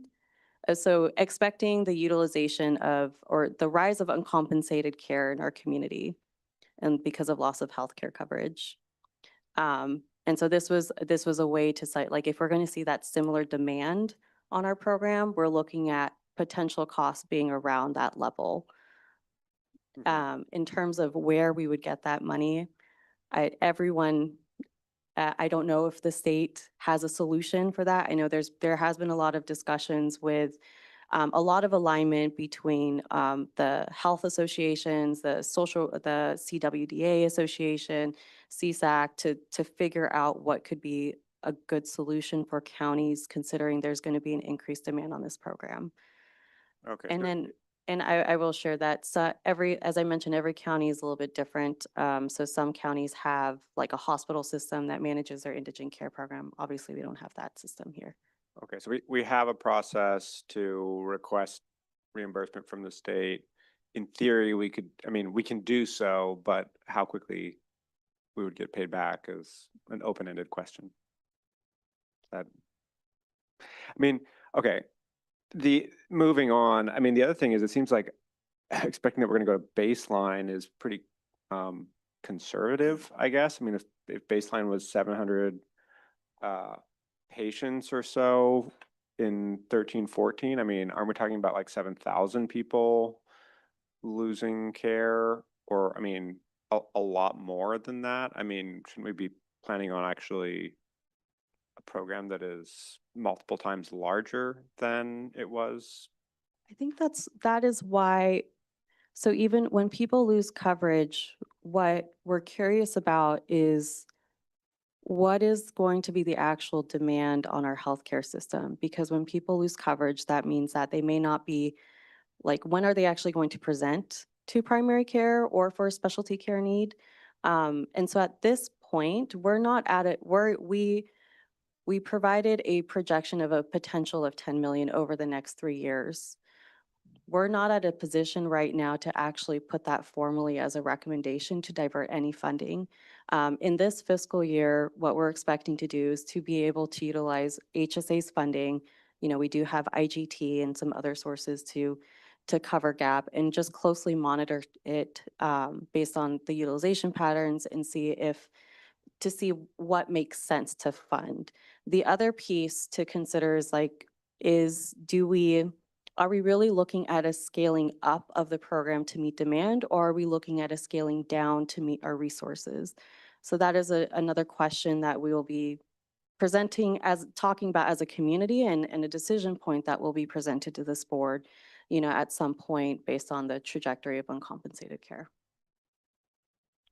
Okay, one last question. It seemed like about 25% of all the Medicruise expenditures were actually like some kind of claim by the hospitals against, for uncompensated care. Did I get that right? And 20% for one thing, and then I think for ERs, and then 6% for other follow-up doctor care. Wouldn't we expect that to grow if there's just more people who are uninsured? I mean, couldn't that eat up the whole program? So for the EMS funding, the MADI funding, it's similar to realignment. It's tied to like vehicle fines and fees. So depending on how the economy is performing, that would impact that fund and that allocation that we get. Okay, thanks. Supervisor Martinez? Thank you. Thank you for starting the conversation about something that is critically important and could lead to some pretty just significant decisions that will come before the board. This morning we heard about, food and coverage and healthcare, and now we're hearing about, Medicruise, and later we'll hear about homelessness, and all of these will come to a head when we are making community-wide decisions about what our community-wide priorities are. So it's really helpful to have this information and this content as we're starting to wrap our heads around the new reality. So thank you for bringing that. I had one kind of technical question, couple of technical questions. One, I think I heard you say that Medicruise folks can use Medicruise at our local county clinic. Can you just clarify what you meant by that? Yes, so we do utilize Medicruise to cover uncompensated care at our FQHCs, our 3 FQHCs. Being our county clinic as well as Santa Cruz Community Health and Salud Para la Gente? No, so just the county Just the run county clinic. Okay. Mhm. Okay, and then help me understand what the state mandate is for covering this medical indigent costs. Like, do other counties have a broader or more narrow scope of what is covered? Is this a local decision, or is it really clear these are the costs that a county must cover? It's not really clear. So every county has its own sort of way of doing it based on their resources. What is really clear is that the county is mandated to have some program that covers indigent care. But included in the board memo is a link to a California Healthcare Foundation report, actually was just recently released. It has a grid of all of the county indigent programs and their variations. Some cover primary care, some only cover emergency care. All of them have different levels of federal poverty income limits. So there is a wide variety. In general, it does cover it does not cover behavioral health, as I mentioned, but it doesn't directly dictate which like specialty services or primary care services are covered. That's helpful. And since this is, it becomes like coverage, much like a insurance, almost like an entitlement. Is there a timeline that a county must follow to make changes to their program, like you might expect if somebody was eligible for a program and you were changing eligibility? Or is it something that a board could decide like in in one action at a board meeting? It's our understanding that it's locally controlled, so it's to the board's discretion. I don't believe there's a specific timeline or process or anything. Okay, thank you. Well, that's helpful because, like I said, this is really what today's about, is teeing this county up for future decisions. And probably in this item more than any other one, I think it's going to be critically important that we're centering equity into those conversations. You know, there are going to be individuals and people who are going to be worse off than others, and parts of our community that will be completely falling at the bottom of these cracks in the safety net. And so my hope, as you be prepared to come back to us before budget hearings, is that you're really thinking about, you know, health equity, obviously population health, and kind of like where, as we're facing difficult decisions, can we make sure that our commitment to equity is front and center? And of course, this will also come from some of the community dialogues that we're preparing to have later this fall. So it all ties together. And so thank you very much for bringing us this today.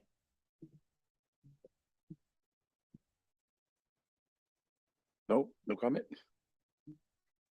Can I? Yes, Supervisor. Thank you. Silva. Thank you.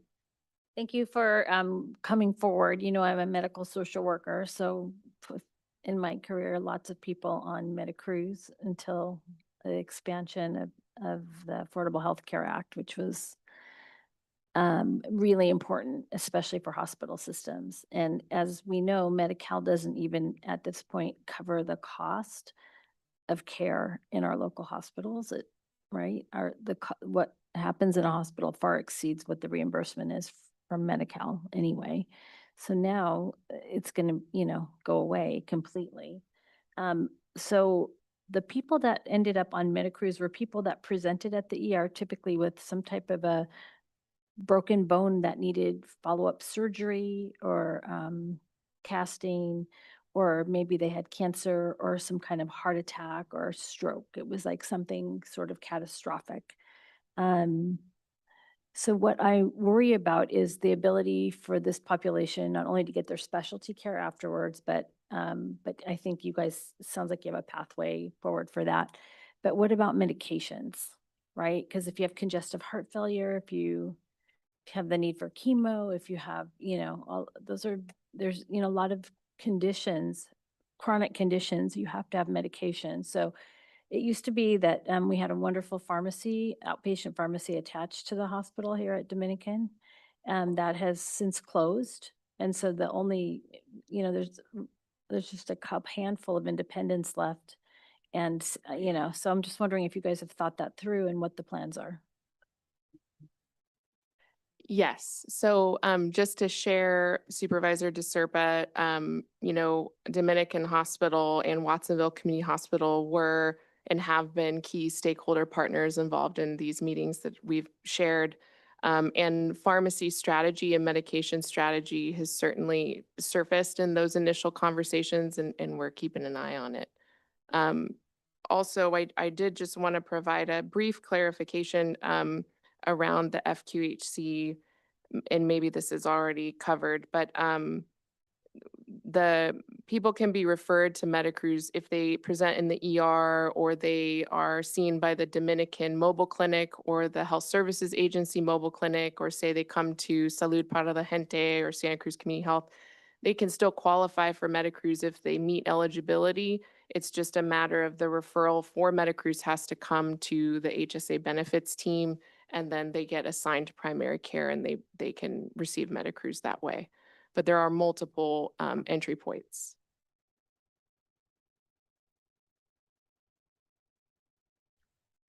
So one follow-up question. So right now, do we have a budget for Medicruz? Did I see somewhere it's like 600,000 is in that account, or is it much more than that, or? It's 1.8 million. 1.8, okay. Okay, thank you. So we have the recommended actions in front of us. If there's anyone, bring it back to the board for entertain a motion.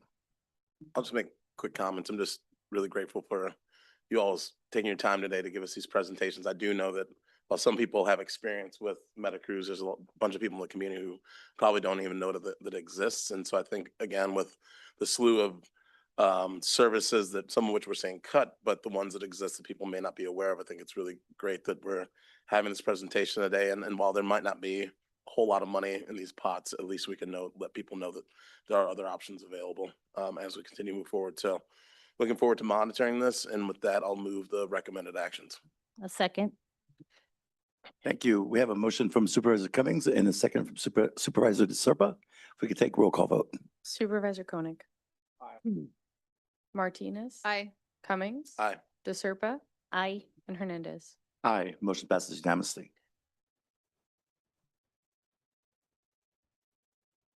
With that, we'll move over to the scheduled item for 1:30. Running a little bit late. Next on the agenda is item number 12, conduct a study session on housing for a healthy Santa Cruz strategic framework, adopt county encampment response guidelines, and take all related actions. I'll turn it over to Randy Morris, Director of Human Services, and Dr. Robert Ratner, Housing for Health Director, for the presentation.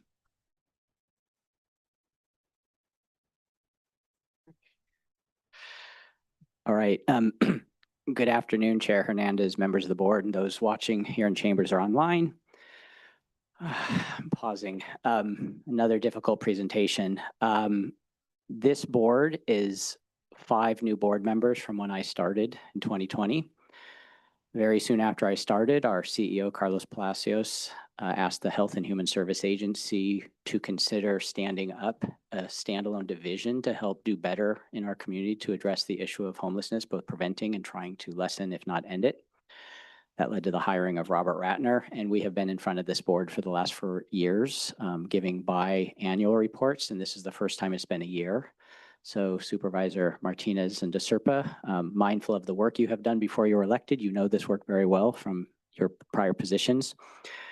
I feel like I need to pause and just find a balance between taking a few minutes to introduce this topic before Robert goes for a formal PowerPoint, to look in the rearview mirror and share with you what I see as the formula that has led to progress.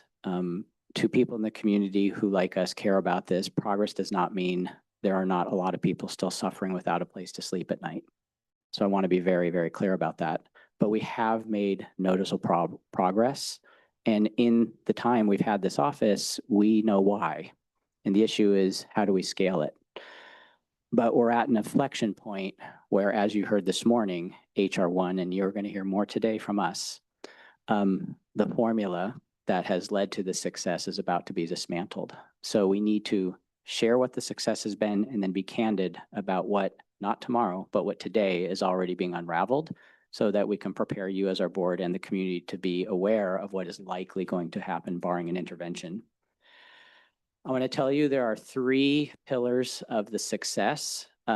The first one, I am going to violate department head protocol because I am going to say something about my CEO, Carlos Palacios, without him even knowing I'm going to say this. If you are disappointed in this, Chair Hernandez gave me permission to do this, so maybe we can all 3 talk. I asked Chair Hernandez if he was mind being that personal.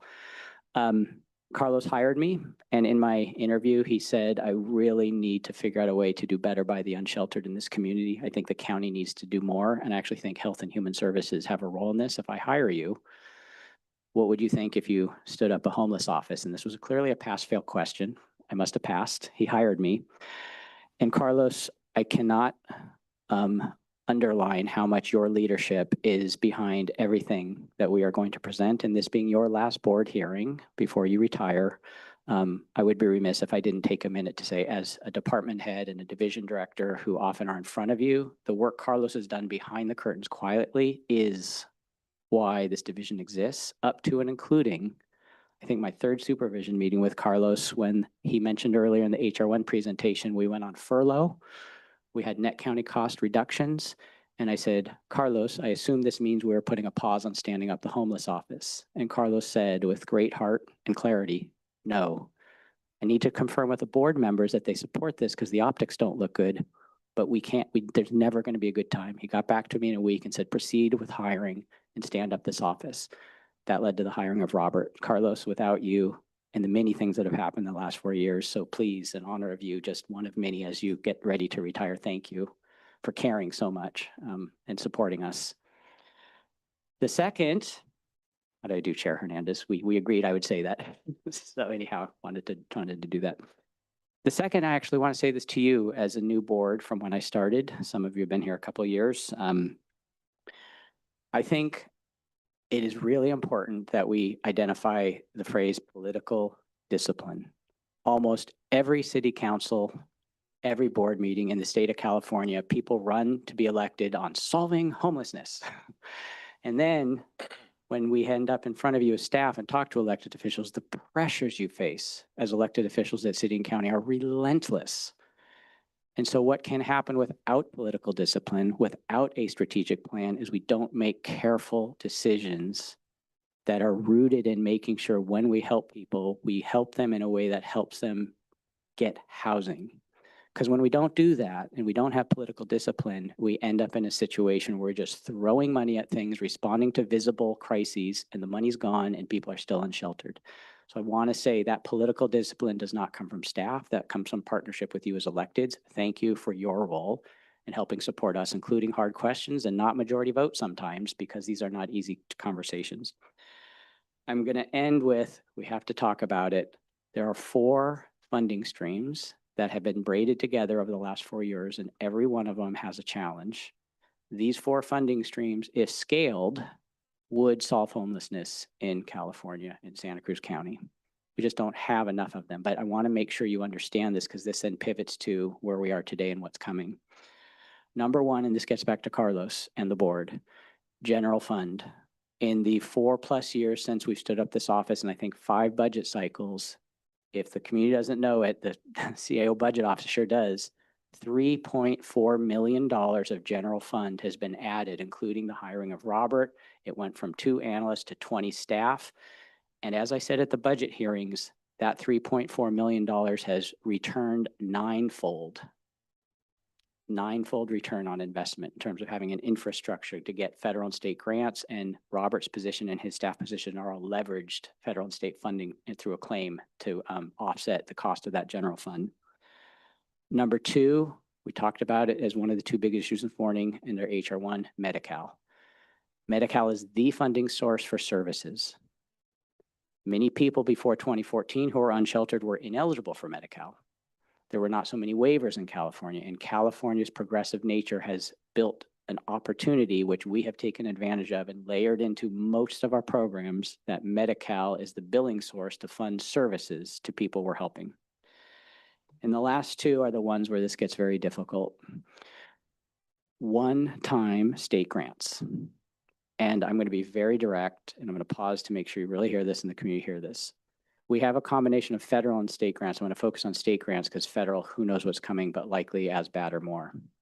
The one-time state grants that everyone has been made public and your board has approved, they have a termination date. And as we look forward, 50 to 75% of the one-time state grants we have are set to expire with no backfill. So I just want to be clear, one of the major braided funding streams that we've had to help effectuate change and make the progress Robert will articulate looking in the rear mirror, one time, everything else in human services with rare exception is an ongoing revenue stream that keeps running programs. It maybe adjusts up and down. Everything Robert's run is one-time state grants, and we knew there would be a cliff, and the cliff is now. The last one, I have been in the field 35 years. Before Carlos hired me and we stood up to the homeless division, I've never been an administrator over a homeless office. I've been a professional in the field for a very long time. And I want to end with the most important piece of the equation that I did not understand until we hired Robert and this office was stood up. Unless we name the true crisis that we're confronted, and that is lack of affordable housing, you can throw all kinds of money at all kinds of things, but somebody cannot find a way to pay for the roof over their head, which is usually rent. Who is going to bridge the gap between income? If we get people on SSI, it's less than $1,000 a month. If they have a minimum wage job, it's less than $2,000 a month. You cannot afford market rate rent in California, particularly Santa Cruz County. If you do not have a way to pay to support people to pay for their roof over their head, it's all a lot of stuff around the edges. So I want to thank the Santa Cruz Housing Authority, Jenna Panetta, the board behind them, for the partnership she and Robert have developed, because it is housing vouchers that have been woven into this braided funding stream that have been the reason. I know a lot of people think they solved homelessness for this and that and the other. Housing vouchers. I'm going to really pause to make sure you hear this. Our calculations, depending on the federal shutdown and what appropriations the feds do, with the termination of the pandemic-related emergency housing vouchers coupled with multiple other funding streams that fund housing vouchers, we are looking at somewhere between 550 to 800 housing vouchers being terminated by December of 2026. That's not a local action. So on top of the MetaCruz discussion, on top of the HR1 discussion, the state funding is being cut in half. The housing vouchers, barring some intervention at the federal level, are being terminated effective December 26, at least 550 on up to 800. Those people will not have a way to pay for the roof over their head when those housing vouchers go. We have made progress. I think we should celebrate we've made progress. Many counties have made progress. The formula I outlined is the reason I believe we've made progress, and those 4 funding streams are all at risk. And so with that somber comment, Robert is going to walk through what we've done, where we are, efforts to mitigate, and kind of look forward to an honest discussion with you all because it fits into the larger ecosystem of what's important, what can we mitigate, and where are we going to just have to realize these cuts are going to impact us in a very difficult way. So turn it over to Robert. Thank you, Randy. Thank you, members of the board. And I was hoping that the day would be building up to positive news because I do have something positive to share with you all that we've made progress on addressing homelessness. But as Randy alluded to, there's been a lot of buildup around funding losses and challenges facing us. So I'm going to mix in some positive, some hopeful messages, but also we need to go into what we're facing with eyes open.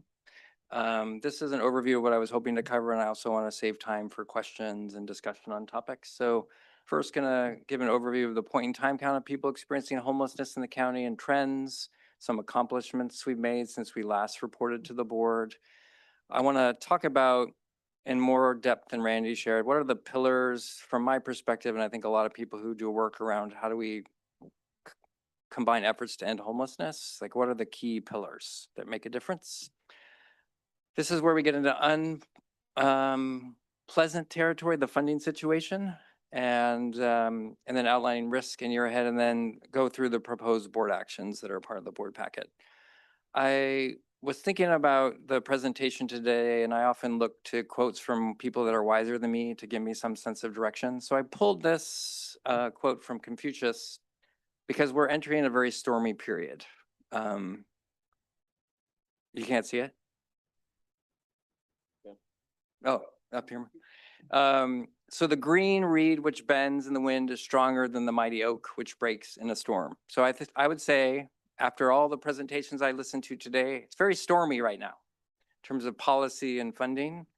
And a couple of characteristics about the green reed that I want to highlight as you think about all these challenges before us at the local level. One, the green reed, they're often together in a group. They have deep roots that hold them grounded. And so within our Housing for Healthy Santa Cruz framework that we've had for the past 5 years, there's some pillars of principles that we've tried to abide to when the winds and the storms kind of push us to move in a different direction. But they bend. So that means we have to be flexible and we have to be open to creative ideas, whether that's neighborhood gardens or finding new ways to share housing or finding new ways to bring in money to help people.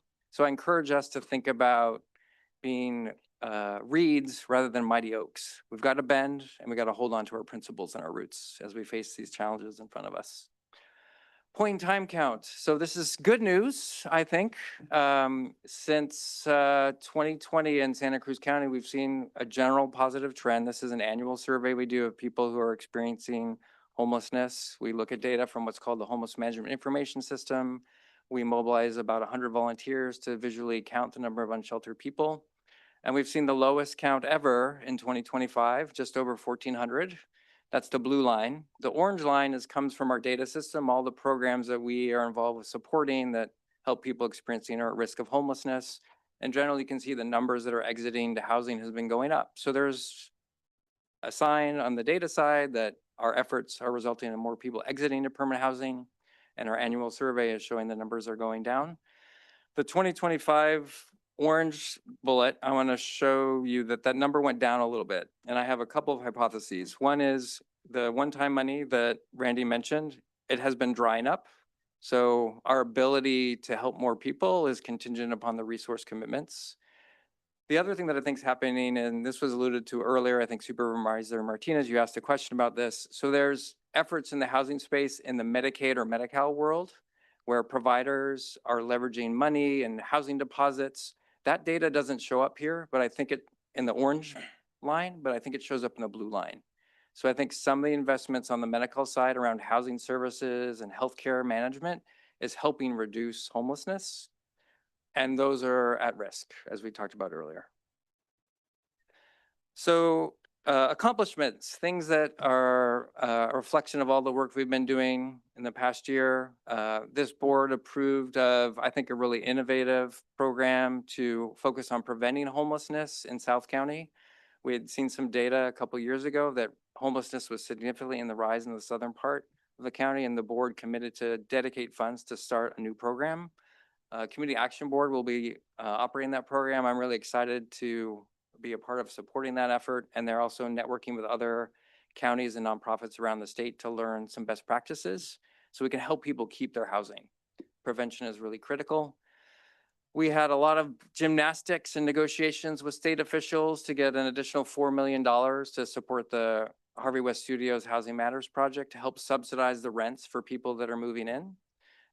We have been really working more closely. H4H is our division, behavioral health collaboration. So we're working on a whole range of things from behavioral health bridge housing funding to supporting licensed care facilities and helping support the shift that is moving forward with Proposition 1 in the Behavioral Health Services Act, requiring our behavioral health department to invest more in housing. So I see our future ahead as tighter and tighter partnerships with behavioral health. We have started construction of low barrier navigation centers. If you go out in the parking lot after the hearing, you can just look over to a nearby church and see the modular units for our project in Watsonville, Recurso de Fuerza. We've started construction at a project on Soquel near the Telecare Psychiatric Health Facility. And I want to point out that getting to the point where we actually are building things, there was so much work from so many people to braid all the different money, to apply for all the different grants and permits. It's taken us 2 to 3 years, depending on the project, to get to this point where things are actually getting built. We built those plans on a couple of assumptions. One, the state would continue to provide us with about the same amount of state funding, which is not the case. 2, there wouldn't be any major changes in federal funding around housing and homelessness, which is not the case. 3, the Medi-Cal housing investments that have come through CalAIM would continue in some fashion, also at jeopardy. So it's really important, I think, for you to all know, we built new projects on some assumptions that are turning out not to be true. So we're gonna have to come up with some creative ways to continue to support those programs after they're built. The same is true for a youth transitional housing project we have in Freedom. All of those projects, I am confident, unless there's some major shifts that I don't think are likely, that there'll be 2.5 years worth of funding to keep those programs operational. But after that, we're gonna really struggle with what I see in our future in terms of funding. We've done a lot of really innovative things, working with United Way and amazing nonprofits in our community that are essentially volunteering to be part of a system to connect with people who are experiencing homelessness and be a part of what we call a coordinated entry process, standardizing with the way we assess people's needs and match them to resources. A lot of our staff who support that effort are being recognized at a national level because we've done some really creative things. So I appreciate the support from the board in that area. Really excited that we're partnering with Community Development Infrastructure Department in the county to support becoming a state pro-housing designated entity here. That'll help us secure more state funds for more housing opportunities. And we want to support CDI in that effort going forward. I've bolded 3 things that are accomplishments, but that are also related to recommended actions. So at a recent board meeting, the board approved of a collaboration to help Housing Matters secure the Santa Cruz Inn. That acquisition went forward. There's a recommendation later. That's going to be housing for people with behavioral health conditions, where they'll have private accommodations as temporary housing. We've secured a lot of federal and state funding I'll come back to that a little bit later. And then encampment response guidelines, which we've partnered with CDI and other county departments on developing these guidelines. And I'll say more about that in a bit. So I alluded to pillars of progress. So my personal perspective, I think others who work in this space of thinking about how do we help people to keep their homes and exit homelessness, what are the things that really make a difference? Repeating a lot of what Randy said, number one, HUD. Homelessness is primarily a housing affordability problem. So to the extent that we invest in efforts to reduce the cost of housing or make housing more affordable for people, we can make the most progress on homelessness. Braiding Medi-Cal resources, and then the one-time federal and state funds. The braiding resources heading is a pillar of how folks who do work like I do, we have to get money from all these different places and try to get it to make sense. It's not easy. I'd love if it wasn't so complicated and we had a simple national housing subsidy program, but we don't. So we've got to braid these resources to make it work. Some principles of how we do our work. And I'm someone who loves shiny new objects. I like the squirrel. What's the new idea out there? But really sustaining and improving what we have so that there's stability with the programs and the relationships is really critical than chasing new ideas and new things. Change takes a long time. I also like splashy big things. I like to see buildings get built. But what I'm finding is just little gentle moves. If you add them up over time, that's how we get results. It's sometimes really difficult for me and my coworkers because there's so much need and so much demand for the kinds of supports a lot of our programs offer. If we try to meet the full demand, we end up resulting in low quality services. So there's a tension between the quality and impact of our work and how much we try to stretch ourselves. So our division's really been focusing on, all right, let's do this in a quality way so we can get better outcomes. I think that's been a critical part of our efforts. Whenever we think about making investments in a new program or supporting a program, is this contributing to a pathway to someone to get a permanent home? Or is it just moving people around or addressing a visibility issue? So for us, that's a critical thing to consider. We are focusing as much as we can on strengths and exploring the things that are going well. The work is hard for the staff that do this. People who are experiencing homelessness are one of the most stigmatized groups on the planet, those in the United States. And we often forget that every human being has a gift, or often more than one gift to give to the world. So we as a staff have gone through a strengths-based process. We focus on training people on strengths-based case management so that we can bring out the humanity in ourselves and the people we're working with. Coalition building ties to braiding resources. We've got to work across our silos because people experiencing homelessness often aren't getting what they need from a particular system. So when I think about our division's work, it's like, how do we get these systems to work together in different ways or to be flexible, like those reads that I talked about.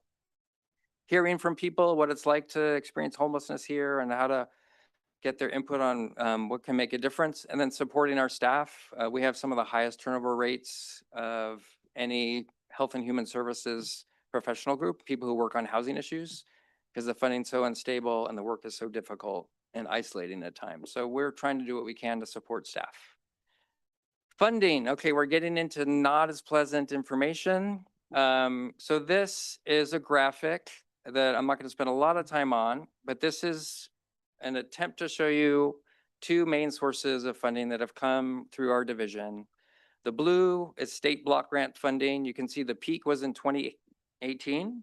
And then the orange is how much we're getting from the HUD Continuum of Care funding source.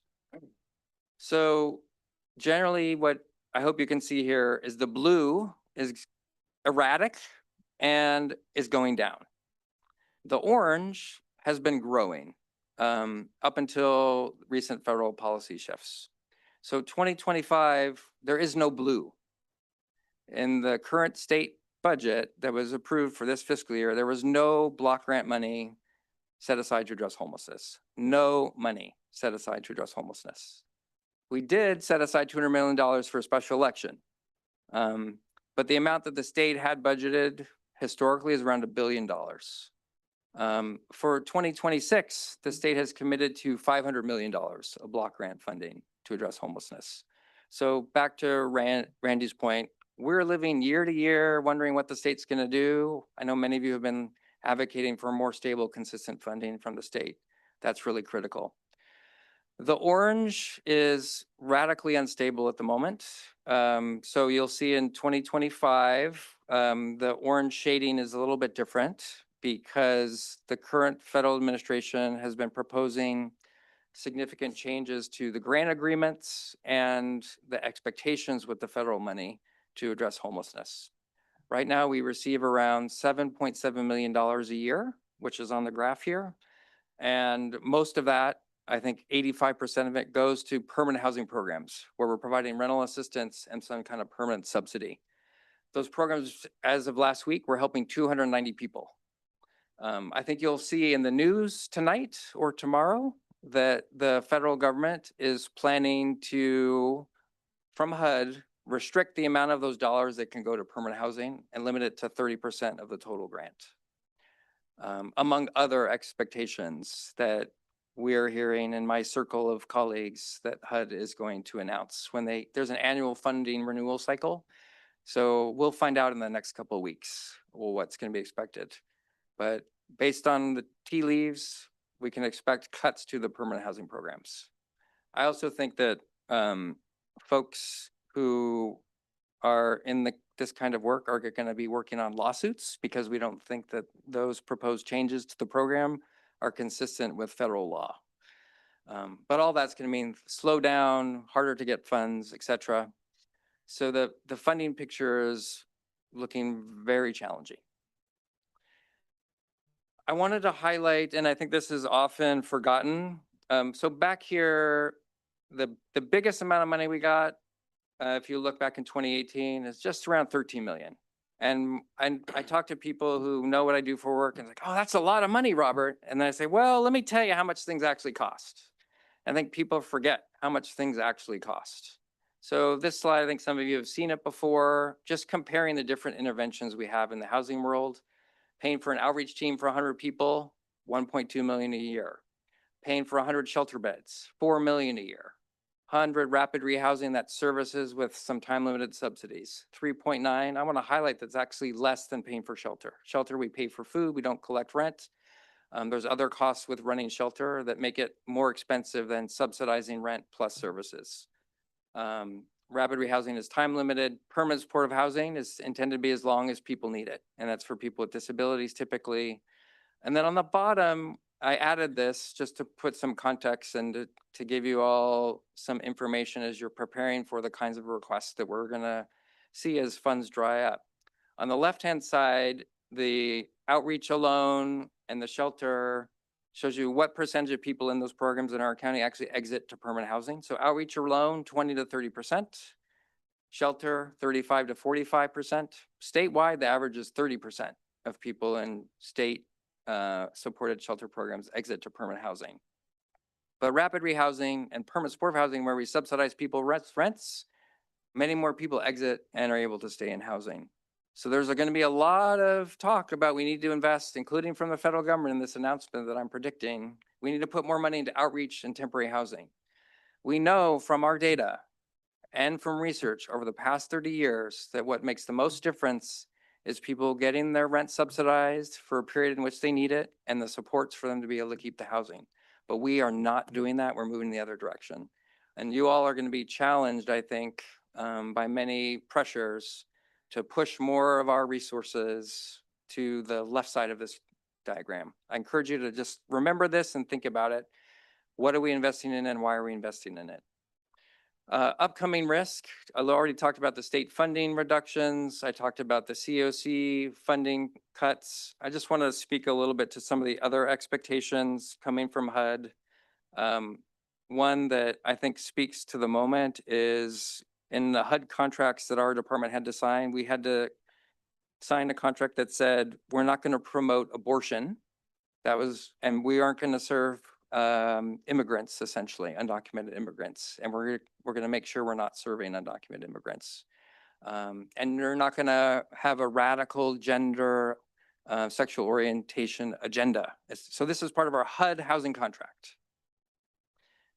And that's a foreshadowing of, I think, what's going to come up with the notice of funding availability from the federal government. Randy alluded to emergency housing vouchers. I think it is the biggest reason we've seen a reduction in homelessness. This was an increase of housing vouchers for people experiencing homelessness during the pandemic. It's around $6.8 million a year of funding that goes through the Housing Authority. We paired services and helped people find housing. There are right now 250 households roughly that are getting the subsidy, around 550 people.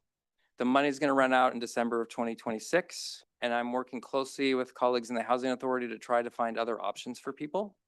But right now, they're not on the table. The federal government is not considering extending this program. So one of the strategies we're trying to advocate and get some flexibility with HUD so they can be a little bit of a read so we can try to keep people housed. But this is a major issue, December 2026, money's going to run out. The Housing Authority and the federal government budget proposal is facing, on top of that cut above, which not really a cut, it's not continuing the program that was supposed to continue through 2030. But on top of that, the Housing Authority is facing a $6 to $15 million budget cut. So they're starting to talk internally about what are we going to do with all the people who are already in subsidized housing? How can we stretch some money that we're going to get to have? So major, major cuts on the housing side. We already talked about the Medi-Cal changes. I wanted to speak a little bit to your question, Supervisor Martinez, about CalAIM. So the CalAIM Medicaid waiver ends December 2026, December 2026. So it's an important period. The housing money runs out. The CalAIM program ends. I know the state wants to continue elements of the CalAIM program. It's going to be very difficult for them to do so in this environment because of the overall Medi-Cal cuts that are going to happen, and because they're using something called in lieu of services. In lieu of services means if we invest in a housing service, that's going to be a better investment than paying for primary care or a hospital visit. Based on what you've heard so far today, there's going to be a lot of pressure to just keep the healthcare system afloat, the kind of bread and butter traditional healthcare system.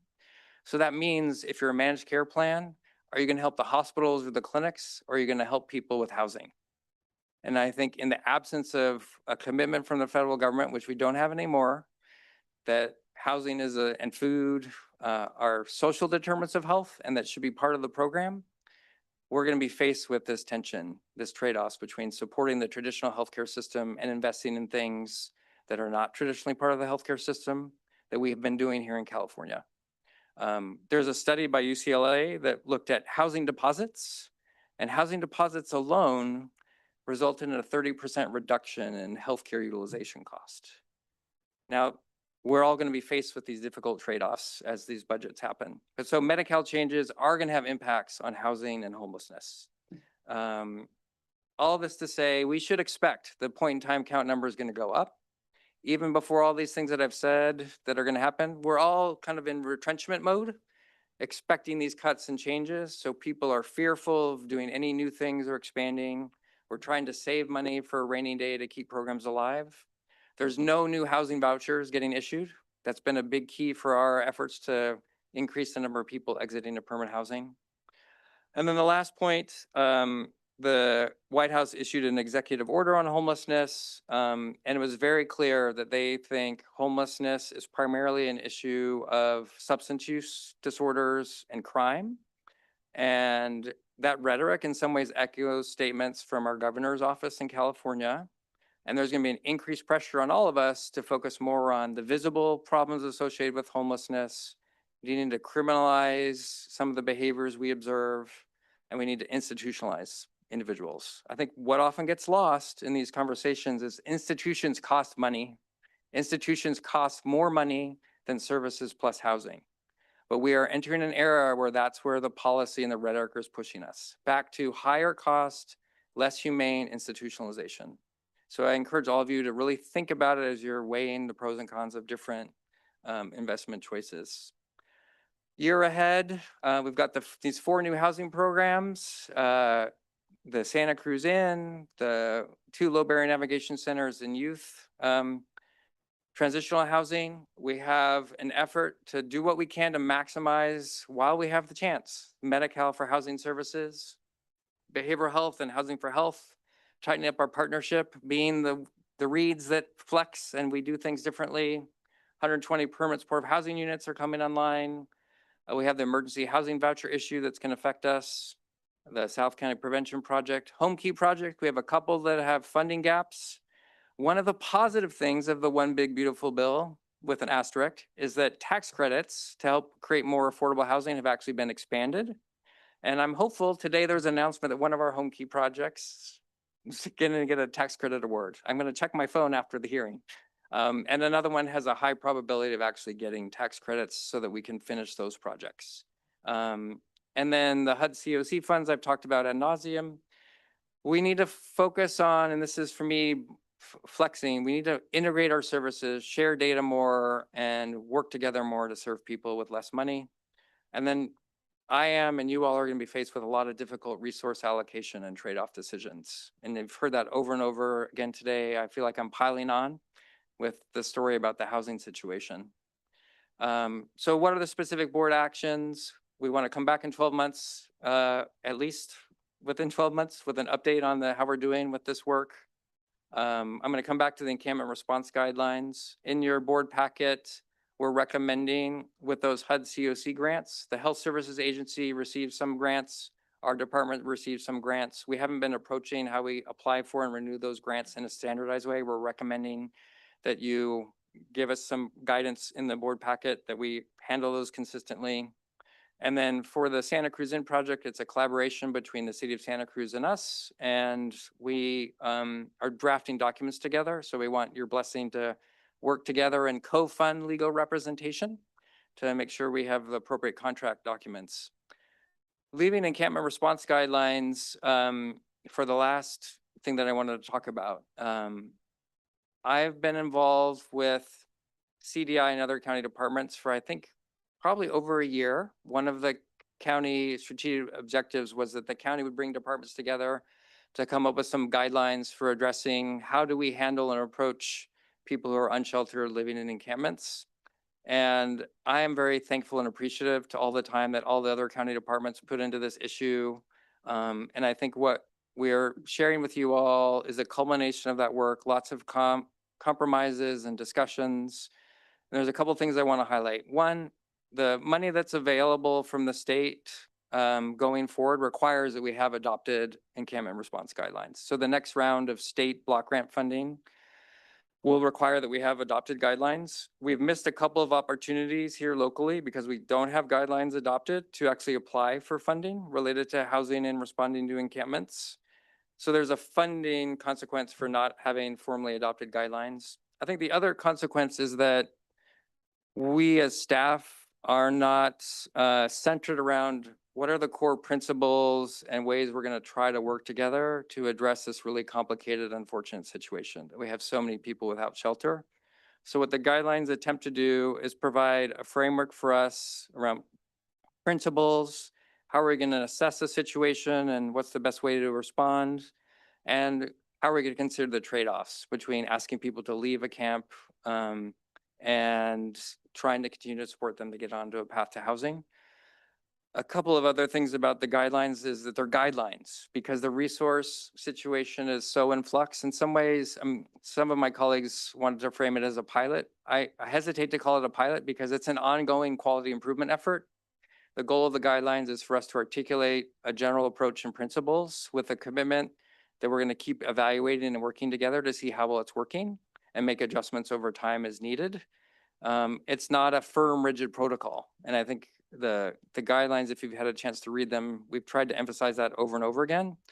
The other thing I want to say about the guidelines is they're not intended to interfere with needing to respond to urgent or emergent situations, either from a medical or a law enforcement perspective. They're not intended to slow down the efforts of our sheriff or emergency medical or fire personnel to respond to a critical incident. I think in those situations where there's a critical incident, the guidelines could be used as an opportunity to evaluate, like, okay, what could we have done differently to not get to that situation? So I want to end there, open it up for questions, comments, but hoping you all are comfortable approving these recommended actions. Well, thank you for the sobering presentation. It looks like we have a real dismal future ahead of us. Uh, But I want to, also bring up another pillar of progress or accomplishments that City of Watsonville is engaging in this homelessness discussion. And just this last Tuesday, they passed their homelessness action plan that I'm thrilled about. Speaking of tough roads, we're going to have a tough road ahead of us, but, we have to figure out how we commit to good governance when all our options are just bad choices for us, given the cuts. You mentioned about political discipline, and I think that for me, part of that equates to really making those tough decisions that we're going to have to make. And it's always, the hardest part of our job, I guess you could say. With that, I'm going to take it out to the public to see if anyone would like to address us on this item.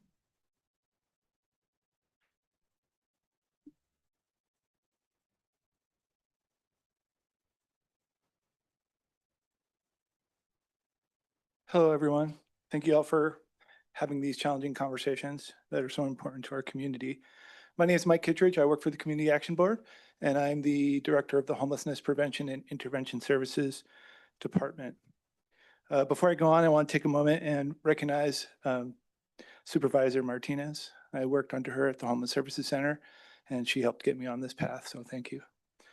I also want to thank the entire board, particularly for your support of the South County Homelessness Prevention Program. That's going to be a great program to help families stay housed and to seek legal support when they're facing eviction. I want to thank Robert for the wonderful work that he does. I've had the honor to work with him on the Tiny Homes Project and Recurso de Fuerza, and it has just been an honor, and I've learned quite a lot. I also have to thank our CAB team who works with homelessness and our homeless individuals across the county, and particularly in South County. They do great work and often can feel like it goes unnoticed. So when you see folks and connect with folks that are doing the work out in the field, please thank them. I want to encourage the board to continue to support rental assistance and eviction prevention, as they're cost-effective and a great way to prevent homelessness. Additionally, given the funding challenges, I also want to encourage you, wherever possible, that Santa Cruz County maintain a housing first mindset and reduce any barriers that folks face when trying to exit homelessness. Thank you for your time. I appreciate it.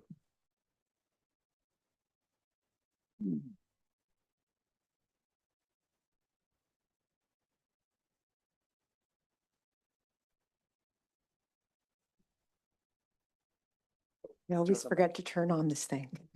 Buenas tardes, good afternoon, Marilena with Community Action Board. I want to thank Robert and Randy for the opportunity to partner in very intense and intimate ways as we move the conversation forward in the county, but particularly in South County. We want to celebrate the decrease in the PIC numbers. I mean, that's huge. We weren't celebrating a couple of years ago, and so we need to celebrate, find those moments and those areas of things that we need to celebrate. I want to celebrate the tiny homes project, and we talk about the braiding of the funding and the one-year funds, and the challenge of braiding funding for a project like that is incredibly difficult. And Robert has guided us in a way that has been focused on the prize. And as you exit Watsonville, please go down Riverside and take a look, because it's absolutely incredible to see those little houses in place.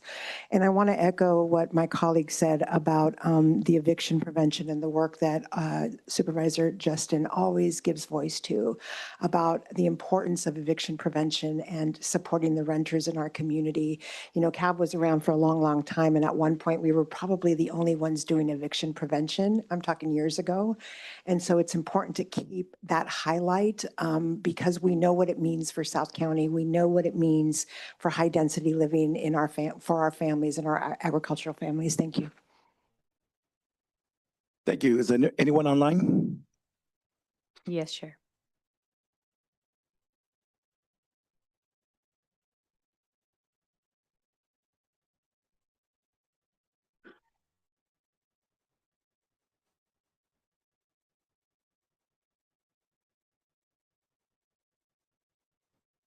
Athena, your microphone's now available. Thank you so much. And thank you to the presenters. That was a really brilliant presentation about some really hard material. So thank you. And I really want to echo that in order to deal with these coming cuts, the biggest issue is going to be finding ways to work together to use less money to do the same things or as close to the same things as possible. I wonder if it could be looked into about how much money is spent clearing encampments. If we are really going to need to buckle down and use money properly, I think one of the most crucial ways that money could be saved is by making sure people's stuff isn't thrown away during sweeps. With the amount of money that is put in through nonprofits and county work, as well as city work, to get people the supplies they need to be able to live outdoors until they can get into shelter.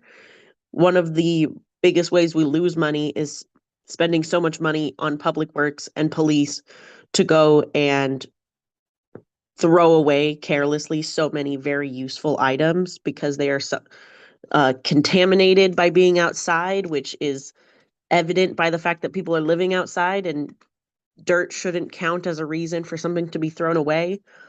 I also wonder if money could be taken from the drones program, since the county sheriffs have so many drones and military weapons.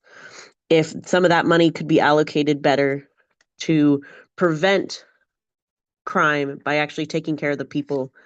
Thank you so much for your time, and I hope that we can understand that people living outdoors unbothered and unpunished is probably the cheapest way forward. And criminalization is going to be the most expensive choice the county can choose. And don't destroy people's cars. The fact that you guys were trying to pass a bill to destroy people's cars is absolutely ridiculous. Don't ever pass that.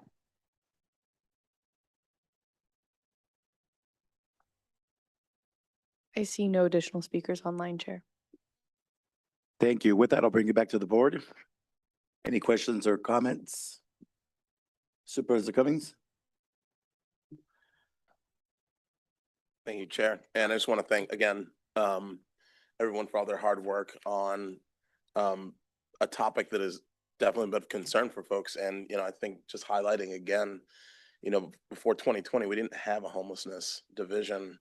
And I believe that Randy and Robert, you all have done, and Carlos as well, have done a really tremendous job of trying to build out a department that people in our community have expressed us wanting for a very long time, and on a subject that people want to see us address in a humane manner. And so, again, this presentation really highlights, the negative impacts we're going to be facing moving forward.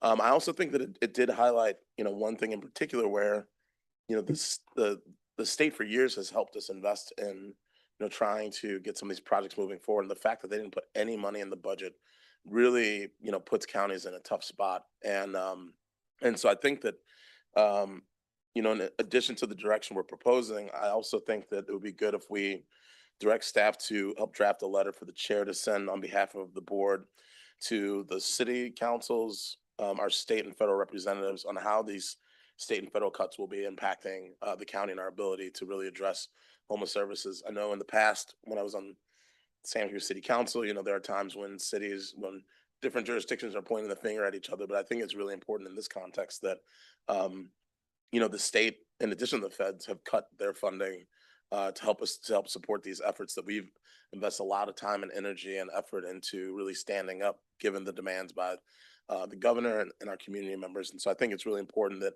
we educate and make sure people are aware that, we are trying to do our part here in the county, and, we're losing funding on all angles. And I will just also highlight, one of the things I do want to thank our county residents for is for helping to pass Measure K. Because while that's a very small pool of funding, there is a consistent revenue source of funding coming in that can be utilized for affordable housing and potentially for homelessness. And so I'd also want to just, thank our residents in this county for passing that measure when they did, because I don't think any of us saw that we'd be in this situation. And so at least when we see these cuts coming, we can reevaluate the funding that we do have available to us to see, okay, like where can we put this to have the greatest amount of use of those dollars. And so, yeah, just think that it's really critical that we're continuing to communicate often. I do think it will be helpful for us to get an update at the mid-year budget because a lot of these cuts haven't hit yet, and it'll be, you know, interesting to see what happens when we get to our mid-year budget. But I'll just leave my comments there and look forward to continuing to help work on this effort. Supervisor DeSerpa? Thank you. I'll keep my comments brief. Very impressed by the level of work that your department has achieved in the past few years. Thank you very, very much. So if some of these housing vouchers sunset, I mean, what will happen to the 550 or more people that are in permanent housing? Will they just stay there pending eviction? Yeah. And then, yeah. Yeah, I think the situation with the individuals with the emergency housing vouchers, I think a letter is going to go out today, giving them some information about the situation and some options. We're working with the Housing Authority to explore prioritizing their access to the main regular program and other affordable housing that opens up. And if December 2026 comes around and we haven't been successful with our advocacy efforts, that subsidy is going to disappear. So either people have to pick up the cost of that rent in January, or they're going to get a notice. And they'll be asked to leave or pay at that point. So this that's will in a really hit year, right? January 2027. 7. Yeah. Yeah. Mhm. Well, I wanted to share just, I wanted to share that $1 billion, which is what the state was putting into homelessness, just for context, I know these big numbers get out there, that's 0.3% of the state budget. And if we offered housing vouchers to every eligible household in the United States, that would be 0.2% of the federal budget. So we have to ask ourselves, that small amount of money, why can't we find the courage to invest that small amount of money in something so basic as stable housing? And the voucher situation that you're asking about is a reflection. For whatever reason or reasons, we haven't been able to find that courage as a nation to invest in this kind of basic human need. And so we're faced with that cut coming in December. Thank you. Thank you. Supervisor Martinez? Thank you. I also had a question about these vouchers. Can you just explain really specifically which vouchers these are? It's not part of the regular program. Was it the disabled and medically vulnerable vouchers? Were they COVID vouchers? Where did these ones come from? Yeah, they were a special program called Emergency Housing Vouchers that were released during the pandemic, I think in 2021. They were supposed to be budgeted for a 10-year period. The current federal administration says, well, they're using a lot more money faster, so the money's going to run out in December 2026, and we're not going to advocate or ask Congress for any more money. When we first started the program, there were 400 households who were getting emergency housing vouchers. Some of them have exited and moved on to other stable housing, so now it's down to 250. Got it. Okay. Okay. That's helpful clarity. And in the same category of housing authority vouchers, with the building of, take for example, the Harvey West Studios, which is going to have some project-based vouchers, are those at risk at all? Good question. The project-based vouchers at Harvey West Studios and other similar projects, they're not at risk at the moment. And those particular building-based vouchers, one of our strategies is to find out if there's anybody in the EHV program who has that voucher that's expiring that might be eligible for that space in that building, so that we give people that option. Great. That's where I was going with that. Thank you. Well, first, just kind of backing up, thank you for the presentation. Really, there was so much in your staff report and in your annual report, so I appreciated the opportunity to read through all of it. Even though we have so much sort of unfortunate news looking forward, like you shared, there were some really important highlights to celebrate. And so it's nice to have an opportunity to do that. Thank you to our partners who are here today, CAB, and so much of the great work that's happening here in South County and across the county to make good on the strategic planning that we've done as a county for some time, even though we see on the horizon much of that work being dismantled. One thing that I want to share from my perspective is that when I moved to this community in 2010, I came to be the executive director of the Homeless Services Center, which is now Housing Matters. And at that time, our community was going through this challenge of deciding, do we do more emergency support, or what is this housing first thing? And we have seen our county make so much progress adopting housing first as the way that we turn the curve on homelessness.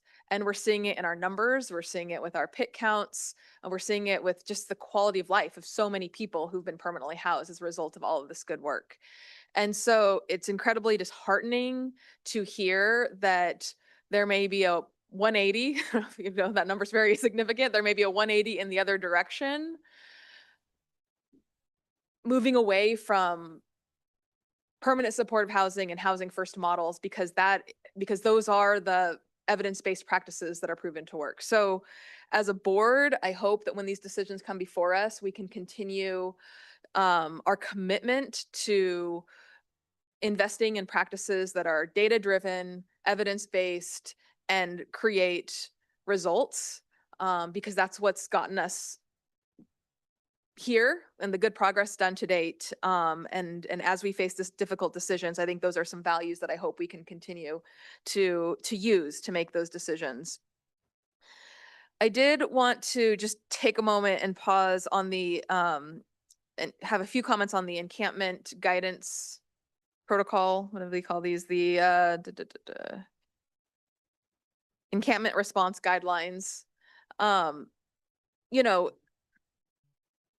there's a lot in that item that's kind of tucked into a much bigger item. And I want to just recognize for members of the board and for the public that what I'm hearing you say is that these are guidelines, that this is a step in the right direction.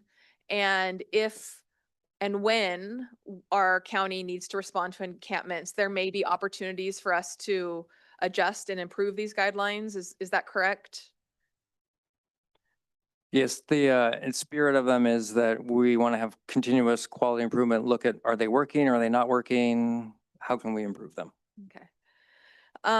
And so just one quick question, in before that time comes and we are doing a kind of coordinated response across many county departments, I noticed that in the guidelines, it said that the CEO's office would kind of decide if something had been, hit the priority level by which a response would be needed. Is there any more that you can elaborate on that? What might trigger that level of a response? Yeah, I think my experience is that when you have multiple different departments involved, as we do in cities as well as other counties in California that are assessing and responding to the consequences of having so many unsheltered people, you need to identify if there's difficulty making a decision and there's differences of opinion, who's going to ultimately make the decision. So I think the intention of the guidelines is to be clear that the county executive, as the group that oversees all of us and our work in our different departments, will be there to help ultimately make the decision if and when it gets to that point.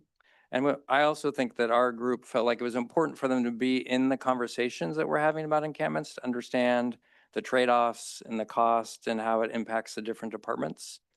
I don't think we will always need the county executive to make the call. I think often the groups of departments involved in a situation will have consensus about the best approach. But the guidelines were written to be inclusive of executive involvement for education, awareness, budget resource issues, and resolving differences of opinion if we get to that point. Thank you. I think what I liked about the protocol was how collaborative it was in nature and the kind of defining of roles from the various departments, whether that's Health and Human Services, the Sheriff's Office, CDI. One department that I think might have been missing is Animal Services, and I might encourage that they be at the table if necessary. But I look forward to learning from these protocols, and I hope that we can be a part of a discussion if there's changes that are needed in the future. And then finally, I'll just share that when and if the recommended actions are moved, I am going to be abstaining from one portion of recommended action number 4 relating to a grant for Encompass due to my recent employment as their CEO and my commitment to the community to avoid voting on Encompass contracts in my first year in office. However, I would be voting to approve the remaining items under item number 4 as necessary. So I'll do that when the roll time comes. Supervisor Koenig. Thank you, Chair. Also, I want to celebrate the incredible work reducing homelessness up to this point. I mean, I think if you'd told me, I mean, even at the beginning of when I started this role, that we were going to have multiple years where we reduced homelessness by 20% or more, I'd be like, wow, that's a great. Let's do it.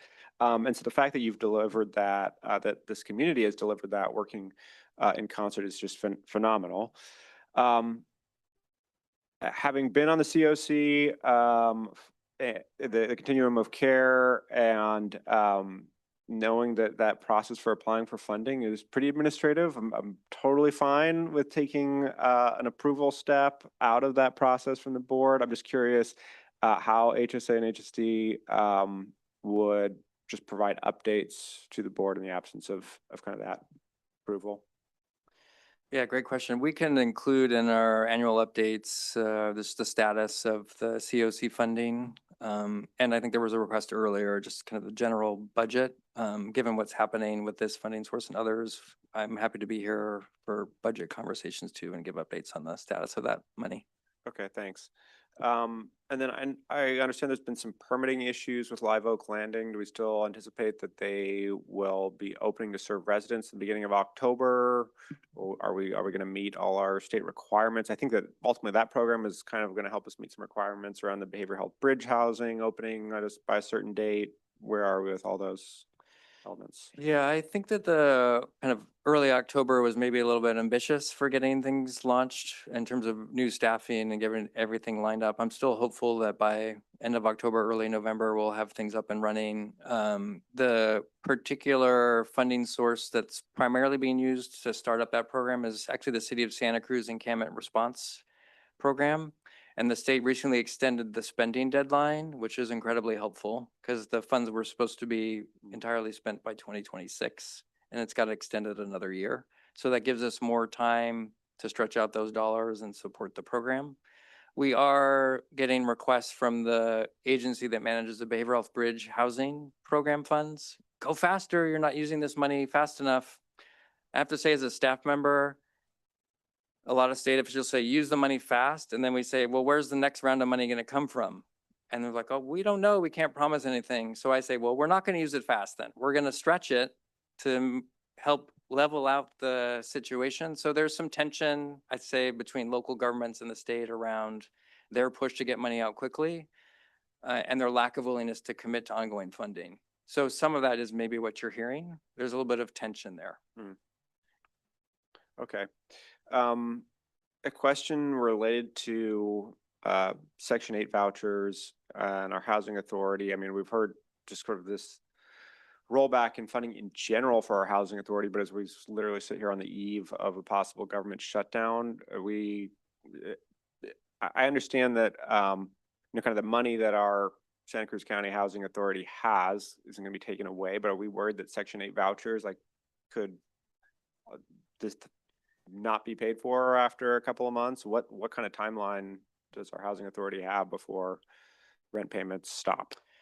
Yeah, I haven't, so I'm not certain. I would need to ask the housing authority staff, but I think it's probably similar to the situation with CalFresh. There's maybe a month or two of cash. And if the cash is not coming from the federal government, it's going to get really hard to get those subsidy payments out to the private landlords and the affordable housing projects. So a shutdown would have really significant consequences on the landscape of people in these programs, and that's completely separate from the proposed budget cuts. So the budget cuts, if they are approved, the housing authority is going to have to look at changing how much the subsidy payments are. My understanding and my appreciation of our housing authority is they don't want people to lose their subsidies. They don't want people to lose their housing. So they're trying to find every avenue possible to make it work within whatever that budget is. But a $6 to $15 million cut is a big deal. That's 400 subsidies, 450 subsidies for a household. So I think the things they're looking at are increasing the share that people have to pay for the housing, finding ways to pair vouchers with units that are maybe a little bit below market. And we're continuing to talk about creative ideas to deal with it if it does happen. I think the most effective thing we could do is to advocate and educate about the impacts of this at the federal level so that we don't lose the dollars. Okay. As far as the encampment, people want to say resolution, but I think that Guidelines? Their response guidelines. I mean, that's as far as they go. I mean, I appreciate the idea that we're putting a process in place, and we have our checklists and kind of standardized record keeping methods for addressing encampments. I also agree and appreciate that sweeping people from one place to another is not an effective way to address this problem. That said, I think that one of the most urgent calls I get for service in my office is when someone is camped in a beloved park. I mean, we're talking about especially if, for example, the other day someone was camped at Privates, right? Beautiful coastal park that's visited both by tourists and locals alike. And you don't burn where you bathe, you don't foul where you fold. I'm sure you can think of some other alliterations that maybe are not kid friendly. We do need to maintain a distinction of what different spaces are used for. And our parks in particular are a place where people going through all these hardships are going to go for a moment of respite, whether that's just to be in nature or to play with their children. I think what I don't see in these resolution or response guidelines, I mean, we need to make a commitment to having places where people can go that are not our parks. And I feel like that is kind of the biggest, we're not seeing it so much, at least in the unincorporated county, as an issue that we need to address today. But I think that's what we need to be thinking about here. If we see this issue of unsheltered homelessness really start to tick up, because I know that's what people struggle with when they're observing the problem. It's like, so anyway, I'm just going to earmark that. I'm fine with the response guidelines today, and I appreciate some of the feedback the sheriff's office has provided in the recent weeks. And I guess the only thing I would add is that since the sheriff's office is one of the agencies consistently implementing some of these policies and doing first contacts, I would suggest that we add them as one of the departments that's able to make minor adjustments. Obviously they could do that through the Housing for Health Division or Community Development and Infrastructure. I just think that by adding them as one of the explicit departments that is sort of authorized, anyone who initiates one of these changes is going to have conversations with everyone else involved. But I think that by adding them, it's setting the expectation that they're able to initiate suggestions for minor adjustments. So I'll leave my comments there. Thank you. I'll keep my comments short. I just want to echo the same sentiments and thoughts of Supervisor Martinez and Cummings on this issue. I had mentioned it was a dismal presentation, but I have to say it was also very thoughtful, thorough, and compassionate. And that's what we need to continue to do. The reason I said that is because there's a lot of uncertainty at the federal level that makes things, difficult or bleak forecast. The only thing I want to add on is that I would like to see Dr. Randall continue to work with South County to continue to move the pendulum. And with that, I'll bring you back to the board. Supervisor Cummings. Thank you, Chair. I'm going to see if I can capture some of this. So I'm gonna move that we continue to have these 12-month updates, but we do have an update at our mid-year budget report. We adopt the encampment response guidelines and the additional direction. I'm trying to see if I can make compromise here that in addition to the CEO being able to make changes, that those changes be made in consultation with relevant departments, including but not limited to Housing for Health, Sheriff's Department, and any other relevant department. We standardize approach to HUD COC grants across departments. Authorize joint legal representation with the city of Santa Cruz on the Santa Cruz Inn project. And we direct staff to help draft a letter for the chair to send on behalf of the board to our city, state, and federal representatives on how cuts to state and federal funding will impact the county. Second. We have a motion from Supervisor Cummings and a second from Supervisor Koenig. Can we take roll call vote? Just for clarity, Chair, or actually maybe for the staff, did that motion capture all elements of the recommended actions that you needed us to approve today?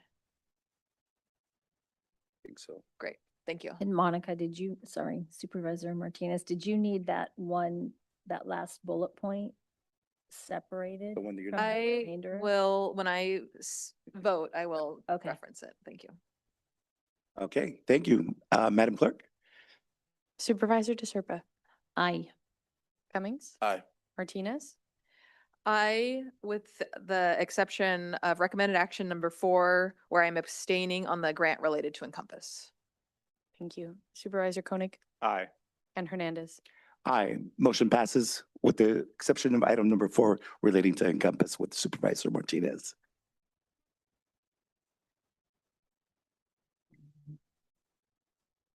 Thank you. We'll now move on to the next agenda item, number 10, hold a public hearing, consider the 2026 Growth Goal Report, adopt a resolution adopting annual population growth goal for 2026, and find that the project is exempt from California, from CEQA, and take all related actions. I'll turn it over to Stephanie Hansen, Assistant Director to Community Development and Infrastructure, and Fernanda Diaz Bini, Policy Planner number 2 for the presentation. Good afternoon, Chair, Supervisors. We'll try to end this on a quick note for you guys. It's been a long, long day. Every year, the Community Development and Infrastructure Department comes back with a report on growth. As required by Measure J and the code, we recommend how much we should set a growth goal for the next year. So that's what we're doing here today. We are recommending a growth goal for next year of 0.05 for the unincorporated portion of the county. And I'm going to turn it over to Fernanda to make a short presentation to you all today, I think, if it comes up. We're having a brief technical difficulty with the slides. We'll have them up momentarily. All right. Why don't you go ahead and get started and then I'll catch up. All right. Oh, there it is. Good afternoon. In 1978, county voters approved Measure J, a growth management measure meant to regulate the character, location, amount, and timing of future land use and development in Santa Cruz County. As part of Measure J, a growth management system was enacted, which requires the county to establish an annual population growth goal or growth rate to address the resource and public service impacts of population growth in Santa Cruz County. The growth rate is then used to calculate an annual maximum number of allocations to be granted to new market rate residential building permits. Affordable units and accessory dwelling units, or ADUs, are exempted and do not receive an allocation.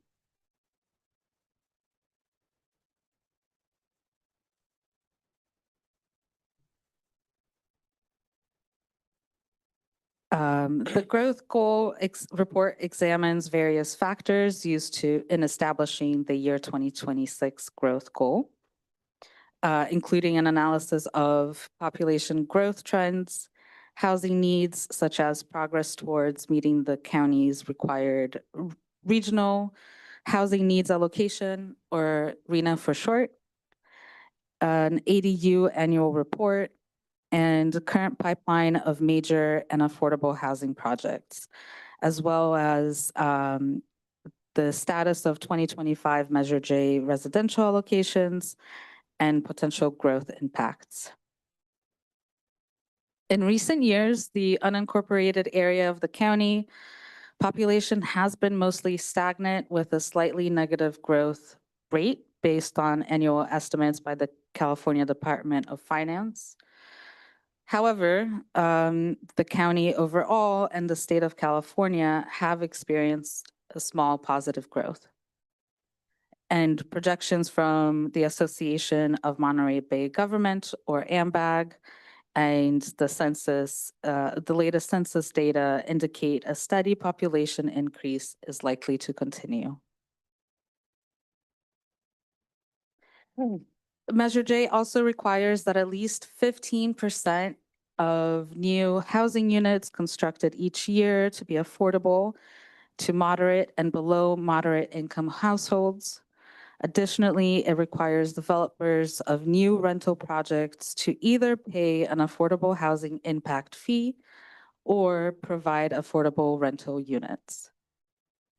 Over the 43 years since Measure J was first implemented, approximately 24.3% of all housing units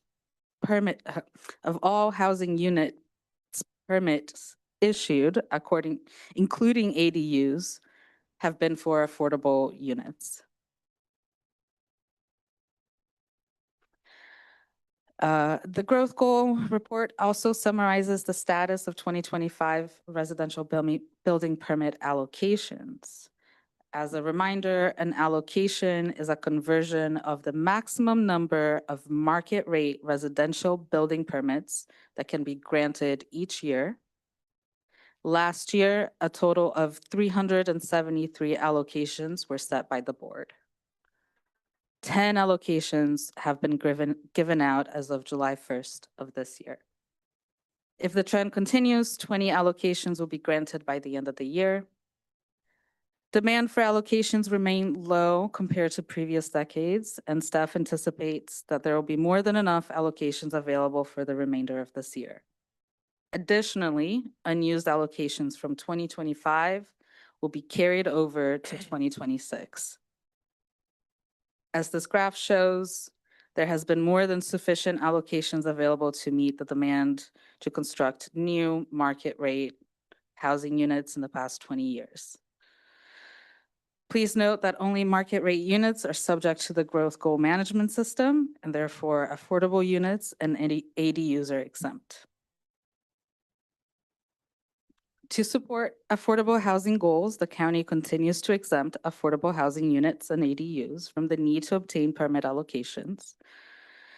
In accordance with the Housing Act of 2019, Santa Cruz County will continue to not enforce Measure J growth limits on residential allocations within the affected areas of the county while the statute is in place.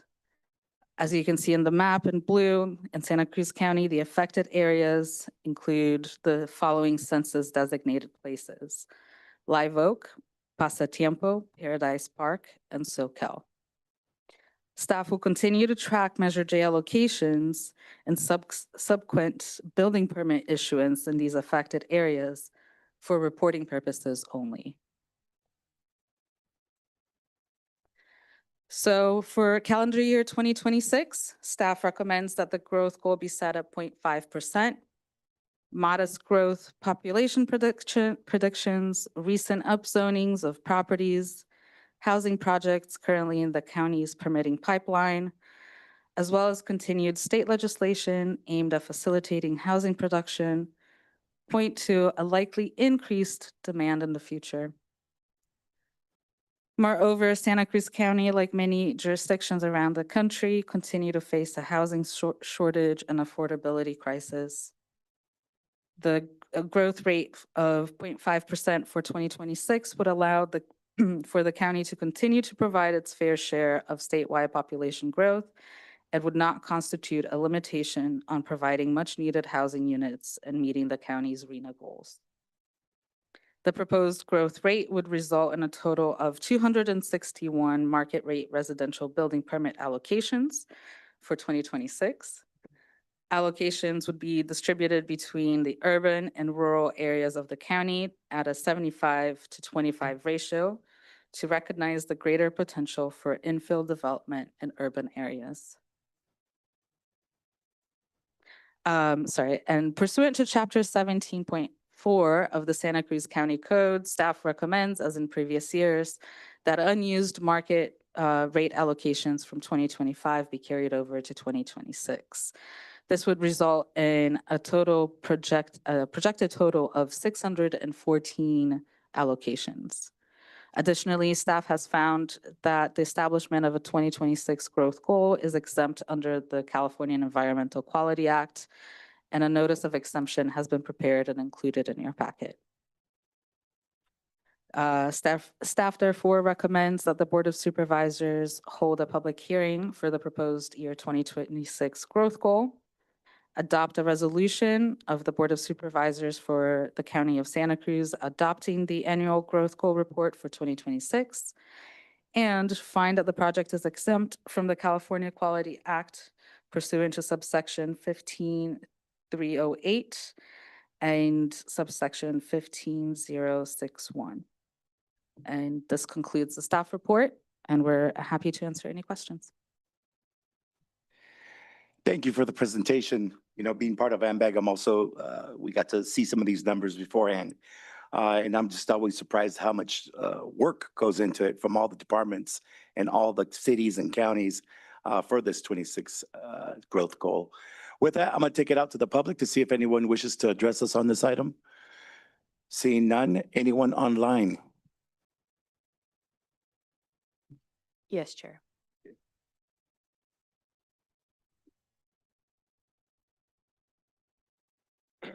Athena, your microphone is now available.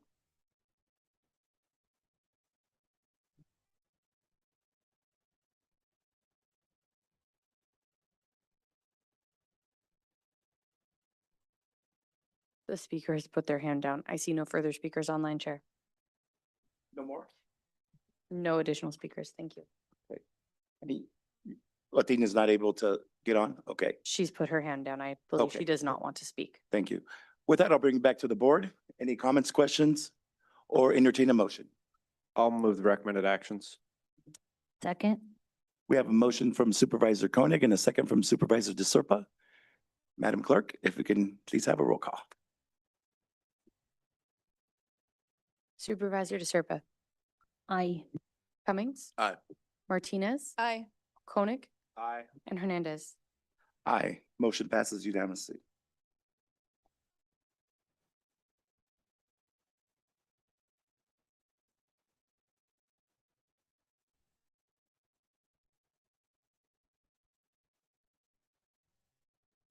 Next, we have item number 13. Consider updates to the status of mental health client action network, behavioral health, peer services, and closure of downtown streets team, litter abatement, and job training services.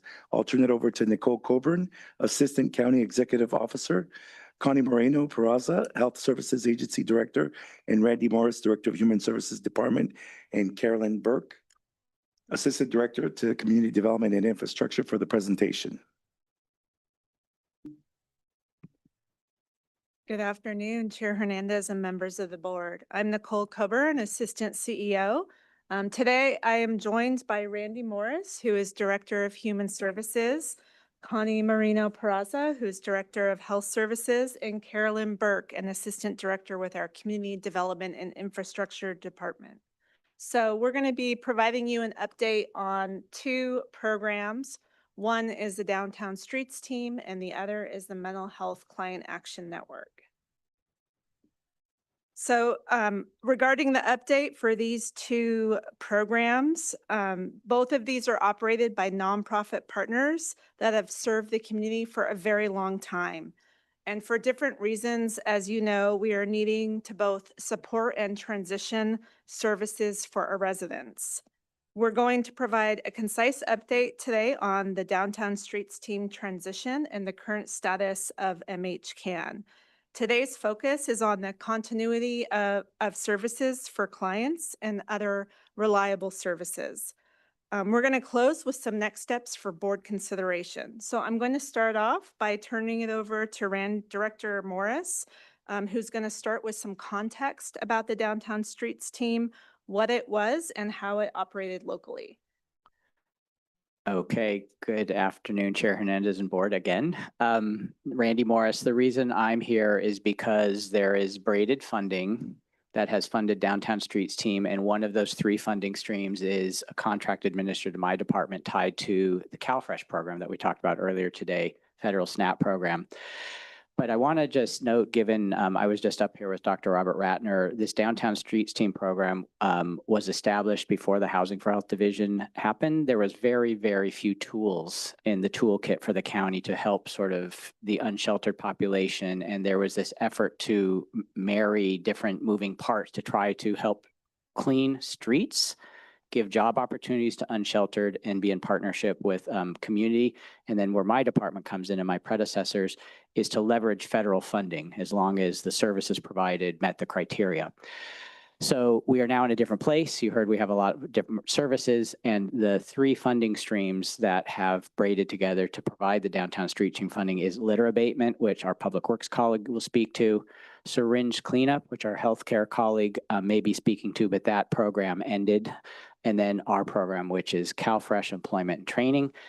The Downtown Streets Team program runs programs throughout the state of California, and they made a statewide announcement they're ending their services in October 2025. And I will now pivot to the CFET specific program in the next slide to tell you how that impacts our department and what we're doing. So first and foremost, CFET is the acronym for CalFresh Employment and Training. It is not a mandate that this program exists in California. Many counties do participate, but not all. And that is actually because this started when there was a mandate that people who are enrolled in the CalFresh program, they had to be working to get a job. There's now a waiver in California. And once that waiver happened, many counties stopped participating in CFET, but we continued. It is a reimbursement program. Emily, take a minute to explain what that means. There is no county human services funding in this. We are a vehicle to help a nonprofit through a particular program apply to federal funding to reimburse them for services that they provided that meet criteria. That funding is 100% federal, but the way this lands for a nonprofit is, for example, if they provide $50,000 of services, that $50,000 cannot be federal, so it could be the public works funding or grants or other things that are not federal. They funnel that money through us, who goes up to the state, to the federal government, and they reimburse that money from federal funding, and that they get back $25,000. So they still have to have that $50,000, and they can offset $25,000 of it. So nonprofits have to have their own money from another source to be eligible. And I think it's important to highlight this program is a employment and training program, and without discipline, it can slip into something that's about cleaning streets and about a homeless response program and not meet the criteria of the feds. And we end up at risk of disallowance if it's not helping people on CalFresh become employable through job training skills. So that's the partnership we have.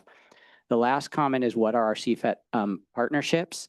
We have to have a local agreement, which we do have. And then here's the important part. The agreement has to be run for the California Department of Social Services and on up to the federal government. And the specifics of the program we run are approved by the federal government, and any changes in that program have to be approved by the state and the federal government again. So for example, we have three partners who we work with: Housing Matters, Community Action Board in South County, and Downtown Streets. The Housing Matter program is not a litter abatement program, so Housing Matters could not change their model and fill in for Downtown Streets Team because that is not what the feds have approved. We have to get a federal approval. So it's complicated for us to be able to step in, but what we are doing, and then I'll end here, is there are about 25 people who are on CalFresh who are currently getting services from Downtown Streets.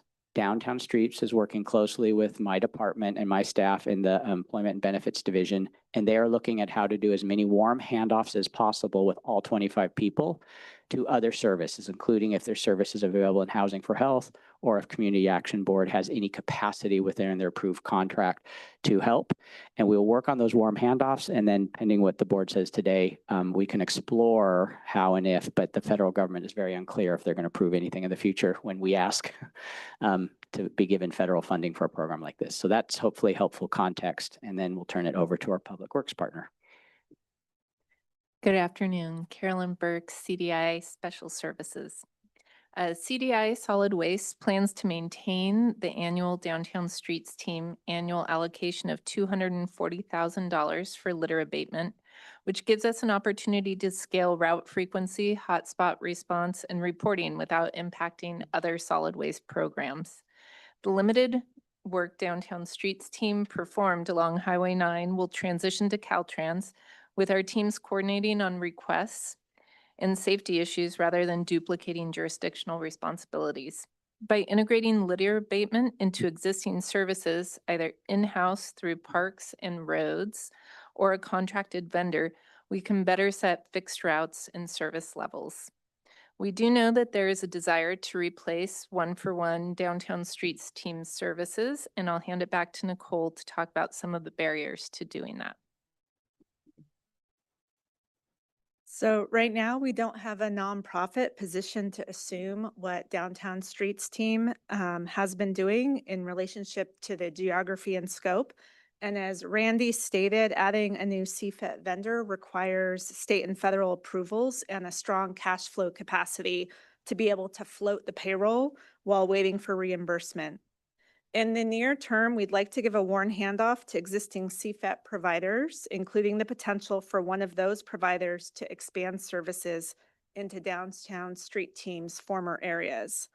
In the medium term, we would like to explore better models for CFET that have proven results in terms of income and stability. This will be even more critical as work requirements come online for both CalFresh and Medi-Cal, as you heard this morning. So as Carolyn mentioned, we do believe that some combination of expanded county services or contracts can provide better litter abatement services.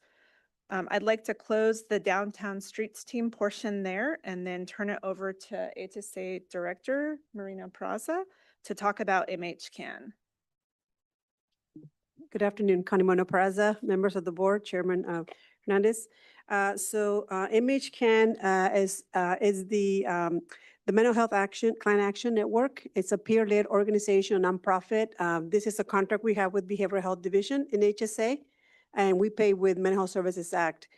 This funding, as you may be aware, sunsets next year, June 30th, and then Behavioral Health Services Act begins 7/1/26. This particular organization is peer-run. I think you've probably been tracking peer-run services are highly valued. These are folks with people with lived experience who really help our clients with not only chronic addiction or mental health issues, but they really help them get into recovery and stay into recovery. So MHCAN is a highly valued contract that we have. Again, this organization provides a full array of services that really help our clients stay in recovery. They help with vocational stipends, transportation, shadow speakers, pay contribution. So this model has been around and really complements the work that we do in behavioral health. In August, we learned they closed the program suddenly. And it was the board is actively working on that particular issue, working with our behavioral health division to ensure that they get reimbursed and paid for what we need to pay them for. They're giving them technical assistance. They're offering them templates on how to submit the invoices, et cetera. And the board is actively working on these actions together in partnership with us and other members of this group as well.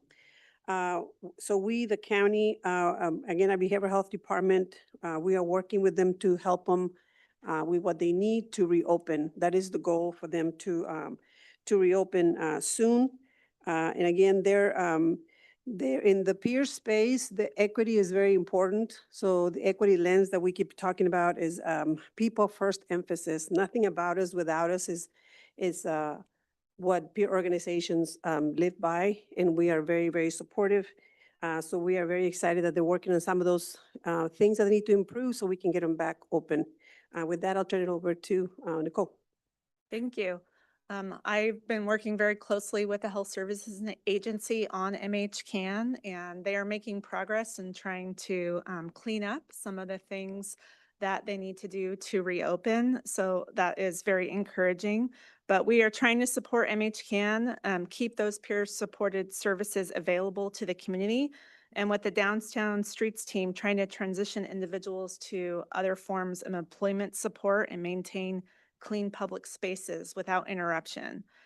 We have practical fund-aligned options ready to implement now and a less clear pathway to test another nonprofit model if the board so chooses. We're happy to answer your questions and help redefine the next steps based on your guidance. And thank you for your afternoon.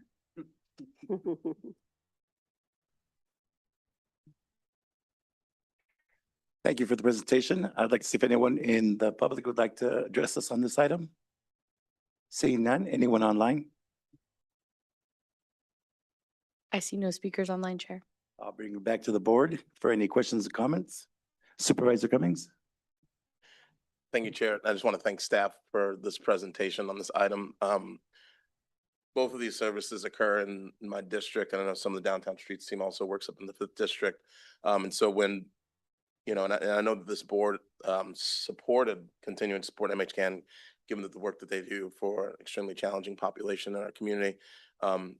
To Supervisor Koenig's point in the last presentation, you know, having these kinds of day services allows us to kind of provide people with a place to go, especially some folks who have co-occurring mental health, substance abuse, and they're experiencing homelessness. This kind of peer run facility also provided foods, showers, along with connecting folks to services, which is why it's been so critical for folks who are experiencing homelessness and experiencing mental behavioral health issues in our community. And when we were made aware of the 2 closures, they really kind of came out of nowhere. Like, we didn't expect these to happen. And so my office received a lot of inquiries from the press and members of the community. And so I really appreciate this presentation today to just kind of highlight and provide information about kind of what's happening at MHCAN. And for transparency, I have been also involved in some of the conversations regarding MHCAN and with the city on how we can move forward. And I just want to thank county staff for all the work that they've been doing to try to help MHCAN get back on their feet. And then also, you know, as we're thinking about litter removal, just thinking about ways we can maybe replicate downtown streets. I do just want to let folks know we received, I inquired with Downtown Streets team about how much it costs to run the Santa Cruz programs, and it's about their budget's about $700,000. And given that we're only giving about 240,000, I think the city was pitching in. It's pretty clear that, you know, we can't just absorb that kind of program on our own. And so I have some recommendations potentially to bring forward. I think, you know, it's important that we're continuing to explore opportunities with our nonprofit partners to fill the needs of the Downtown Streets team, knowing that that might not be possible. I think it's important for staff to bring forward an item for the board to consider so that we can maintain litter removal. Because of, you know, through conversations that we can have with some our nonprofits, we might not be able to find a nonprofit who could take that on, but also I know that there's interest in parks potentially being able to take it on, especially for, you know, the North Coast and the areas in the 5th District that may need these services, in addition to the recommendations around Caltrans. And then, you know, I think it's really important that our staff continue assisting MHCAN to explore options for continued services, and also there may be some other ways that we can explore how their system can be structured in a way that they can receive longer term funding outside of the county funds. And so so those are just recommendations. I'm happy to incorporate into a motion when the time comes, but just wanted to put that out there for my colleagues to consider as we're moving forward. Supervisor Serpa? So we had made sort of an emergency allocation of an extra 100 or right, 100 or 150 recently. For which, or we. MH can, sorry. MH can, we extended it through this year. And was any of that invoiced for? No, we have not invoiced for this year. They have not invoiced for this fiscal year, and they are actually are trying to catch up on their invoices for last fiscal year. So the county owes them a significant amount of money, but organizationally, they're trying to figure out what that is. Okay. And do you feel confident that they're going to continue their program? Well, they need to organizationally put into some systems and procedures in place, and they need to eventually hire an executive director that can manage them in a way that they need. And so there are some hurdles ahead, but I think we're trying to get them to a place where they're fiscally able to pay their staff, which is the most important thing to reopening, is to paying those who haven't been paid and to pay any outstanding bills. And then county has been offered support to also help them in terms of potentially transitioning to a better model for their services. There are other models out there, according to Director Sandoval, Dr. Sandoval, who says potentially we could draw down some funding, we could achieve some grants that might make the program more fiscally sustainable. So we want to look at that in terms of either them reopening or potentially partnering with another organization. So there are some things that we plan to work through with them. Thank you. Thanks for the update, everybody. Supervisor Martinez? Thank you, Chair, and thank you for the presentation today. You know, I really extend my sympathy to the MHCAN community. You know, it's as you shared, a peer-run community. It's a very close-knit community, and it is a loss of a network for folks and a kind of a landing pad for folks. And I really kind of sympathize with the challenges of, you know, very small nonprofits with perhaps not the administrative infrastructure needed to administer county grants. And I understand how important it is that a county is being accountable to the public funds that we have and has, you know, the record keeping and sort of audit standards in place for those funds. So I understand where you're at. Thank you for trying to, you know, recreate what you can and try to do right by that organization. And I think in the long run, what's important is that we know that peer services is a really important part of the system. It provides support, it provides individual development and community, and often it's less expensive. And there are opportunities, well, there were opportunities for Medi-Cal drawdown for those type of services. So my hope is that as we look at this particular organization and the future of the behavioral health network of services, that whether or not it's MHCAN or another organization, we continue to uplift supporting our peers in the work. As it relates to the Downtown Streets team, again, I think this is a reflection of a lot of the changes that are happening related to state funding and how difficult it is to operate community-based organizations. You know, it's coincidental that these happened at the same time, but there are many small nonprofits that are struggling and that are on the brink today due to a variety of factors. And so I think this is really, it's a symptom of something that we're seeing across the CBO network. Just a couple quick questions related. I know this isn't an item about waste management, but since they did some waste management in my district, it would be helpful just to hear. I think it was suggested that the existing roads crew might be able to do some of the waste management in this SLV community. Is that with existing staff? Are there going to be more dollars assigned to that? What might we be looking at in the future? Yeah, thank you for that question. So what we would be looking at if we were going to do a parks and roads kind of partnership, parks would actually need to add another full-time staff member to do the North County beaches. It's outside of the scope of what they have current staffing for. And so that would be, you know, about $150,000 of the $240,000. And then we'd have 90,000 to be able to do downtown Felton, which would include probably a combination of street sweeping and some focused litter pickup, which would actually improve the overall service because you would be getting that. In addition, we would be able to, because we'd more efficiently be able to use the funds, we could probably do some additional hotspot areas as well and just kind of focus the funding there. So yeah, that would be how we would leverage our current staff. Thank you. And sorry if I'm kind of missing this in the staff report. Is that allocation a part of this action today, or is that a future decision that we will make? No, that is our current allocation that has been made to downtown streets team. That would be and so- redirected to these departments. And Yeah. do you need our approval on that today, or is that kind of the path that you are moving towards? That's what we're bringing to you today as far as an update that would minimize the interruption in service as well, because as we've been discussing, finding another nonprofit organization, it could be lengthy, but this would be our opportunity to pivot. So we've talked with park staff. They have a current list for,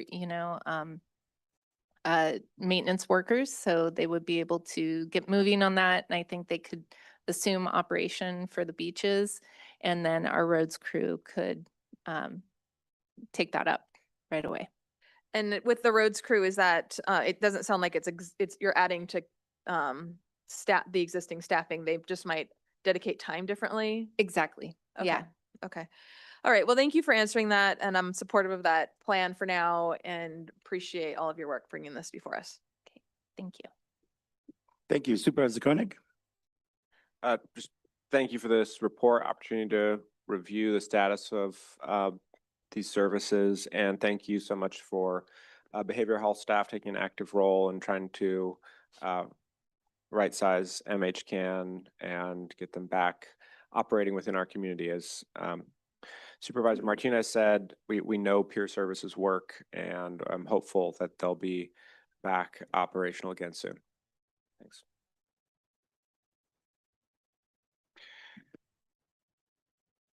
I had some questions kind of sort of with aligned with what's going on in Highway 9. But in Watsonville, we used to have Watsonville Works that did some of the litter abatement, not to the scale that the streets team did, but there was some work that was done.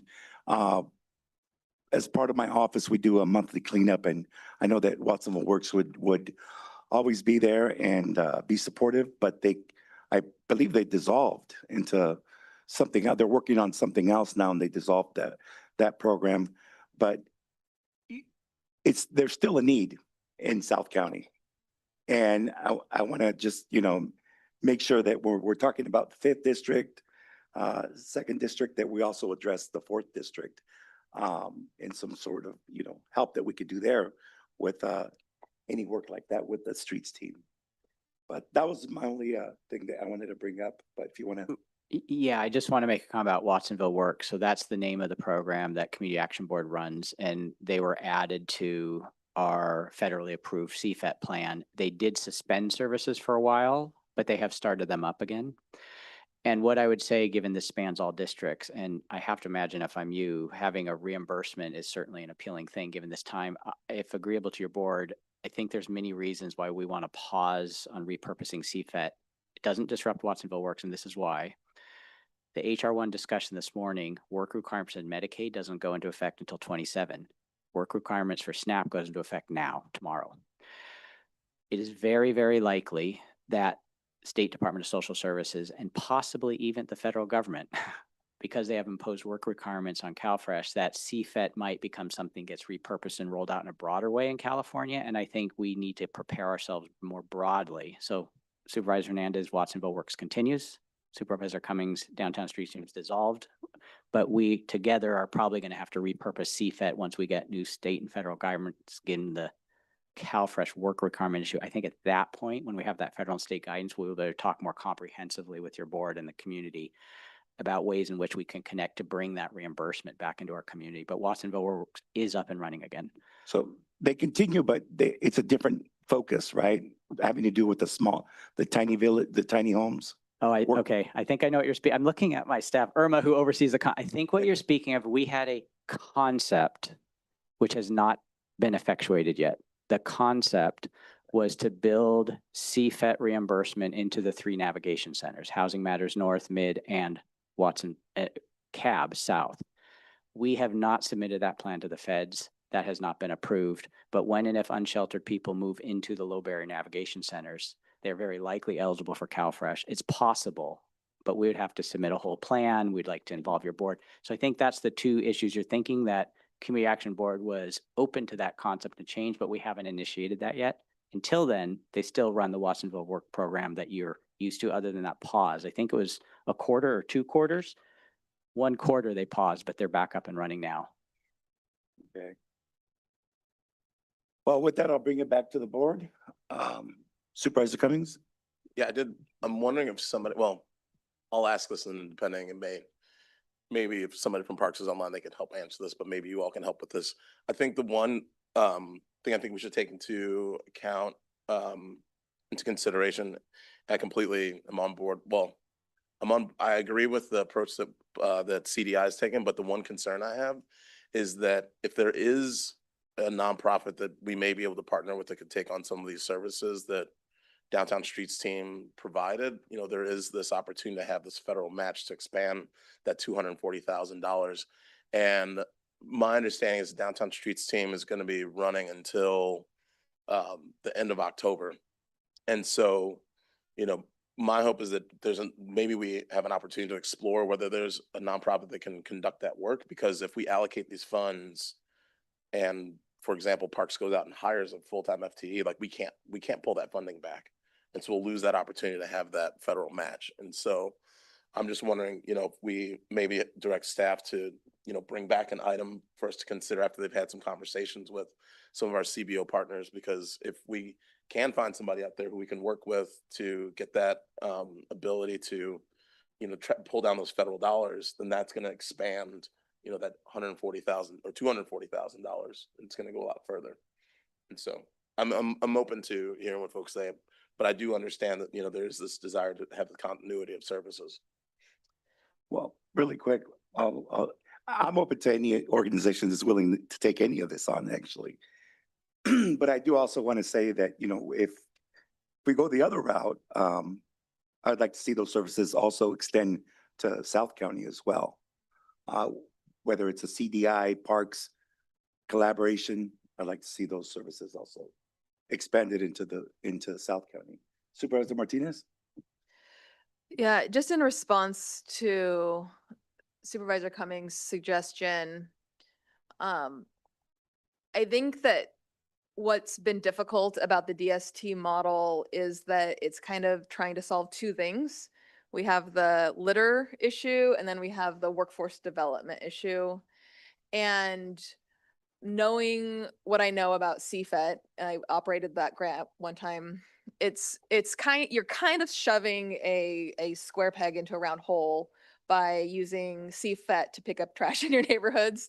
And DST, they did it very carefully and craftfully across the Northern California region and had the relationships at the state to smooth that over. But I think it's pretty unlikely that we would find a local organization that both has the 50% match, or I think it's about 50% match in cash that's not being used today, and is able to dance around the fact that you're not necessarily doing workforce development. I think what I would love to see is a plan that aligns with the work requirements down the road. That's a true workforce development program that supports people who are now going to need to demonstrate work. And that's kind of the 2 birds with 1 stone that I'd like to accomplish, that we save the CFET plan to align with our county's response to the work requirements.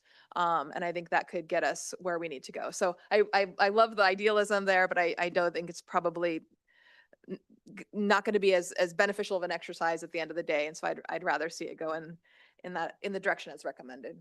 Yeah. Okay. And may I just, to this conversation, it's probable that we wouldn't have feedback for another federal fiscal year because of the conversations happening with the State Department of Social Services and the federal government, given the work requirements.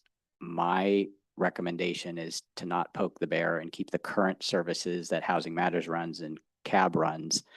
And then I think we will inevitably need to come back to your board about CFET once the state and feds line up how and in what way. And I have a feeling it might be one of the few things the feds want to continue to fund because then it's going to get people off of CalFresh and into jobs. So I think we're going to have an organic moment where we might need to relook at our entire CFET plan. And I have a feeling that will play out in the next 6 months.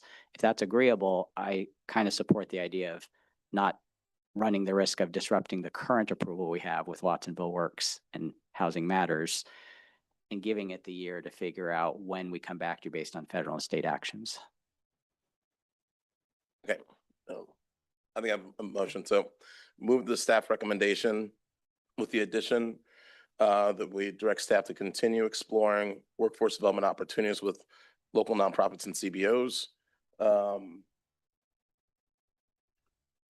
We direct staff to continue assisting MHCAN and explore options for continued services and long-term funding models for service. We approve the recommendation to transfer litter abatement to CDI and parks and explore opportunities to expand litter abatement to the 4th district.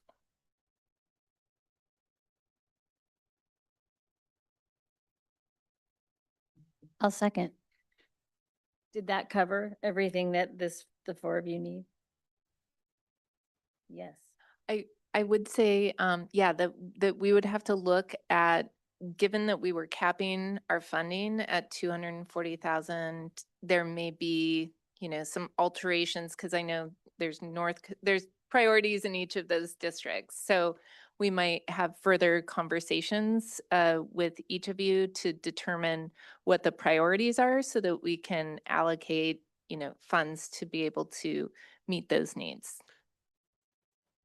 And I guess as part of that recommendation, I think we've been, like, these two teams have been helping to meet the needs in the 3rd and 5th district. And I think deviating and expanding those funds to 4th district might be a challenge, but exploring opportunities that can come back to us, I think, is appropriate so that we maintain the services that we currently have in the 3rd and the 5th. Okay. But then based on Supervisor Hernandez's recommendation that staff brings back, continues to explore opportunities and maybe brings back recommendations at a future point in time. Just given that funding is limited, our board already allocated the funding to the 3rd and the 5th during our budget conversations. And then this is may actually require more funding. And so, but we don't want to ignore the interest of Supervisor Hernandez to expand these opportunities to District 4. So that's the intent. Can I just ask one point of clarification? Does this mean that CDI goes and works with Parks to hire another FTE or not? Or yes, but it has to be approved by this board at a future meeting? Right, Parks would need to come back with an item to add the FTE, and we may be able to partner with them on that item to be able to provide some ideas of the services that we could provide in the different districts at that time. Okay, great, thanks. All right, so did you have a comment? Supervisor, okay. Okay, so we have a motion from Supervisor Cummings and a second from Supervisor DeSerpa. If we can take roll call vote. Supervisor Koenig, Aye. Martinez, Aye. Cummings, Aye. DeSerpa, Aye. and Hernandez. Aye, motion passes unanimously. We still have one more item number 13.1, which is item 30, was it 32 or 24? 32. Supervisor Cummings. Yeah, so I think we can go pretty quickly on this one. So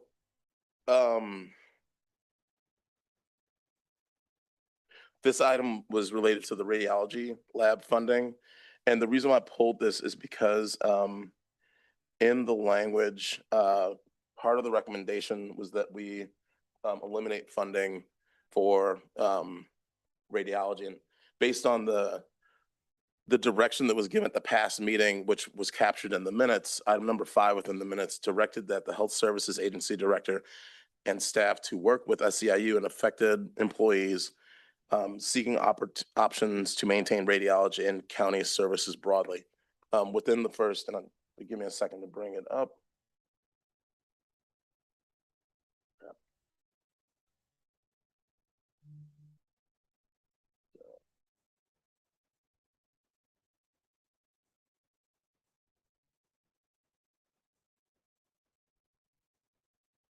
So in the item, it says for the recommended action, approve appropriations totaling $382,315 to extend radiology services closure to June 30th, 2026. And so just given the board's direction at the previous meeting and our interest, since we have a new HSA director, to explore opportunities to maintain these services, my intention was to remove that language, given the previous language and direction that was given at yesterday's meeting, which we then approved in the minutes today. So just quickly to recap or recall, I do remember that it was sort of like a pilot to see if we can test it, to see if we can make it work, but not a hard closure date. But what if we do make it work, right? The financials, everything like that. And we wanted to give the new director an opportunity to see if we could do that. But, oh, yeah. I just wanted to clarify that. So now if I'll take it out to the public to see if anybody would like to address us on this item. Seeing none, anyone online? I see no speakers online. We don't, or we do? No speakers No online. speakers, okay. Thank you. We'll bring it back to the board. So Supervisor Cummings, how would you recommend changing the recommended actions in? So the recommended action will just read approve appropriations totaling $382,315 to extend radiology services, and period. And then we'll make that decision at that time. Because in the previous item, which we approved today, there were, I think, quarterly check-ins. And so, I mean, the idea is that we had to provide direction for the director to work with staff and to come back with us periodically to update us on whether or not they'd have the ability to extend these services out even longer. This recommendation would go against what we decided at our last meeting, which would say we're going to close on June 30th, 2026, which was not the intent of the direction that we provided at the last meeting. Thank you. I'm comfortable with that change, knowing that every year we adopt a budget for that year, and recognizing that during the mid-year budget conversation, as well as leading up to the budget hearings and the budget hearings, we're going to have a number of difficult conversations about our ability to sustain both existing services, new services, or, preserving the priorities of our county. And so yeah, I'm comfortable with that change. And I do expect fully that you'll be bringing us back difficult decisions, which may include radiology at that time, but I still encourage you to work with our SEIU partners, as well as really anybody who can help to sustain our services. While I have the floor, I also just want to acknowledge Supervisor DeSerpa for allocating $50,000 from your district funds to help preserve these services. That wasn't something you had to do, but it's something you did because you understand the value of these public health services. So thank you very much. Really appreciate your contribution. Thank you again as well, Supervisor DeSerpa. Supervisor DeSerpa, you have a comment? Go ahead. Yeah, no, there's really no thanks needed. I mean, what I'm trying to do is improve patient care to keep those services there. So these very complicated patients can get an X-ray when they need one without having to go anywhere else. But, the other thing I was thinking about are our hospitals who already are in a bad way financially. And so to prevent them from having this uncompensated care, I would prefer to be able to just do all of this at the clinic if we can. So thank you. Should you make the motion? Yes, I'll move the recommended action, but we'll remove from number 1 the language that says closure to June 30th, 2026. And we're still going to have the reports? That was in the minutes. So we already approved that at the last meeting. And also want to appreciate Supervisor DeSerpa for her allocation to this service. Did you second it too? I'll second. Okay, we have a motion from Supervisor Cummings and a second from Supervisor DeSerpa. And I'll just say, of course, I'm going to be voting against the motion. I think after everything we've heard today, reinforcing the difficult situation we're going into, ultimately a prayer is not a plan. I don't see how we're going to magically come up with the funds in next year's budget to extend this. I think we'd be better off saving the money for the rainy days that we know are ahead. I think, I'll just say one more thing. I think part of the reason I allocated some money toward this is because I was hopeful that maybe all of us could do a similar thing. So that's just something to think about for next year. Thank you. So we have a motion and a second. Yeah, I understand Supervisor Koenig's sentiment. You know, we are kind of, in a sense, kicking the bucket, right?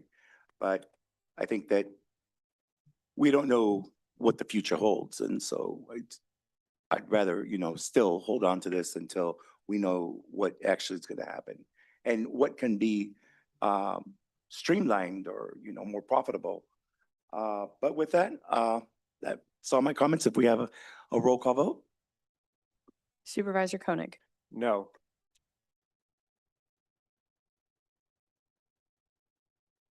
Martinez. Martinez, Aye. Cummings, Aye. DeSerpa, Aye. and Hernandez. Aye, motion passes with 1 no vote. Supervisor Koenig. I will now adjourn this meeting at, what time is it? 4:01. 5:01. Our next meeting will be at the regular board meeting at 9 a.m. on Tuesday, October 7th at the County Government Center, 701 Ocean, in the community room located in the basement. Board will meet in the basement.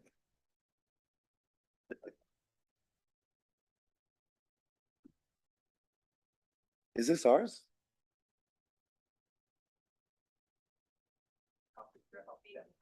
He told me earlier. Right.